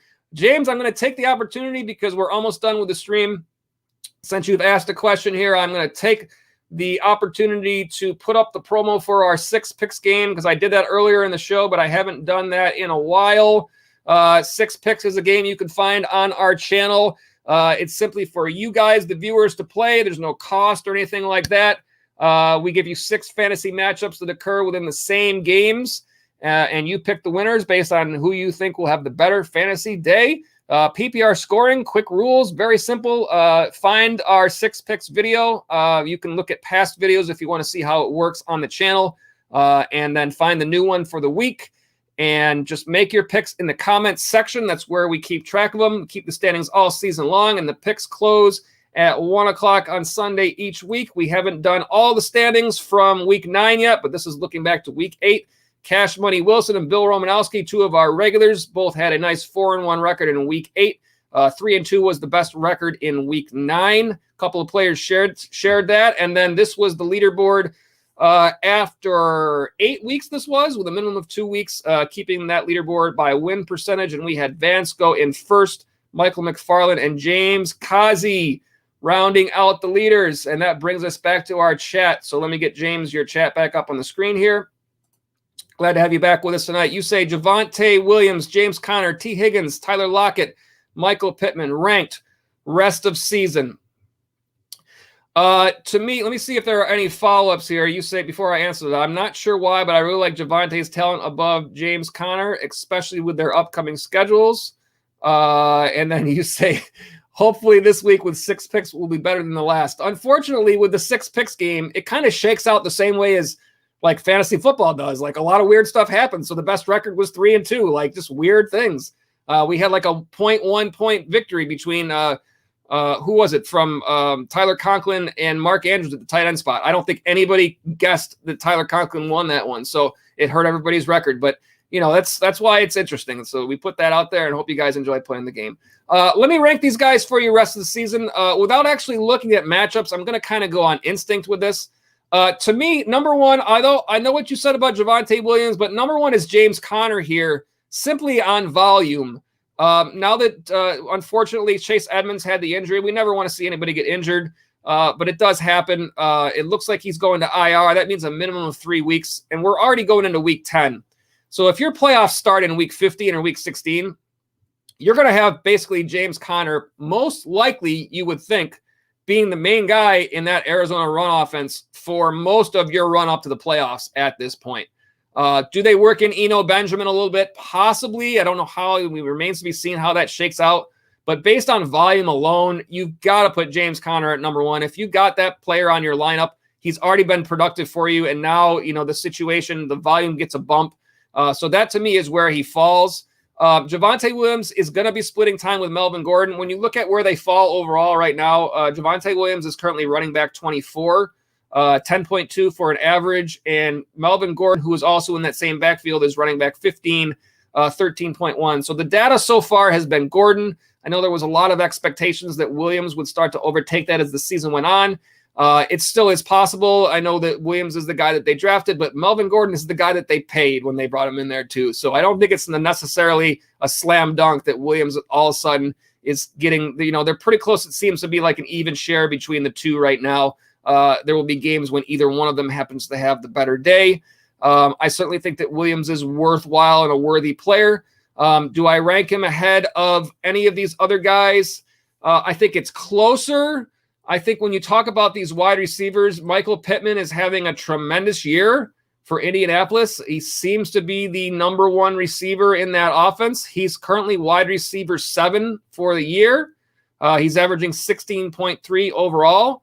I would be hard-pressed not to rank Michael Pittman as number 2 at this point, given the fact that, again, a lot of this has to do with volume. So if you consider Pittman to be the main pass catcher in that offense, as I look at his targets, there have been some down games and there have been some better games, but in a PPR scoring, he's only had 2 games that were not double digits or better, despite the fact that some of those games were a little bit lower on targets. Like week 7 against San Francisco, he only had 4 targets, but he still turned in a 21-point fantasy output. So I'd be hard-pressed not to put Michael Pittman towards the top of this list somewhere, perhaps ahead of Javonte Williams. T. Higgins, I like a whole lot. Tyler Lockett, this is a player who all season long I have not been high on Tyler Lockett. I talked about it a little bit during the draft season leading up at the start of the year. Tyler Lockett, when you look at the end, when you get to the end of the season and you see where he is in the standings, you're like, oh, wow. But then when his average doesn't tell you what he's really done, and he's been so boom or bust. This year, he's wide receiver 26, averaging 14.6. 1, 2, 3, 4 games of less than 10 points. And then you had games of 26, 32, another 26 in there. So it's great when you have big games, but it's extremely frustrating in the games that he doesn't put up anything to have him on the roster. And especially with a guy like Lockett, who a lot of times is not really your main guy in terms of wide receivers. You don't want to end up with a guy whose floor is not there and ends up costing you wins, when you have a nice day from the rest of your roster. So I'm not high on Tyler Lockett. I think I probably put T. Higgins ahead of him, even though Lockett is probably ahead of him in the standings. Higgins has missed some time. Higgins is wide receiver 40, averaging 12.9. Again, Lockett is 26 and averaging 14.6, but the average misleads you. T. Higgins acquires his average, I would guess, if I look at these numbers, a much more steady process. Yeah, only 1 game less than double digits, 16, 16, 10, 7, 13, 14, 14. Given the fact of where you expect to play Higgins in your lineup, it's not like he's wide receiver 1. He's probably not wide receiver 2. He's probably your flex. Give me a safe floor for my flex and let my big guys win me my matchup. I would take that over Tyler Lockett. So, I'm going to rank Higgins ahead of Lockett. I'm probably going to put Pittman second here. I would go Connor first, Pittman second. I'll put Javonte Williams third. The running back, there's always a lot to be said there. And then I would put Higgins next and then Lockett. Unfortunately, Lockett last. I mean, that feels terrible to say that he's last there, but just that reflects a little bit my personal thoughts on him, perhaps a little bit less the data. Some players might be more comfortable with a Lockett than I am, but it's just not a player that I really like to have on my roster. I've had him on rosters in the past, and that's kind of why I feel that way. So those are my thoughts, James. Again, one of our 6 picks players. So we did see you up there at I think you were leading after 1 week, and I know you'll try to put in that work to try to reclimb that leaderboard. So good luck to you, and good luck to you in actual fantasy football as well. And appreciate the chats again this week. James Martin says, I got to head to sleep, but thanks, brother, for the information. And as always, I say thank you to you guys for being on the stream. I think that's probably a good way to wrap up tonight's stream. I think that's probably a reasonable sentiment for just about everybody that's watching, unless you're on the West Coast, a little bit after 1 o'clock here. We've been, I see, I missed one from Amir A. I'm glad I saw that. Thank you for hitting me back with that again, Amir A. I don't ever mean to miss these on you guys, but you did ask me. I wouldn't have wanted to leave without covering this question. Arizona or Cowboys defense this week? I don't do a graphic for the defenses, but I will take a look based on what the matchups say. And again, let's see, we are looking at Arizona or Dallas. All right, let me call this up over here. Arizona against Seattle. Seattle giving up the 9th fewest fantasy points to the DST, and then the Dallas Cowboys, who certainly have played well. Where do I find Dallas? I don't see them. Perhaps they're on the next page. Let me see this. If my computer cooperates, never know. The computer is not always necessarily going to cooperate. There's Dallas. I find them. Dallas against Atlanta. Atlanta giving up the 6th most fantasy points to the DST. I think when you're talking about defenses there, I mean, I like to kind of look at the matchups more than anything, because obviously, to me, defenses are more about who you're playing against than the actual defense themselves. I think that's why it's so valuable to stream defenses throughout the year. To find a team that you can absolutely say this team's going to give you points every week is difficult. Dallas has had some good weeks, and they've had some bad weeks. So when you put them up against a team that the data says is giving up points to the defense spot, that is Atlanta, I prefer that situation. Compare that to Arizona. Arizona has probably had better weeks overall if I actually look at the numbers. The computer is running a little slow on this, but hopefully it will show me, or perhaps it won't. Yeah, you've seen probably better weeks from Arizona. But again, the difference here. Oh, wait, who did you ask me? Not Arizona or Dallas Cowboys. Who did I mention first? It wasn't Arizona. I said somebody else first. I looked at Carolina. Arizona against Carolina. Carolina currently giving up sometimes I get it. I get it a little bit off here. 8th most fantasy points. Well, that's interesting. 8th and 9th.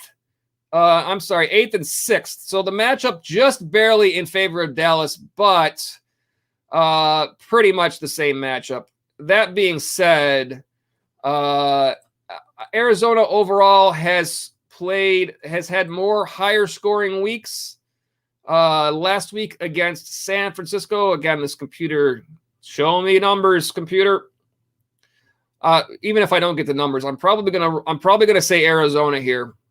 Dallas, after last week's performance, concerns me a little bit more with the way they played against Denver, who is not a team that I would have thought of like a team that's going to absolutely give you no opportunities. James Kazi jumps in here. First of all, I'll hit the James Kazi says thank you, and I say no, as always, thank you. But James, you jump in with a thought of Arizona is versus the Panthers, not the Seahawks. Yeah, I had that. I don't even know what I was looking at there, but I was definitely not looking at it the right way. I appreciate the help there. But yeah, those two are. My other screen is not. There's the numbers I want to look for. Dallas has not had a game in double digits to the defense in either of the last 2 games. Against Minnesota, they only gave up 16 points, and they still only end up with a 2-point defensive production. They have had 3 games in double digits throughout the season, but obviously not in the last couple of weeks. Of course, there goes my numbers as computer not helping me out at all. Hopefully I can get one more set of numbers here. Arizona is the last one I wanted to look at, but it may not show it to me. I'm pretty sure what I saw before was that Arizona had either 4 or 5 double digits weeks, which is what I was trying to evaluate there. But of course it will not call up that screen right now. So at any rate, my answer here was going to be Arizona, but really I think you're good either way. Like if you had only one of these 2 options available, I think you'd feel fine with taking either one of them. I just think that Arizona has probably been a little bit more consistent play defensively. But again, I like to look at the Oh, good point there, James Kazi. See, this is why we have intelligent people on our stream. Things that I didn't think of when answering this question. Sam Darnold is out for Carolina. That right there is simply enough to make you go up against Carolina. So, again, I was already starting to answer Arizona, but, James, you have only reconfirmed my answer, and that definitely gives you Arizona, because anytime you are taking the opportunity to play against not the team's starting quarterback, you are going to probably take that situation. So, yeah, I think Arizona is my choice here. Again, I think Dallas will probably also be okay because you like the matchup there either way. You probably feel comfortable that if you only had one of these two options to you, you'd probably be okay with either of these two options at this point. But I think that Arizona, very nice pickup there, James Kazi. That's why you're in the top leaderboard on the 6 picks game. You know your stuff. Appreciate that from both of you guys. Amir, hope that helps you out there, and hope that whichever defense you go with there and whichever guys you go with in your league, hope they are crushing it for you. All right, we are just about the 4-hour mark. This is usually around the time that the light in the background shuts itself off. So I'm gonna attempt to keep the light from going off while the stream is still live tonight, and call it a night there. It's been a good night of chat, almost a 4-hour stream. A lot of good information there. A lot of good fantasy football players on our chat. So we love talking with you guys. We appreciate all that, and we hope you guys are continuing marching your way through this season. Looking towards your fantasy football playoffs and ultimately going after that championships. Week 10 on its way. Work that waiver wire. We hope that you can improve your roster where needed and go out and get that W again this week. We will wrap it up tonight, as always, by saying good luck in fantasy. We'll see you next time.